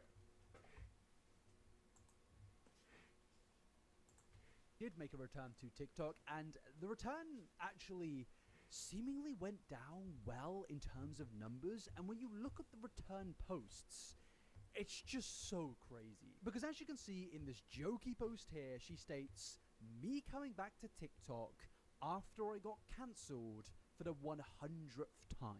I mean, this is just fundamentally one of the craziest and most wild posts I think I have ever seen. You were not cancelled you were exposed for committing one of the worst crimes you could possibly commit.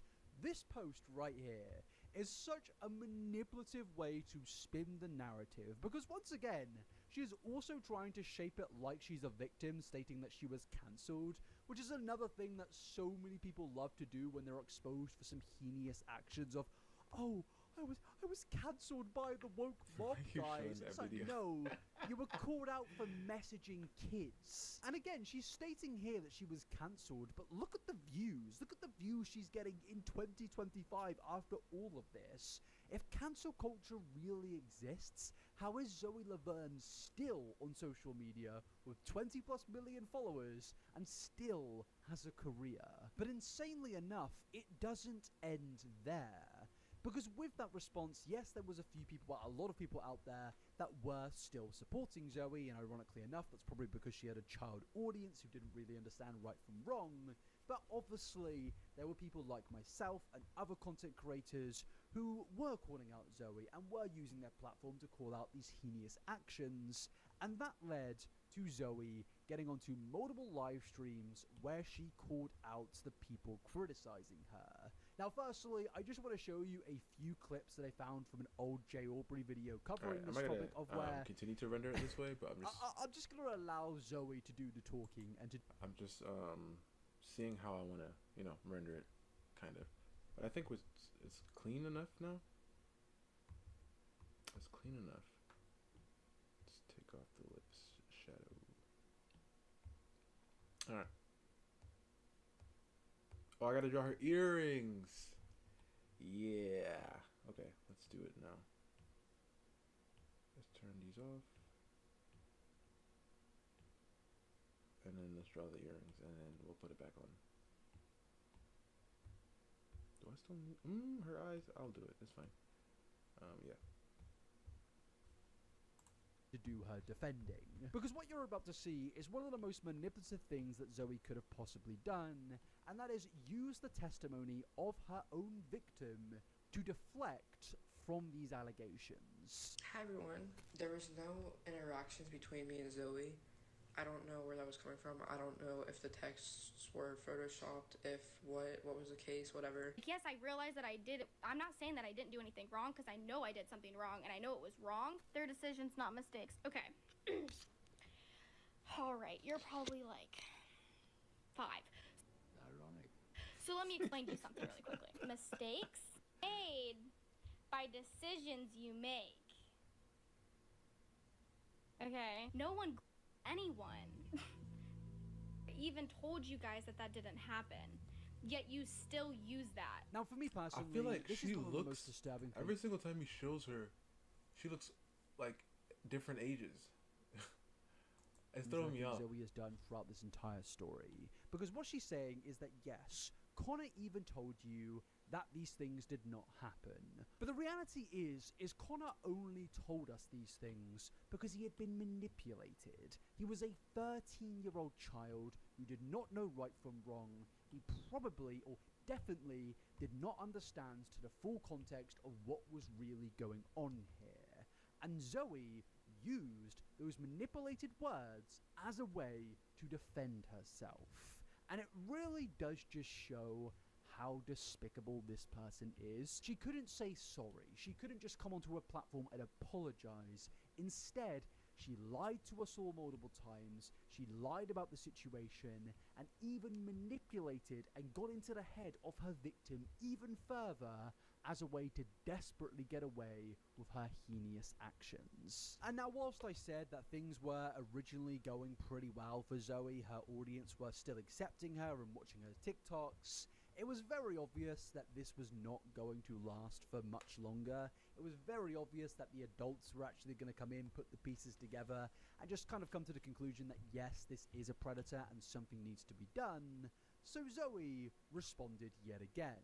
Because yes, she jumped onto another live stream where she defended her actions. No, she didn't really apologize. She just basically let the world know that everything that was being said about her is absolutely fundamentally true, and yes, she is a predator. And the live stream starts off with Zoe, once again, rather than taking any accountability, blaming everybody other than herself.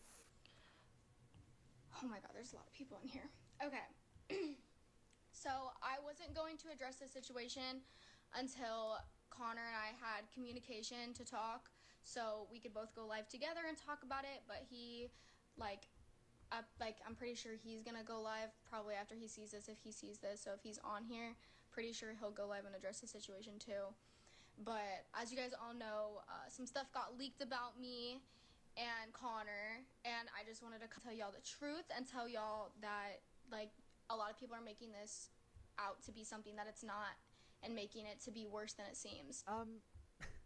Zoe, I would still, even in 2025, love an explanation on how you as a 19-year-old kissing a 13-year-old being blown out of proportion. I would really like you to explain to us how this is being made out to supposedly be worse than it actually seems. Because from my perspective, this is one of the worst things that I've ever seen on social media.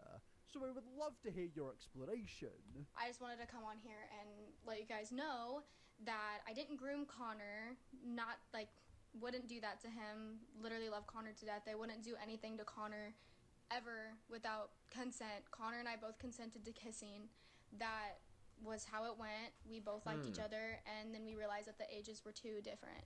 Nothing happened between us besides kissing, and I'm saying that now, like, I'm really sick of people thinking that we did other stuff besides kiss. So not only is Zoe incredibly evil, but she is also fundamentally just, well, and look, YouTube TOS, I'm not being mean or bullying here, I'm just making some analysis, because, well, she is stupid.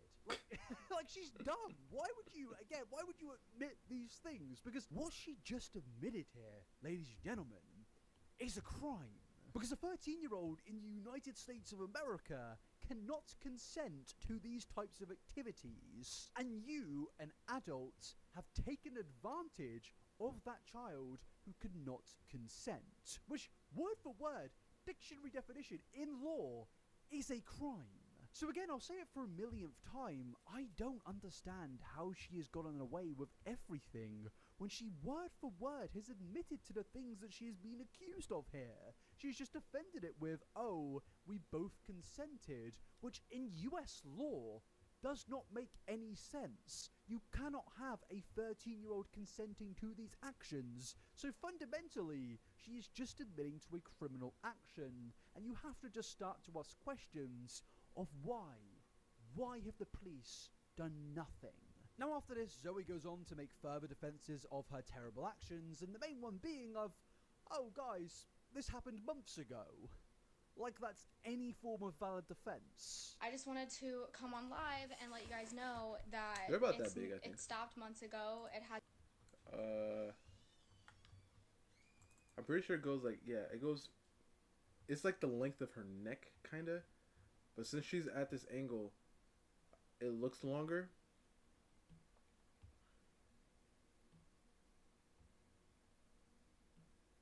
Yeah.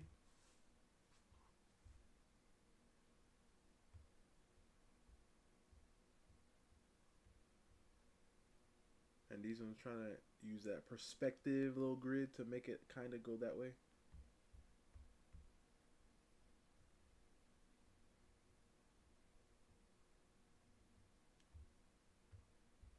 That might work still. Hopefully. Hasn't been a thing for a while now. Connor and I don't have communication right now due to our parents both agreeing to cut our contact and give us both time to heal and from social media, because social media is very toxic to us right now. And we're both just kind of hurting. We're trying to like laugh off the situation because we both realized back then that it was just like not right and that the ages weren't the thing that's throwing me off is the fact that he keeps saying her fan, and she's saying our parents, and the mom said they're best friends. What the heck is going on? Next thing you know, they're siblings, bro. Next thing you know, that's her little brother. What is happening? I don't understand. I don't want to watch this anymore. Oh my gosh, this is weird stuff, man. Let's be real here. What she's trying to do here is once again create a victim narrative. Because yes, she speaks about how she's hurting and trying to heal, and social media is just so sad and unbelievably toxic. And again, I'll ask you the question of why is social media being toxic towards you?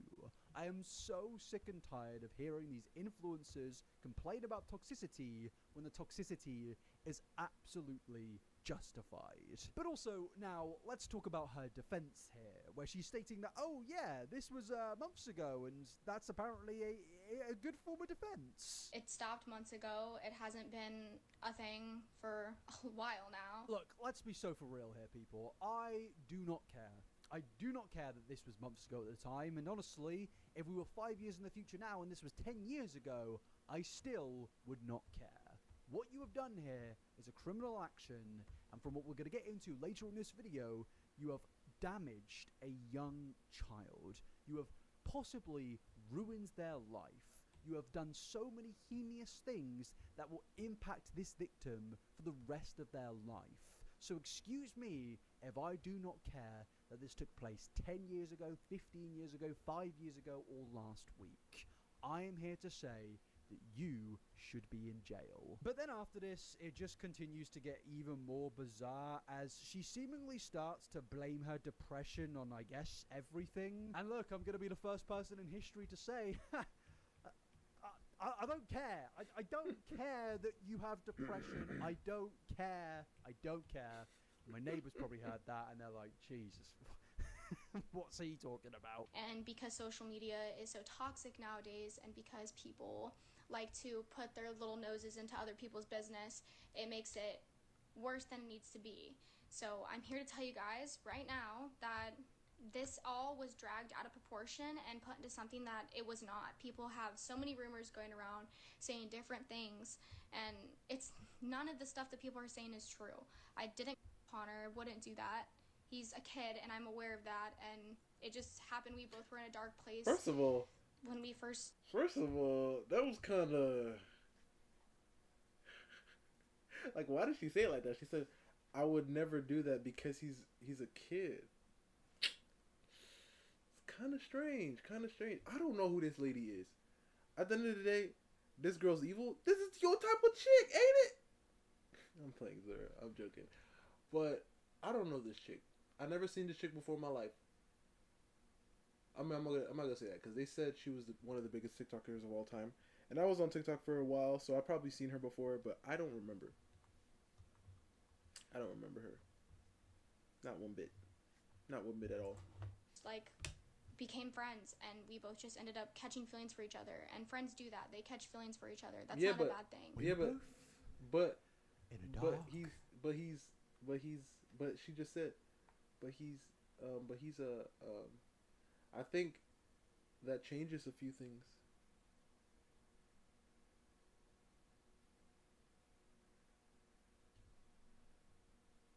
I was in a dark place.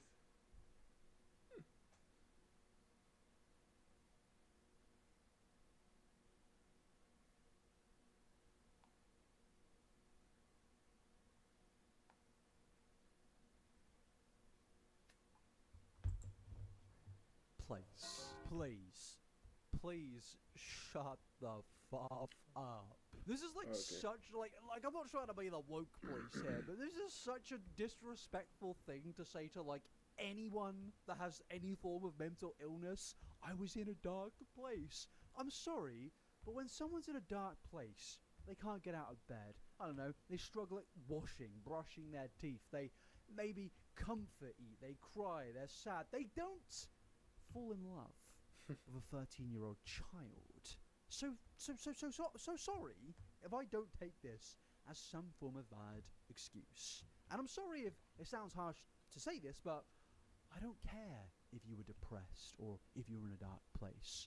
I'd rather you be in a dark place in a prison cell, quite frankly. Now, what makes this even better is in recent times, Zoe is... Yeah. This is why... Listen. I don't want to bring this back to old girl from that one show, but this is why the whole trauma thing pisses me off. Because I'm just like, yeah. But that don't mean we could justify everything you just did.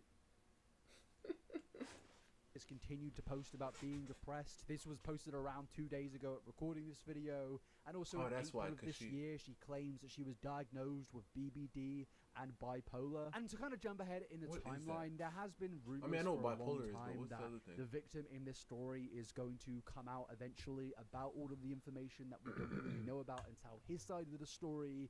So to me personally, sorry to sound like a bit of a conspiracy theorist, but I see these types of posts and think to myself, it's very obvious what you're doing. You're laying the groundwork of, oh, I've got depression, I've got a mental illness. And it's like, yeah, so many other people out there have got a mental illness. It doesn't mean that they can legally get away and justify their criminal actions. I'm sorry, it just doesn't work that way. And I'm pretty tired of people using whatever diagnosis to get away with some pretty heinous shit. Maybe take some responsibility, maybe own up to your actions, and maybe just realize that you are the problem in this situation.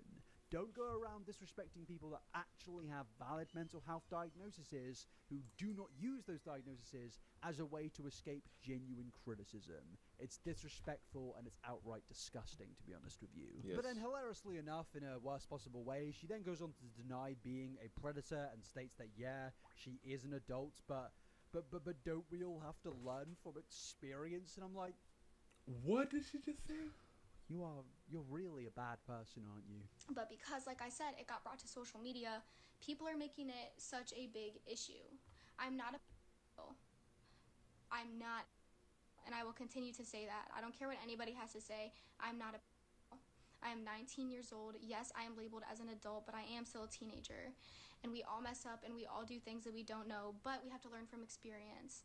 And I know that I'm not the only person that has been put in this position before, and the only reason why I've been put in this position is because of social media making it out to be something that it's not. What? I'm confused. I'm sorry for laughing, but it is just outright bizarre. This is crazy. This girl. Saying that your social media use, like I said, made you kiss a 13-year-old. Like I said, I feel like she didn't think things through. You know, like she wasn't thinking about stuff. You know, she just hopped on the social media and then started talking. But yeah, guys, by the way, if you guys are enjoying the stream, even though this video is kind of crazy, if you enjoyed the stream, make sure you subscribe and like the video and subscribe if you enjoy the art or anything. If you enjoy the drawing or my random commentary. But this girl's crazy. Wait, is this the one that I'm using? Yeah. Oh, I guess it is, yeah. Okay. And make edits of that and post it on your private Instagram. So she posted it. This is all stupid. I don't think that's a thing. I mean, we already established that this girl has an issue. Like, she's always online. Like, she was literally crying because Charlie Pastor, the D'Amelio Charlie Pastor on TikTok, she started crying. What? She said, because I should be the number one. What? Oh, this girl just is obsessed with the internet. That's probably why she did it. Crazy. Of overuse of social media. Like, I'm just so confused about what she's saying here. Are you hearing what you're saying here, Zoe? Like, is this a thing? Like, I don't really understand it. Like, fellas, I'm not gonna deny it. I've probably got some sad bastards in my audience with a 9+ hour average screen time on a day-to-day basis. Look, I'm judging you right now, but yeah, how much screen time do you guys have? Like, on an average day? But I don't think that 9+ hours of them scrolling TikTok to feed their brain rot has actually led to them committing a heinous crime. It's not a correlation, to be honest with you. There's no correlation there. Like, do me a favor. Do you have a social media addiction? If so, go into the comment section down below and comment beans if that social media addiction or phone addiction has not led to you committing a terrible crime. I'm trying to do an experiment here, people. I really want to learn. Sketchy? Is this a direct correlation? Because if it is, I think we need to delete social media. But yeah, after this, she goes on to defend her actions even more by stating that she was going through a lot and needed happiness. And again, it's not a justification. Let's be honest here. I wasn't in the right state of mind. I was going through a lot, and I really just wanted to find happiness. and I really just wanted to be happy. And Connor was my best friend, still is, even though we can't talk. He's still my best friend, and he made me happy in many different ways, and I made him happy in many different ways. I don't understand. Both were really close and caught feelings, and I don't understand. Like, I'm lost. Like, we're not.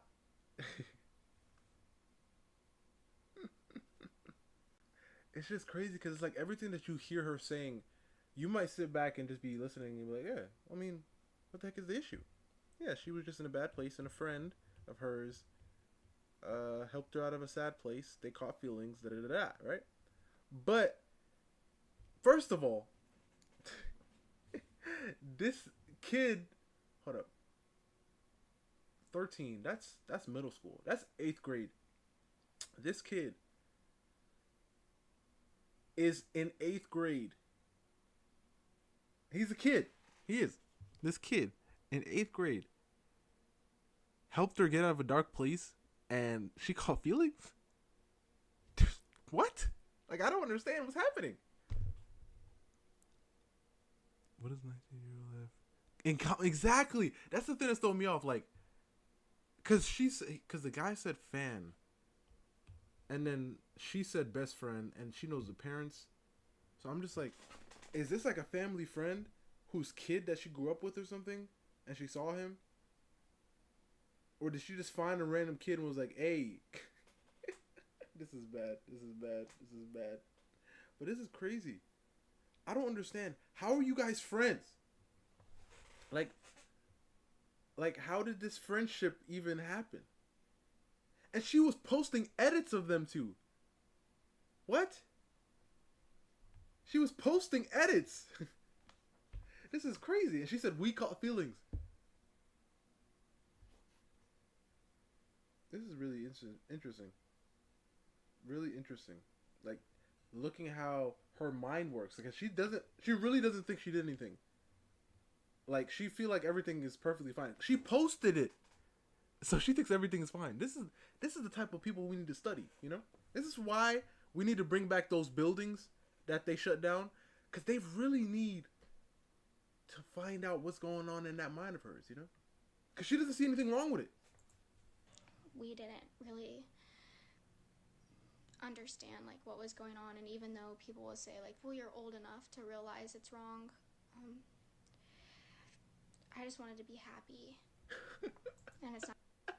I'm sorry, but like how she said it is kind of like, you guys like you guys can't just, you don't want me to be happy? Like, whoa, we're not saying you can't be happy, we're just saying you can't be happy doing that. It's not an excuse, and I'm not trying to make excuses about it. It's just me telling the truth and how I felt, and I just Oh, she's crying. know what else to say and know what else to do. I mean, probably delete your social media and then shortly and promptly hand yourself in to the local police station. And the rest of the apology is pretty much just her basically saying that, yeah, I guess it was bad, but I mean, not really. And then she also then goes on to get the cat out, and yeah, this is just the traditional influencer apology of, oh, guys, I'm really, really sorry, I've done something bad. Well, I'm not also sorry, but kind of sorry, but also here's a cat. Isn't this cute? But yeah, they do that. In 2020, when I first saw this apology defense live stream, I did think to myself, haha, yeah, this is definitely the worst thing that I've ever seen on social media. And honestly, 5 years later, there hasn't really been much that has matched this. This still, to this day, is one of the worst things I think I've ever seen an influencer do. But what's interesting is after the media frenzy surrounding this situation, after all of the criticism and people going after her, the videos made about her, you would feel like Zoe Laverne's career would be over here. She would never show herself on social media ever again. She would go to jail. Some form of consequence would happen. But no. Zoe never faced any repercussions. She never faced any consequences. And as I said multiple times, she just continued to post on social media and funnily enough, continue to get into more controversies. And even a year later, in 2021, Zoe actually gave birth to her first child. Oh! So yeah, things were actually going... My gosh. Hold up. Let's think about this, guys. Hold up. We gotta think. All right, so there's 9 months.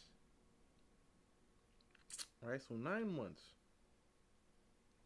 All right, so that's like 3 months away, and in 1 year after the whole thing came out, she had a kid. Meaning, theoretically speaking,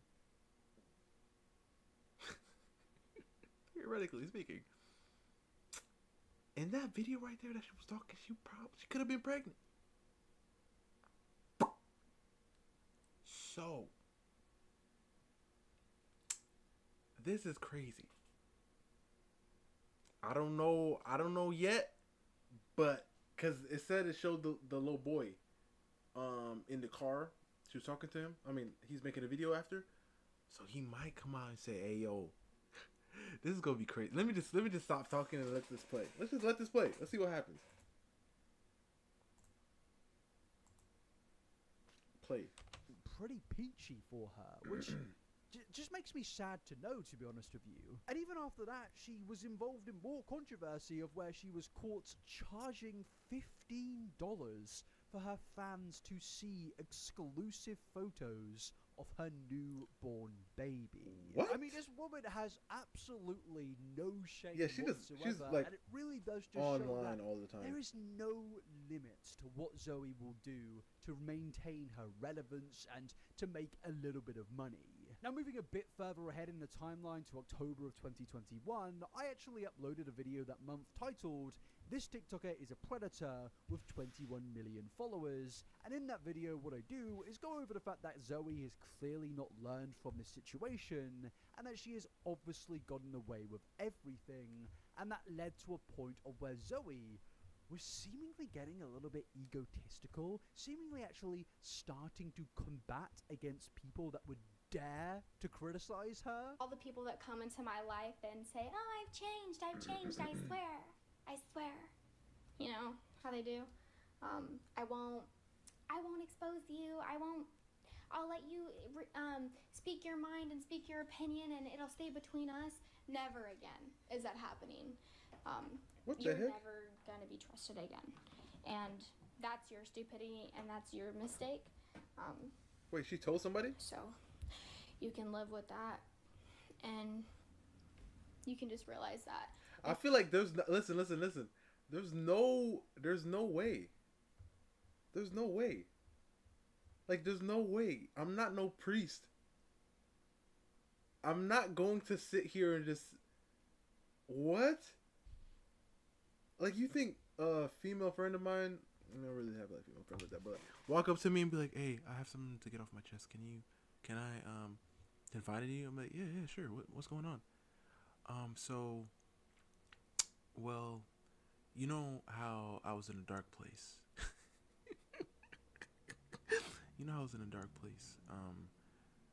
A few months ago. I'm like, yeah. What happened? Like, something happened in your job and stuff? And I'm like, yeah. So, I was just in a very dark place, and I was walking by this middle school, and I tripped and fell, and one of the middle schoolers came and picked me up and helped me, and oh my gosh, oh my goodness. So yeah, I'm not talking to you no more. I'm done with you. What the heck? She just said you're cut off? There's no way you could tell somebody that and just expect everything to be normal. This is the craziest. Like, I feel like there's something wrong. Like, how does she not realize there is something wrong? Well, like, her brain. Oh, okay, Zura. Okay, okay. I see you. I see you. I see you. But hold up, Zura. Hold up now. All right, Zura. You got the proportions correctly with the thirds and all too, but you have to remember that bottom line. You got to remember, Zura. Hold up.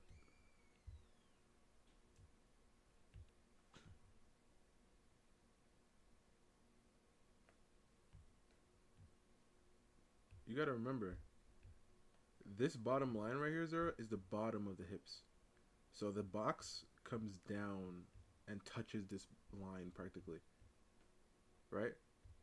And obviously, you know, it's in the, you have to break this up into thirds. So you have your rib cage, and then your head and your neck go up here. So the top of your head and your neck here, this is a rib cage, and then you connect these. Obviously, you know, this is like, and then the knees go here.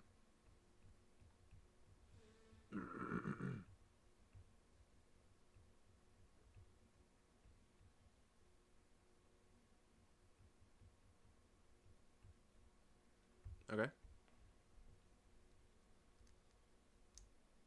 Not Travis. You called me That's what you said? What the heck? How the heck are you even... Alright. Can you back away from the mic? Okay. It's never gonna happen again, so don't be... This is like only to a couple certain people, so don't like think this is directed to everybody, but... I don't understand. Don't be trying to come back to my DMs months down the line saying I'm sorry. And why did you tell anybody? Like I feel like I don't get it.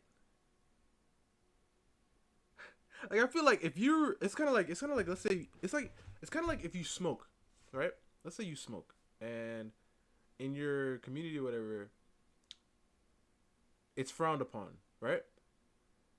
You don't just walk up to any random person and just say, yeah, by the way, I smoke. No. You probably end up getting into a situation where they end up speaking about it or doing it. Then you're just now you're like, okay, I guess I can do it, right? But this girl just walked out to a group of people and be like, hey, yo, guys, so kids, am I right? What the heck? And then expect everybody to be okay with it? This is crazy. This girl's mind isn't working right. I've changed because I'm not gonna reply. Yeah, this definitely doesn't seem like somebody that's taking any responsibility for her actions whatsoever, and if anything, this seems like someone that is actually trying to create a narrative once again that she is in the right and everyone else is in the wrong, and how dare they criticize her. And yeah, this kind of brings us to the current day, the current timeline of 2025, at least before May and April of 2025. Zoe was fine. She had her family, she had her new child, she was getting millions of views, and from what it seems, she was still a full-time social media influencer, which is just so ridiculous to see and think. But obviously, as you and I know, that did not last, because yes, the victim in this story came out with what actually really truly happened behind the scenes.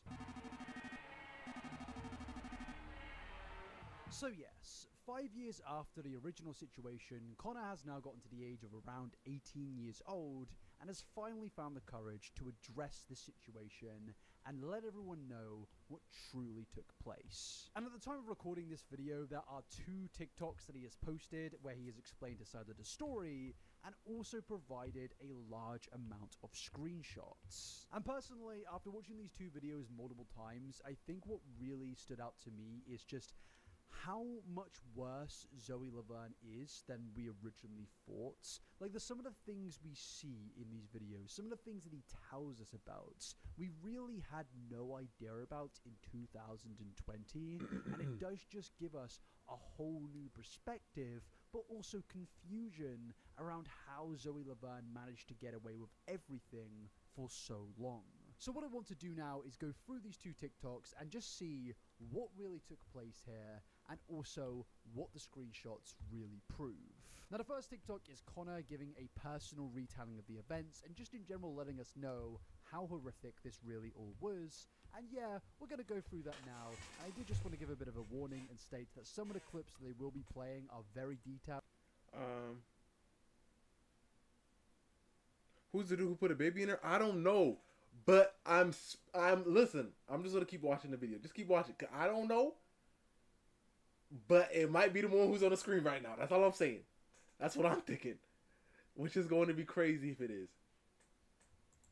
But also I will be playing a large amount of the clips, so this could be a little bit of a long segment where I'm not talking, but I wanted to show you guys the full context so you can really understand what's going on here. And that starts off with Connor being very honest and letting us all know that there have actually been a lot of lies spread about Zoe Laverne, but also the main story in this situation is not a lie and he definitely is a victim.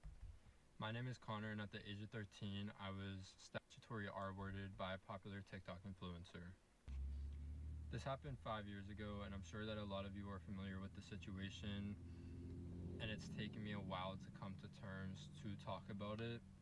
I do want to start off by saying that a lot of the things that you see on the internet of people coming out saying that they were also victims of Zoe, or also that they were involved in the situation in any sense, trying to claim that they underwent any sexual or romantic through her, are completely false.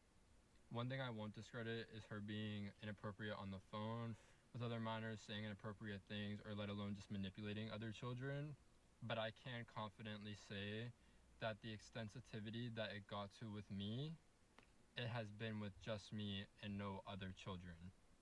It's taken me a very long time to talk about this solemnly because of the backlash I have received from the media, because I still am in high school and I still am a minor. But third of all, because I was trying to press legal action against her. Dang. And I didn't want my case to be tampered with due to my social media posts. Now, I think this is a very appropriate and respectful way to start this all off. Immediately dispelling the fake information out there about Zoe is obviously very important, mainly due to the fact that Zoe could definitely use the false allegations as a way to kind of flip the story. I've seen this happen quite a lot out there, in particular with James Charles, when originally in 2020 he was facing allegations. A big thing that he liked to do was be like, oh, there are all of these fake allegations out there. This man got a key and a lock on his ear.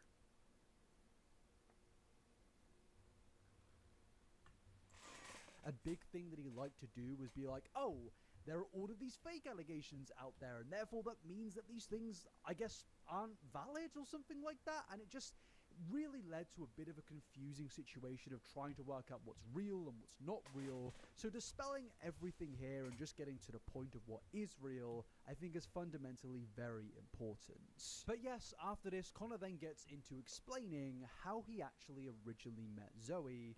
And as I said earlier, it came down to the fact that he, at the age of 13 years old and when Zoe was 19, was a fan of her. And they actually met at a fan meetup, which honestly makes this seem a lot... Well, I mean, I know it's already as bad as it can possibly get, but somehow it's slightly worse by the fact that she met him at a fan meetup. A fan meetup is for true fans. I was a fan. I did join her fan base in like 2018. I had a fan page and everything.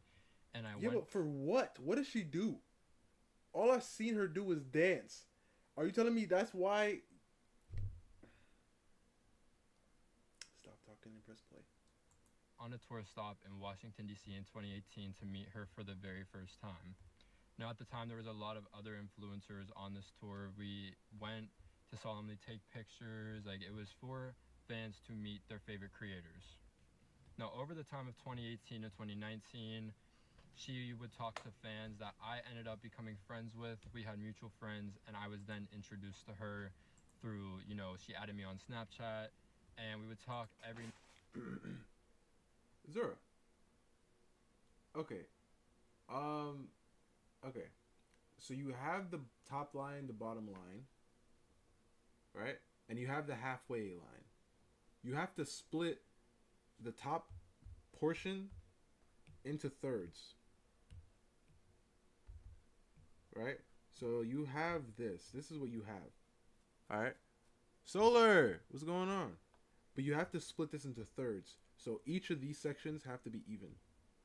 And once you have that, then this is where the hips go. This whole thing right here is the rib cage. And this plus the neck is that part. You see? And then you can, go again, add the legs. It's too much. And then halfway for the knee, and then down with the foot.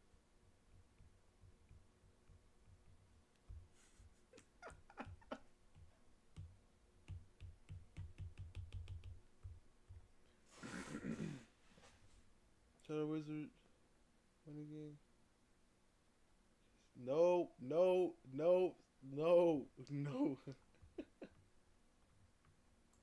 Now and then it was all kept to a normal, cordial level.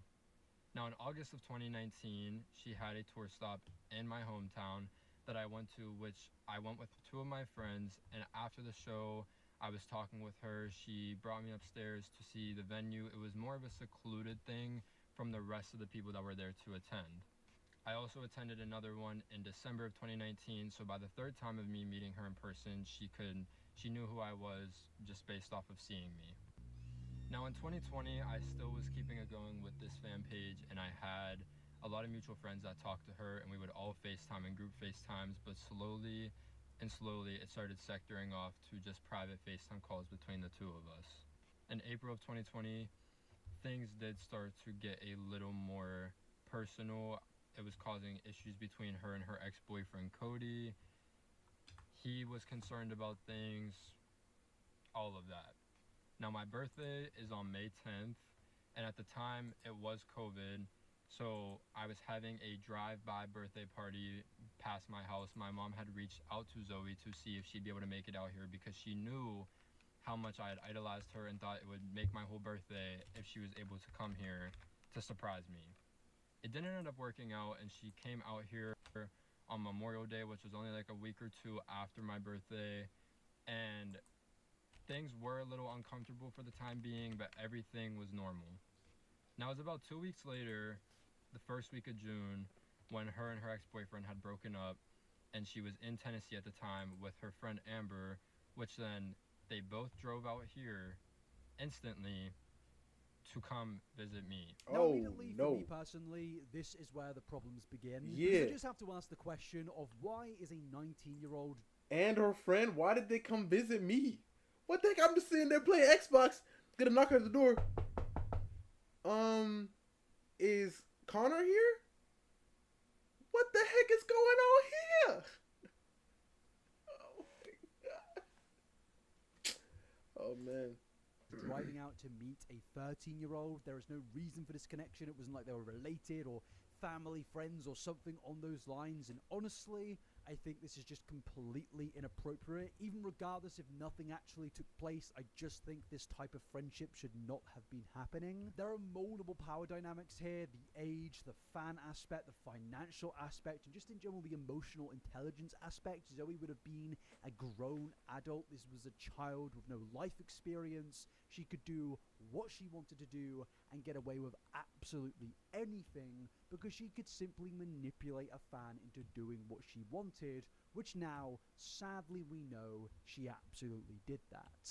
And yeah, it is pretty dumbfounding to me that this was even allowed to take place. Like, I don't understand why nobody stepped in. I understand that Zoe may have been lying and manipulating the situation, but at the same time, I feel like someone, a parent or an adult, should have stepped in and realized what's going on here is absolutely not right. And yeah, it led to this. Now, I was under the impression that they were only coming to visit for a week, but because they had both just gotten fresh out of relationships, they both made the decision to move here for a fresh start. What? Now, prior to her coming and visiting me, she did discuss with me on the phone that she liked me. I thought she was messing around. I thought it was just a funny little prank.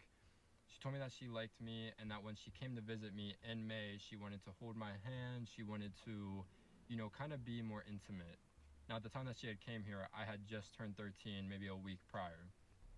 I had a very close friend group at the time that I would talk to, that I had voiced about being a little uncomfortable with the fact of knowing that she liked me and her still coming here, but I was under the impression I only had to see her for a week, so I was in fear of if anything were to go wrong, I only have to deal with her for a week and I can move along and not speak to her again. Again, I'm honestly just really confused at how a 13-year-old and a 19-year-old, a very, very rich and famous 19-year-old, were allowed to have a friendship like this. Regardless of intentions, regardless of if anything happened or didn't happen, I just don't understand how this was allowed to happen.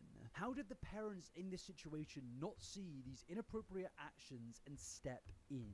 It's absolutely crazy, and I know Connor may not want to hear it, but personally, I feel like Connor was very much let down by a large amount of adults that were in his life. And yes, sadly, that did lead to some horrific things happening. Now, obviously, the parents would have had no idea that it would have led to something so horrific and heinous, but at the end of the day, it is your responsibility as a parent to be aware of what your 13-year-old is doing. Now, obviously, Zoe did have a massive role in how she got away with hiding their interactions, and a large amount of that I don't absolutely understand. does come down. Like, why? Like, what is this doing for, like, why are you going to meet these people? Like, 13-year-old is doing.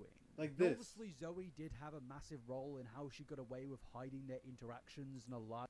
Like, why do I want to meet you after that? I feel like certain other like YouTubers like that I watch, like people that play games, people that draw, like people that are just funny. If I were to ever meet them, I'm expecting funny. I'm expecting maybe to see some art, draw, or play video games. But are we expecting to dance together? That's all she does. I mean, I don't know who she is, but since she was talking about crying over Charlie, I'm guessing they both like, because Charlie dances, so she got to have dance too. Obviously, Zoe did have a massive role in how she got away with hiding their interactions, and a large amount of that absolutely does come down to manipulating Connor. And he actually does then get into that in the next part of this video. In June, she did kiss me. She did start to get more personal. She would try to seclude me off from my friends, from my family, try to get me away, whatever. Now, if you were on social media back in this timeline, you could see that I defended her for everything she was ever accused for, canceled for, etc. I was so strung up and just trying to process real life because someone that I'd idolized for years was now living in my hometown, was somebody that... Yo! I am literally... Like, there's something in the water, bro. This is a 13-year-old little boy. Right? This man is in middle school. I mean, he probably just got into high school. Because it's either 8th or 9th grade. Because I'm pretty sure I was in 9th grade freshman year. I'm pretty sure. But why are you a fan? Like, what? Like, why? Like, he said, hold up. He said idolize, bro. I was so strung up and just trying to process real life because someone that I'd idolized for years was not... For years! He idolized her for years. For why? For why? What did she do? I'm really confused. Like, it's really bizarre. I really don't know.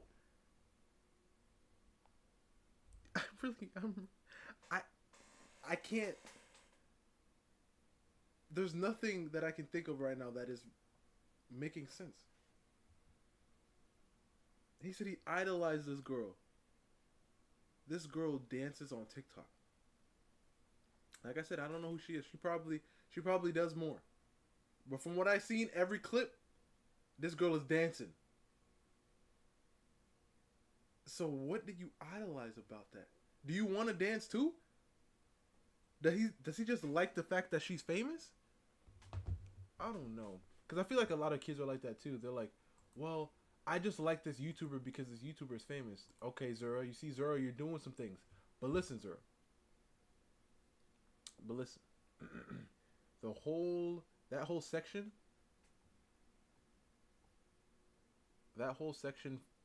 is the size of the rib cage. So once you have that section, but it's like it's getting a lot better, Zura. So once you have this section, this whole section is the rib cage. Half of this is the hip area, and this is the head. So this rib, half, hip, head, neck.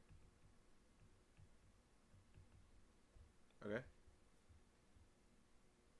Half, but like obviously in like an angle, the hips can be going like this. But the thing is, the hips are half of this shape.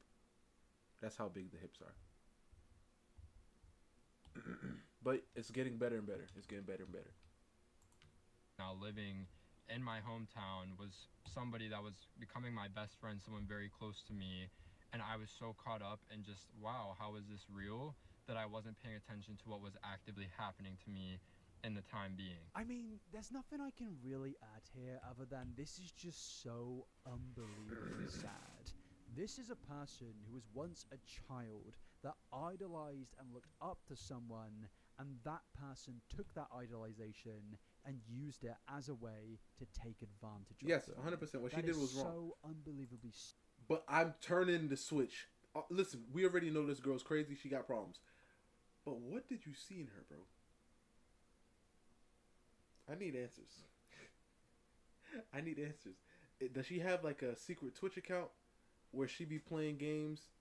Does she watch anime like in the past time? Like what is it? What is the thing?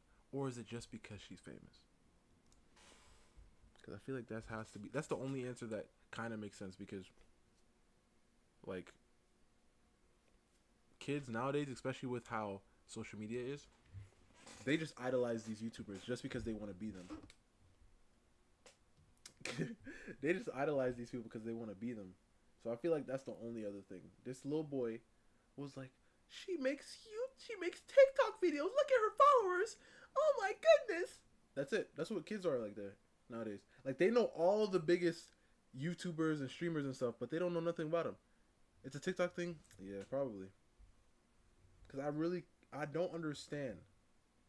What do you idolize about? Listen. Let's say, let me throw a YouTuber out there that I watch. Like a Corey Kenshin, right? He's a funny guy. He plays video games. He's Christ fearing, right? Or Yahuwah fearing, right? And yeah, he's funny, right? And he's like he likes anime. So if you were ever to meet him, you could say, "Oh man, I like obviously he's really cool. Like he's a really funny guy. He makes YouTube videos and everything." So if you were ever to meet him, you would think you'd have some laughs. You can play some video games. You could talk about some anime. You could talk about Christ too. You know. That's what you're expecting. But a chick who dances on TikTok, he idolizes her for what? What is he expecting to see? What is he expecting to experience when he meets this person? It's kind of like dinner. Would you rather have dinner with, like, if you were to have dinner with anybody in the world, who would it be? Dead or alive? This man is picking that chick. Why? What do you want to know? I don't know, man. I don't get it. Sickening. This kid looked like my little cousin. He looks like my little cousin, kind of, with his hair. And his face, kind of. My cousin has freckles. To take advantage of them. That is so unbelievably sickening, saddening, and disappointing. And to me personally, what this really only shows is, again, this is all so much worse than we originally thought it was. And from this moment onwards, it only gets worse and worse and worse. And as time went on, things started picking up to a worse and worse level. She would engage in conversations with me, Mm-hmm. sending me pictures, Mm. calling me on the phone, doing Oh. things on the phone with me, Okay. etc. Now, keep in mind, I still was very highlighted by the fact that this girl was in my life because it was a surreal thing to me. Why? But I was too afraid to speak up and have her hate me Uh-huh. and wonder where things would end up. Okay. And a lot of people ask where my parents were at this time, but growing up, I've been bullied all throughout middle school ever since I was younger. I didn't have a lot of friends, so straight off the bat, my parents thought that this was a good thing. And What? He just said, okay, now something's wrong here. Listen, my ears, I'm listening. I might not be looking, but I'm listening. This man said, once she came over, a group of friends of his were talking about the situation. He was talking about how nervous he is. This kid just now said, I've been getting bullied a whole lot, and I don't have a lot of friends. I mean, you got friends. Listen. When I was around his age, I had, besides like people, acquaintances at school, I had 3 friends, I think. I'd say 3 to 4 friends. Man, that was it. That's all that I needed. We played every sport. We played football, played baseball, played basketball. We played all the video games, every video game, anything that came out. And it was back in the day, before online was like crazy. Listen. Online existed. It just made more sense to go to people's houses, right? So one of my friends bought a game. I didn't need to buy it because he had it. So he just brought it over. He was like, yo, here, borrow it real quick. Send it back when you're done. All right, there you go. Exchange. There you go. Thank you. Yo, that's all we needed. That's it. This man act like he need he only need one. Really, you only need one really, one good one really. Like right now, I got 2 friends, and one of those friends is the one that I said that I had like around his age. That's it. I don't need a whole lot. I don't need everybody in the world. I mean, you guys my friends too. But like, I don't need everybody. This is crazy. This kid, hold on, man. Let me go back. Yeah, back in the day, bro. You know them times. Let's go back. Were at this hate me and wonder where things would end up. And a lot of people ask where my parents were at this time, but growing up, I've been bullied all throughout middle school. That has nothing to do with your family, your parents, but let's continue. Well, ever since I was younger, I didn't have a lot of friends. So straight off the bat, my parents thought that this was a good thing, and seeing how happy it made me from the start, that they thought that it would be a good thing for us to become friends and for us to be hanging out, whatever. No, I understand. Listen, this is all I'm gonna say. By hearing this, is all I'm gonna say. Did she do something wrong? Yes, she did. Was he a little boy? Yes, he was. This is what I think happened. This man liked the chick. He liked her. He was like, yo, she bad. She dances. Oh my goodness, right? But obviously, when you're a kid, it's a whole different game. Because yeah, you have crushes and everything. But when things get real, that's when things get real. And it throws you off. You're not, like, listen, honestly, you don't understand as a kid how these things mess with you. They mess you up. Honestly, I'm not even going. Let me say it right there, right? So this man, he liked her. He was like, yo, this girl's bad. And she dances on TikTok and she famous. Oh my goodness, right? But now she moved nearby. Now things got real. And this man was like, what do I do? Right? And then this girl said she liked him. And then now he's like, wait, this is getting a little too real. And then she started kissing on him. And then he was like, what the heck is going on right now? Right? He wasn't prepared. He wasn't prepared for everything. Right? So that's the only explanation that I got that works. This man liked the girl, right? He thought she was, she was cute and all. Everybody in his school was talking about her, like, look at her, right? And then he ended up seeing her. He was like, yo, she actually does look pretty, And then she ended up liking him, and then he started getting scared, and then things started going wrong, and then she kissed him. And then he started to panic. And then she started sending them pictures. Oh my gosh, this girl is crazy. And then he was going, like, he was crazy. Like he was traumatized, right? He was traumatized. And he was like, oh my gosh. oh my gosh, I don't know what to do now. And now, yeah, that's it. Just be honest, my boy. Just be honest. You thought she was bad until she came to your house and ruined your life. Let's just be real. Let's be real. Understand what he is saying here about him reassuring his parents, but at the end of the day, this is a 13-year-old child that we're talking about. So I think it's the moral obligation of a parent to understand that a 13-year-old child does not know right from wrong. True. They do not have the life experience. I mean, they know right from really wrong, but they don't understand if there can everything. be a reassurance on this type of thing. The parents should have acknowledged that what was going on here, again, regardless of if anything happened or didn't happen, that they were just interacting with each other and meeting up. That it has to should be have it, bro. been That has to be a it. breach of boundaries. But ain't no way. Parents should Ain't no way. My son. Listen. If my son, hear me out, bro. If my son were to be like, "Hey, yo, dad, look at her," right? And then I see her like dancing on, let's say TikTok is, and I see her dancing on TikTok. I'm gonna look at my son and be like, "Man, what the heck you showing me this for?" He be like, I idolize her. I'm like, man, shut that up. Just say she bad. That's all. Just say that. Just say she bad, right? And he goes, all right, she bad. And I'm like, all right, man. That's all I want to do. All right, man. And then he's like, oh, she's having a signing over here. Can you take me? And I'm like, I mean, I guess, man. You gotta chill out, bro, man. You gotta chill out. And I'm gonna take him over there. She go sign the papers, whatever. Take a picture, whatever. As soon as he get home, there, she calls up and says, oh, no, his mom, that's his mom. His mom called her and said, come to his party. Listen, if his mom calls and then, I mean, let's say for some reason, my wife calls her and says, oh, well, he's having a party. Can you come? Da-da-da, right? And she's like, oh, yeah, sure. And then she show up, whatever. Brian, I'm going to tell you this right now. If this girl try to come to my house to see my son with a friend, I'm going to be like, you better go back home where you come from. What are you doing? What's going on? No, you were not coming to my house, miss. Listen, you were here for the party and I appreciate it, but you go home. What are you doing? This is insane.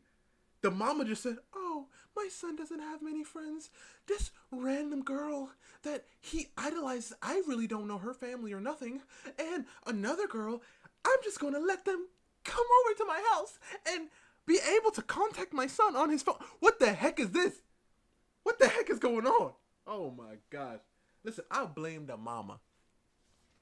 And I heard only the mama. I didn't hear nothing about no his pops, because his pops would have understood. Like, man, shut this down. Shut this down. This girl trying to shut this down. Why the heck does she have his phone number? Why is she texting him? Shut this down. Shut it all down. All of it down. This is crazy. This is insane. Truly insane. Truly insane, man. I'm telling you, bro. Ain't no way this couldn't happen. This could not have happened. It couldn't. Kept in and not allowed these two to. No, pause it one more time. There ain't no way I'm taking my kid to a meet and greet, right? And not knowing. Cause he's gonna be like, oh, I want to go to a meet and greet somebody. I'm like, who we go meet and greeting? Who we going to go see? Show me who we going to see. Cause I gotta know who this person is. I ain't gonna let my son go up and hug up and take pictures with some random person. So I'm gonna let me see the person. And then as soon as I see the chick on there, I'm like, what you doing, son? Son, what's going on? He be like, what?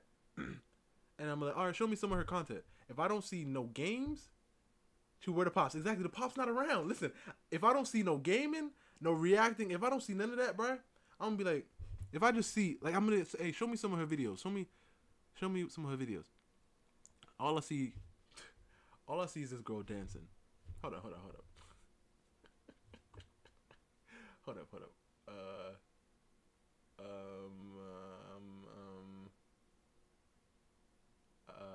Right. Where's it at? Where's this girl at?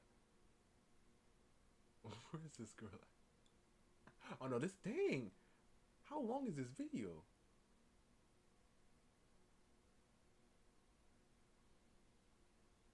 Yeah, I have no idea what it is. But all he shows me is this girl. Oh, right here. Perfect. role in how Right. she got away. But I told my son, show me a video. And this is what he showed me. I'm gonna be like, son. I'm gonna be like, son. Son, what's going on, man? I'm like, you ain't slick. Exactly. I'm like, come on, son. All right, man. All right. And then my wife will be like, what's going on? I'll be like, just stay out there. Let me have a conversation with you. I'm like, so what's going on, son? He be like, I idolize her. Why? Why do you idolize her, son? Just say she bad. Just say that. Just say that.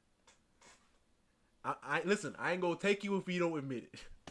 I'm gonna tell her that if you don't admit it, I'm not gonna take you. And he be like, yeah, she bad, Dad. And I'll be like, yeah, that's what I thought. All right, man. I mean, I guess you around that age, huh? Let's go. And I'm gonna take him over there, and I'm gonna be watching this chick the whole time, like, what's going on, man? What's going on? And then she go be like, oh man, hi, man. And then, you want a picture? And he's just like, yeah. And I'm like, I'm gonna look at my son. I'm like, hey, yo, calm down, man. Stop being so weird, man. Calm down. He be like, all right. Take a picture, and then go back. Because he cute, like, be honest. Exactly. And then as soon as we get back to the crib, let's say my wife end up snooping, finding out that he idolizes her, but doesn't understand, you know, whatever. I don't know how she don't understand, and just be like, how the heck does his mom not understand? What the heck?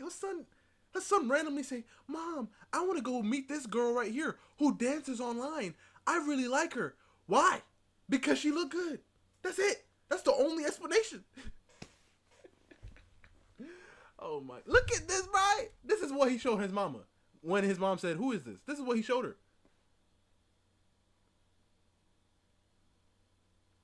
This is what he showed his mama. And his mama was like, oh, this is a nice lady. I should invite her to our house. My son could have a friend with her. This is the stupidest thing I've ever heard in my life. All right, let's continue with this. Conversations with me, sending me pictures, calling me on the phone, doing things on the phone with me, etc.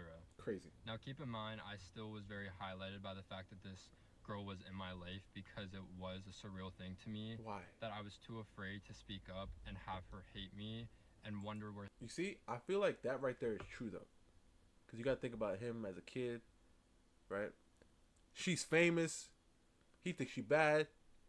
Now she like him, and now everything's getting too real. He doesn't know what to do, right? He don't want to be in this situation, but now he's just like, yo, I don't know. You know what I mean? He's a kid. He doesn't know what to do, right? And now he's panicking, and now he doesn't want to be in a situation, but he ends up staying. Yeah. Things would end up.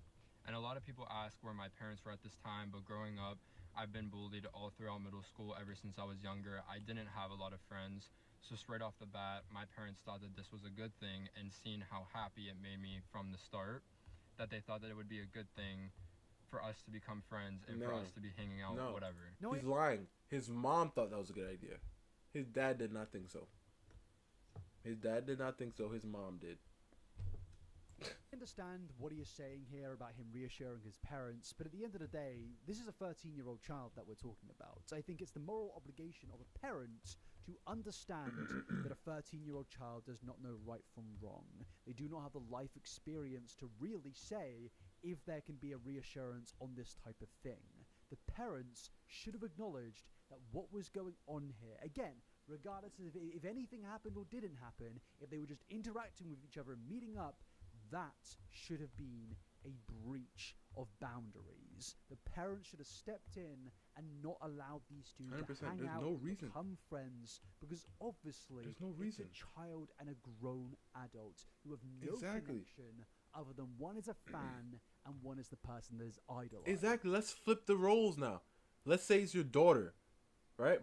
Let's say it's your daughter, and some random guy that you randomly brought her to a meet and greet with is now like, hey, I know your daughter's been getting bullied a whole lot, and she doesn't have many friends. I can be her friend.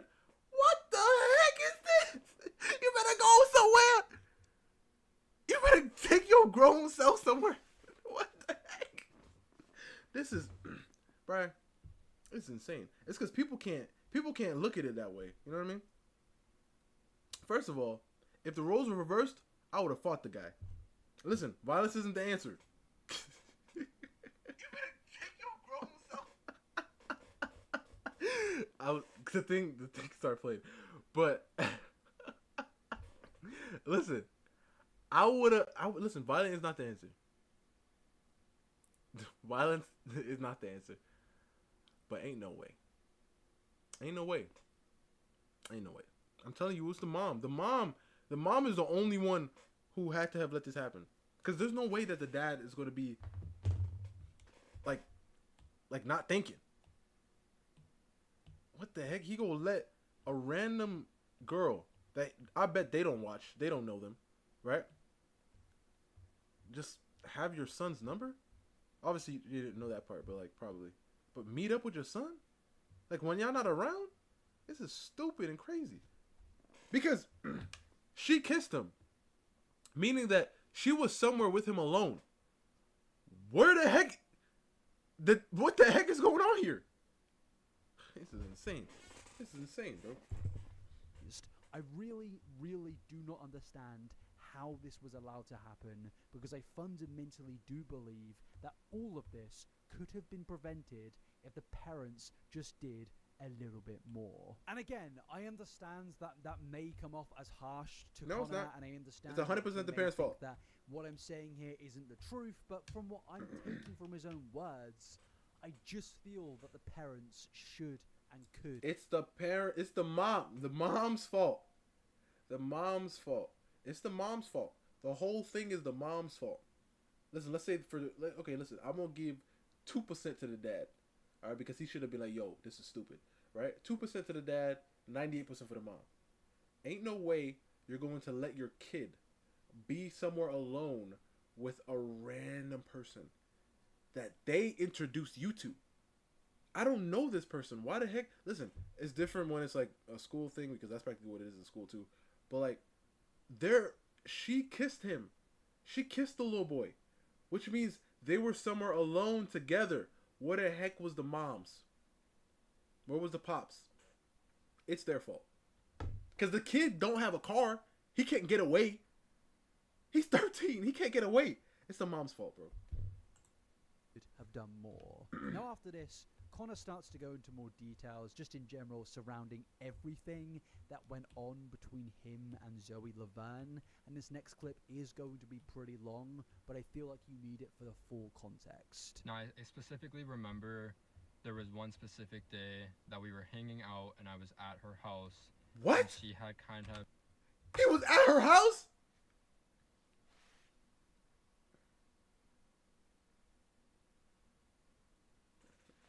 Just stop talking and play this video. Wait, hold on, what did you say? The moms are stupid. I'm gonna have 3 full body. Okay, all right, nice. Have just thrown herself on top of me. Wow. And asked me if I was ready. Wow. My heart was beating super fast, and I still specifically remember her asking me, "Are you okay? Like, your heart's beating super fast. Are you okay?" And I was in a moment of shock. I never thought things would ever evolve to this level. This girl had 20 million followers. I knew she had a career on the line. I always told myself she would never, ever do anything to mess with her career or ruin her career. In this moment, I was in a state of shock. She asked me if I was okay and if I wanted to, and I responded with yes, although my body language was very obvious that I was uncomfortable with the situation. This was a continuous event that continued to happen over and over again. And when things were publicized back in October of 2020... Hold up, bro. I still think this is his kid, bro. If that's the case, oh my gosh, bro. Oh my gosh. I had talked to authorities and I lied to the police for her. Now, back in October of 2020, when things were publicized on the internet, I did talk to authorities and I did lie to the police because I was heavily manipulated and I was still in a sense of trying to protect her. She had gotten into my brain so deep that she had told me if she went to jail for what she did, that she would off herself. And being only 13 years old, and again, this is someone you idolize and you look up to, that is going to mess with your head. Stop saying that, bro. Just say somebody I thought was bad. This man keeps saying idolized. Oh my gosh. After this, they thought it wasn't a threat, they moved along, and Zoe still tried to pursue a relationship with me because she thought she was in the clear. She would make fake Snapchat accounts to contact with me and my mom, cut off contact with us, and she would still make accounts to have desires to speak to me. Now, obviously, all of this just This makes girl- Zoe Laverne look unbelievable. Like, there's something wrong with this chick. Like, she can't just take a hint. First of all, listen, what she did is wrong, right? But she's acting like, yo, I need this little boy. What the heck is wrong with you, miss? Go somewhere. Unbelievably and fundamentally terrible. I know she already did before this, but what he is stating here is outright insanity.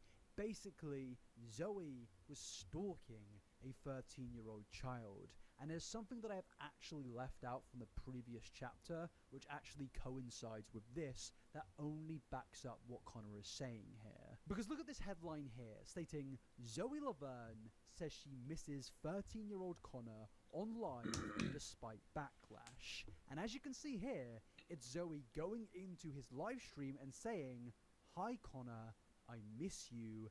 And then she says, I hope you're doing well, miss you lots. And she even then Look made at a this post red's on her face. Instagram stating, y'all are mad that the situation wasn't as worse as people made it out to be. And yeah, from every single angle, this very much seems to be a grown adult that could not let their attachment to this child go. Even though they have the entire internet against them, their career on the line, they still tried to contact Exactly them, why? despite everything going on. And I think that should say quite a lot to you. This is not a mistake. This is not a situation of someone that accidentally did something wrong.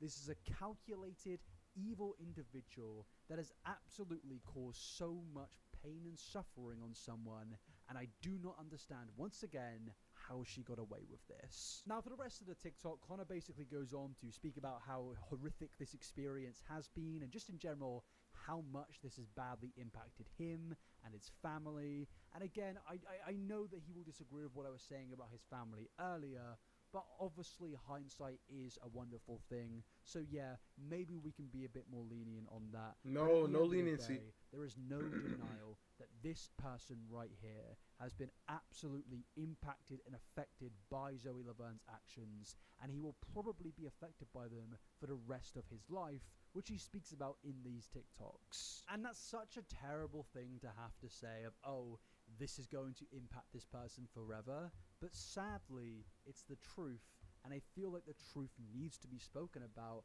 and Zoe Laverne needs to know and realize how much terrible pain she has brought onto other people, and that she should face consequences. But now, as I mentioned earlier, the story doesn't end there, as Connor also uploaded a part 2. Now, in this video, what Connor is speaking about Yo, this guy is the looks like my receipts cousin, bro. surrounding this situation. This is crazy. That's what's throwing me. I'm like, yo, what the heck happened to you, man? But he's not 18. Where though. Connor posed a large amount of evidence to do with backing up what he was claiming in his original video. And honestly, some of the things that he shows here is just mind-blowing, and really only again makes Zoe look even worse. Because what it starts off with in terms of the first piece of evidence is Zoe seemingly trying to teach others how to lie on a Okay, I lie think detector this is test. nice And when you now. hear the context of what she says, it's just I have to add the foreground now. unbelievable. This video that I'm about to show is a video of her on the phone with mutual friends of mine after everything had happened, and when polygraphs were being threatened for a lie detector test, this was her explaining how to lie on it. Listen, if you want to learn a polygraph, all you gotta do is just read, like, when they ask you the question, think of the question as them asking, like, did you sleep with your dad? Then your heart won't fucking race. What? I was like, What the heck? so I'm just scared that, like, Amber's gonna go live and try to say that Connor and I, like, and then Cody was texting me saying that he has proof that we did and he doesn't. Like, nobody has proof of it. Because we did it in secret. What the heck? Me saying that he has proof that we did and he doesn't. Like, nobody has proof of it. Because we did it in secret. This right here is her admitting that she indeed did take Oh my god! Oh my god! This is so crazy. Like, this is the stupidest chick. Like, this is the equivalent, right, of robbing a bank and then posting that you robbed the bank on your secret Instagram and then going online and telling other people who weren't involved, man, yeah, of course I robbed the bank. What the heck are you doing? Like, what she did was wrong. What she did was stupid and wrong. But she is dumb. It's like everything that she does just keeps confirming the fact that she's dumb. This, just like his man said, she's stupid. This girl's stupid. This girl. I gotta rewind this, man. I gotta rewind it to hear the stupidity. Amber's gonna go live and try to say that Connor and I, like, and then Cody was texting me saying that he has proof that we did it, and he doesn't. Like, nobody has proof of it. Because we did it in secret. Why did she add that part? That's the thing that threw me off. Why did she have to add the, of course, like, she could have just said, he has no proof. But she was like, oh no, he has no proof. You know why? Because it was done in secret. Why the freak did you add that? Nobody needed to know that part. This girl's, man, this girl is dumb. My innocence, but there was no proof of it because we obviously didn't record it. I mean, it's just utterly despicable, isn't it? And another thing to take from this, though, is the fact that there were seemingly a lot of people surrounding Zoe Laverne that were fully in the know about what Zoe Laverne was doing with Connor, and they just allowed it and even just laughed along with Zoe when she's speaking about lying on this is what happens when you got clout. tests, which is ultimately so much more disturbing because she has been pretty much allowed to get away with this for so long, mainly due to the fact that she has had people that, in my opinion, have protected her, from her mother to some of her friends. It really is sickening. But now, after this, Connor then basically goes on to show a giant wave of evidence of pretty much everything that Zoe has been accused of. And again, what I'm now going to do is basically allow this entire clip to play, and there is a lot of screenshots here that Connor narrates through, and it is a lot. My messages were on the top, commenting on how Zoe has literally messed me up so bad mentally and destroyed me as a person. And when my friends were gonna come stay here for a week, I was voicing I was scared to spend the night in a hotel with her. This was me texting my friend saying, how do I get myself out of this? I'm very uncomfortable. And also that she let off. What the heck? Like, this is why I tell you, the parents, she's gonna spend the night in the hotel with her? Why? Where's his moms? Where's his pops? I'm telling you, the pops is not in the picture because they ain't no way. But where's the moms? What? Why? A little bit, and it wasn't as bad as it was before. Oh my god. This message was her wait, saying... What?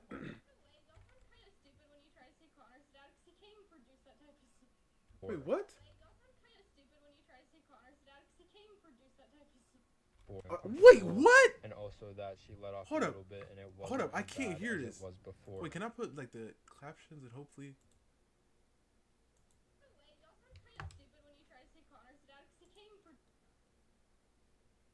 He can't produce. Oh my gosh. Oh, so wait, so I guess it's confirmed that the kid is not his. But oh my gosh. First of all, wait. There's no that kind. There's no that type. He is the dad probably. This girl just don't know. Oh my gosh. This girl, he's the pappy. He's the pappy to the baby. Oh my gosh. This is the craziest. I don't even know this chick. And now. Oh my god. This message. There's is no very not old enough. If it's gone, it's gone. Oh my god. Don't make me angry again, which I think we can all infer what this means. Wait, what is it? Oh my god. Dude, this game got a neck. Oh my. Right. It's all the parents' fault, man. It's all the parents' fault. I blame them 100,000%. It's different. It would be different if this guy was like the age he is now. Then it wouldn't be as whatchamacallit, I guess, really, because they're both adults. But if he was able to drive and had a car, it'd be different. Because he could just lie to them saying where he's going. But this kid is a kid. You need to know where he is. You need to. Oh my gosh. These were TikToks that she had made directly from her. Oh my gosh, that's him. Dang, this man he even looked like a kid. All infer what this means. Cause like, you know, there's some kids, like there's some these high school kids, right? They be looking grown as heck. Look at this little boy. This man look 5. Oh my! And she made this. She made this edit. TikToks that she had made directly from her account. As well as this very disturbing.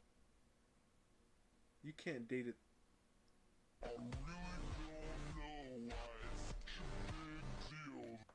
Oh my gosh, this girl, yo, I'm telling you, she has, like, Brian, look at this. You probably can't read it. Let me zoom in. Look at what she said. She posted this. Look. And the song is, what does the song say? What does the song say again? It's very disturbing.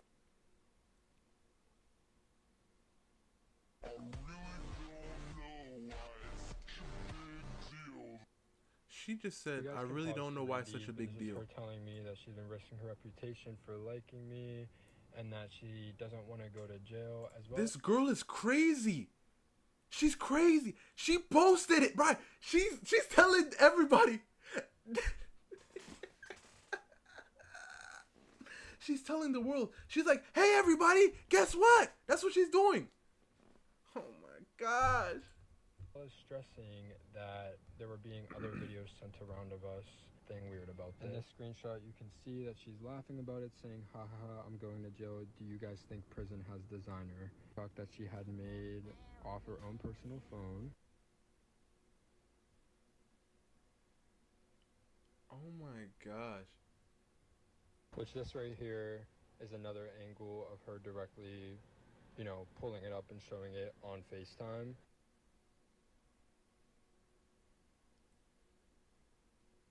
Oh my gosh. Oh my god. Oh my god. This one you can pause and where is his pappy? This is her closest friend at the This is all his. Listen, this is all the parents' fault. I'm gonna keep saying it. time who literally had stated that she could go to jail for knowing about it and not doing anything, and the top half is covered for privacy and personal reasons. Now, before I give any analysis on the things that Connor has just gone through, I do just want to read the messages that he is showing there. The messages state, it's been making me cry every night thinking about it. But even everyone I've come into contact with here asks me about you and Connor. I obviously defend you, but it's bad. Now listen, I'm not trying to get in trouble, because if you went to jail for with him, I would go to jail for association for knowing about it and doing nothing. Again, this to me is people protecting Zoe. And even in this case, in my opinion, they're not even looking out for Connor here. They're just doing this because they know that they are complicit and could face consequences. But then the next part states, I thought a lot about how to approach you about this, but I am very uncomfortable with the thought of you with him, because that's mad jail time and it would ruin the rest of your life. Again, to me, this does just seem someone outright protecting their own personal interests But if there is something that these messages show, it's more just further general evidence that what was taking place here was far worse than we originally thought. This is no longer just a kissing thing, which again is still terrible. It's the worst possible thing. This is someone, through all of the evidence that we just saw, all of the screenshots that Connor just provided, this is someone who is the lowest of the low. This is a criminal, an evil person that should face consequences, but they're not. They've gotten away with take it to jail. They have a happy social media career of their family where they can happily post all the things that they want and get millions of views for it. It's disturbing and disgusting. Now after this, Connor then goes on to show even more disturbing screenshots of where Zoe threatens to, well, how do I say this in terms of YouTube TS? She threatens to damage herself, and bearing in mind, she was saying this to a 13-year-old boy. Now, just in general, the whole thing, I'll keep on saying it, it's so disturbing. It really is sickening. Because some of the comments were pointing out that they have a brother who is 13, and their baby tooth fell out a couple weeks ago. And this is so insane that they can't imagine their own brother going through this. I'm super angry and disturbed for you. Think of all of the things that you've just seen in those screenshots, all of the things that we've gone through today, and just think, that was a 13-year-old. There's not even a sentence I can say to really describe how horrific this all is crazy. And I truly do feel bad for Connor. He seriously does deserve justice, and I'll say it again and again, but this man has been so unbelievably let down by the people around him, but also the system that was supposedly there to protect him.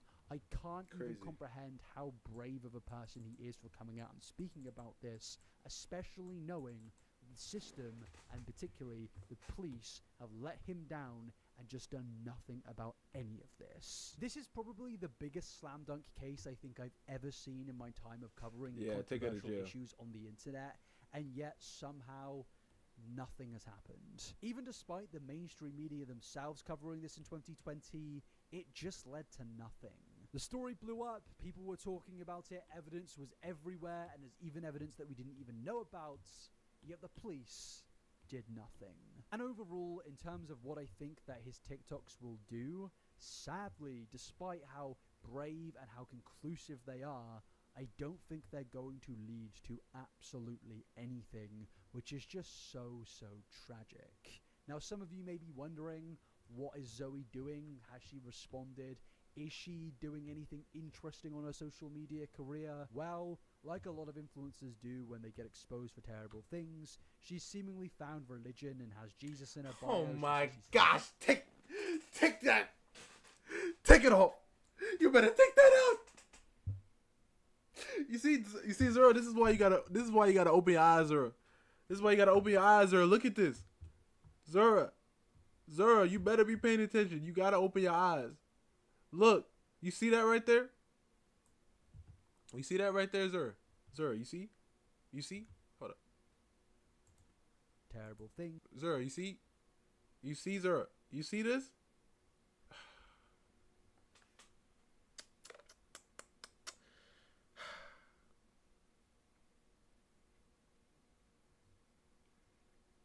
Now listen. Does this mean she can't be saved? No, of course it doesn't. But what I do know is that these people be lying. And after all I saw, nah, take that off. She ain't being serious. Take it off. Now she wanna, Wait, what the heck am I doing? Uh-oh. There you go. Yo, this is so crazy. Yeah, May, you've been seeing what's going on here? Man, it's crazy. How do I make a character? It's the same thing. Zara. It's the same thing, Zara. Same proportions. But if you're trying to draw a kid, it could be different. But if you're just trying to draw a shorter person, typically, you go with head heights, right?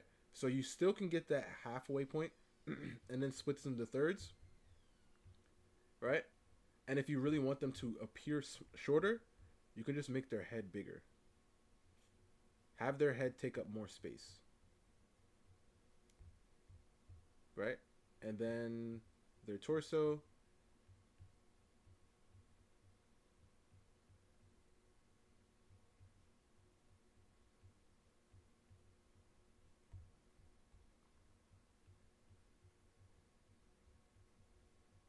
Keep it halfway.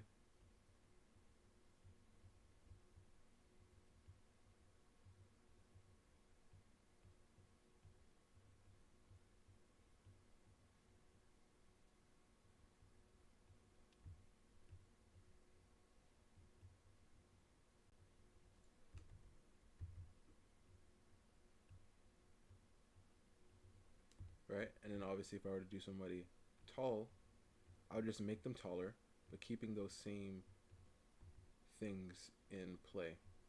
Do the thirds, and I'll just make their head smaller in relation to this thing.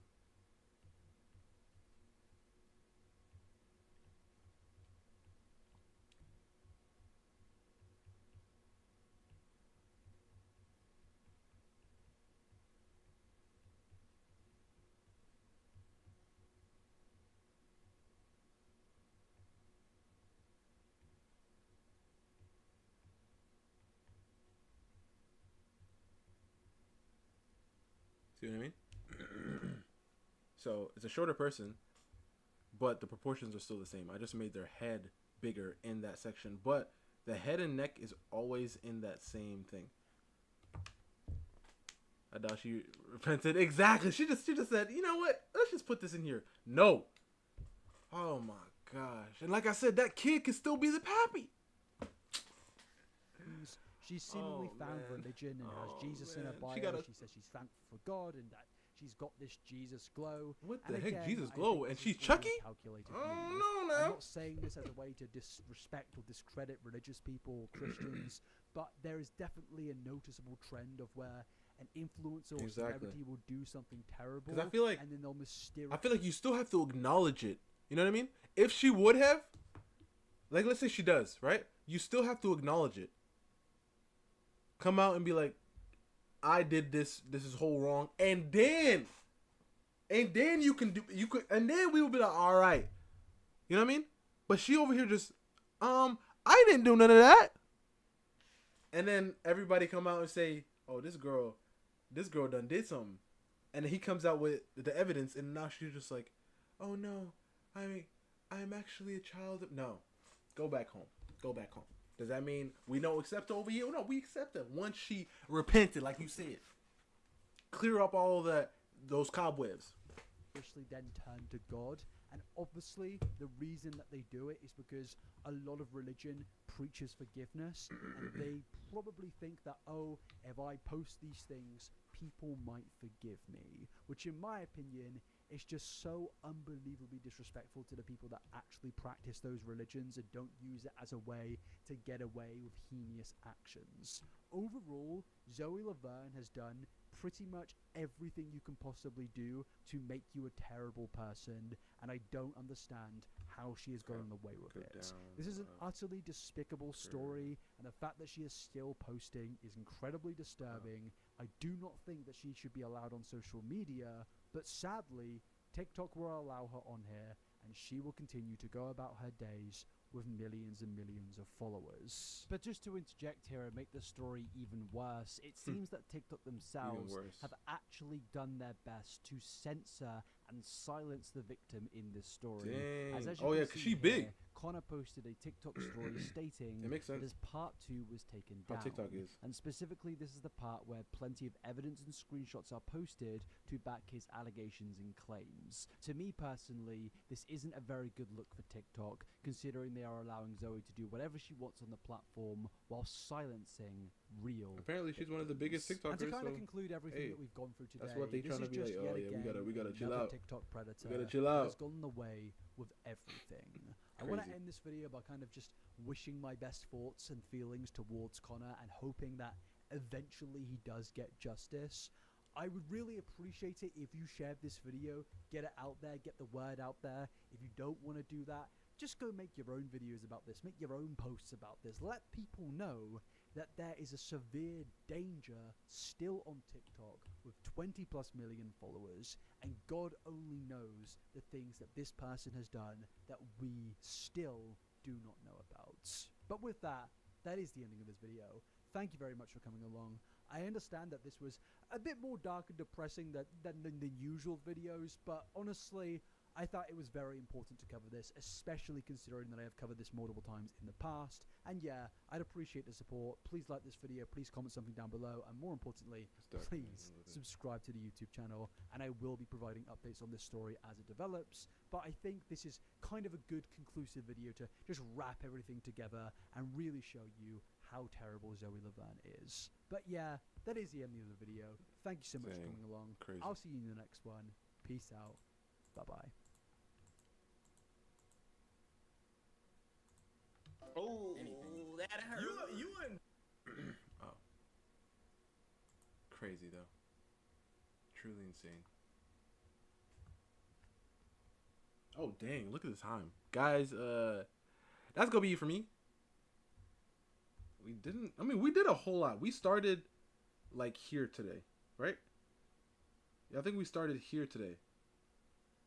And this is where we ended up. Hey, we did some things. This is where we started.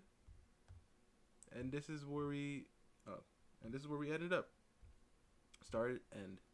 Start, end. Start, end. Start, end. So we did some things. We fixed her face. We fixed it. I like this. And her face been fixed as well.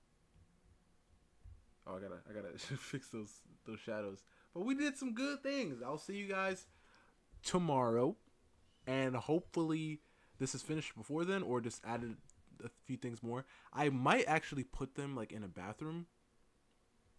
I don't know. Let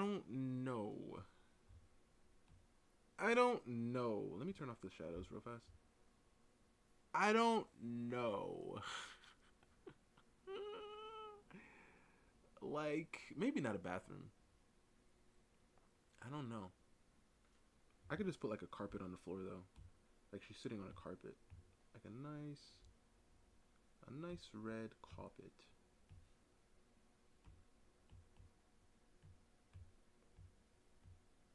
Come on. Yeah, like right here. And here. And there. What the?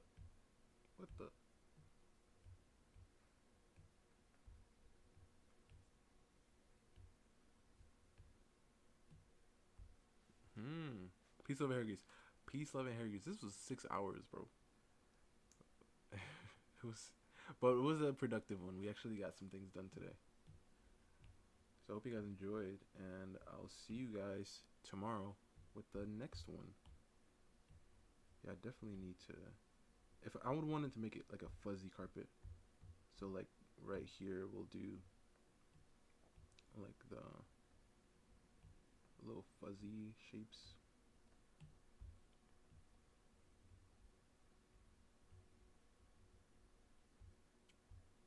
A bedroom or bathroom? Yeah. Or a living room, to be honest. Because I was thinking of doing like some foreground elements. So like we can do like a dresser or something. Like right here. Because her arms, I don't want... Or it can be like a glass, like clear glass table thing. Like right here. Let's do white probably. Yeah, like a clear glass table. And then on the edge, you can have that light hit it. And then right here, we can add like, make sure we keep it in the same perspective. We can have like some, hold up, let me actually, this is the thing. it on? No, it isn't. I was wondering, because that's off. We can get some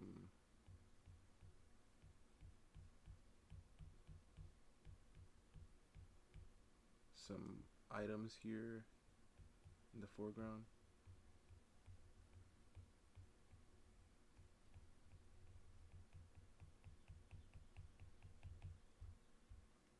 Have them blur it up. Obviously, I'll do it in a different way, but I don't know.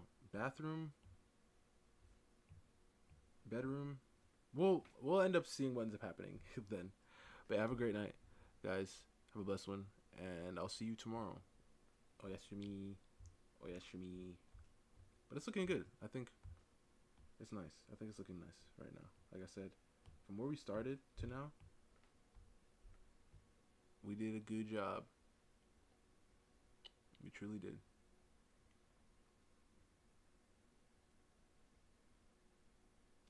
Alright, guys. Peace. See ya. See you later. See you later. Ow.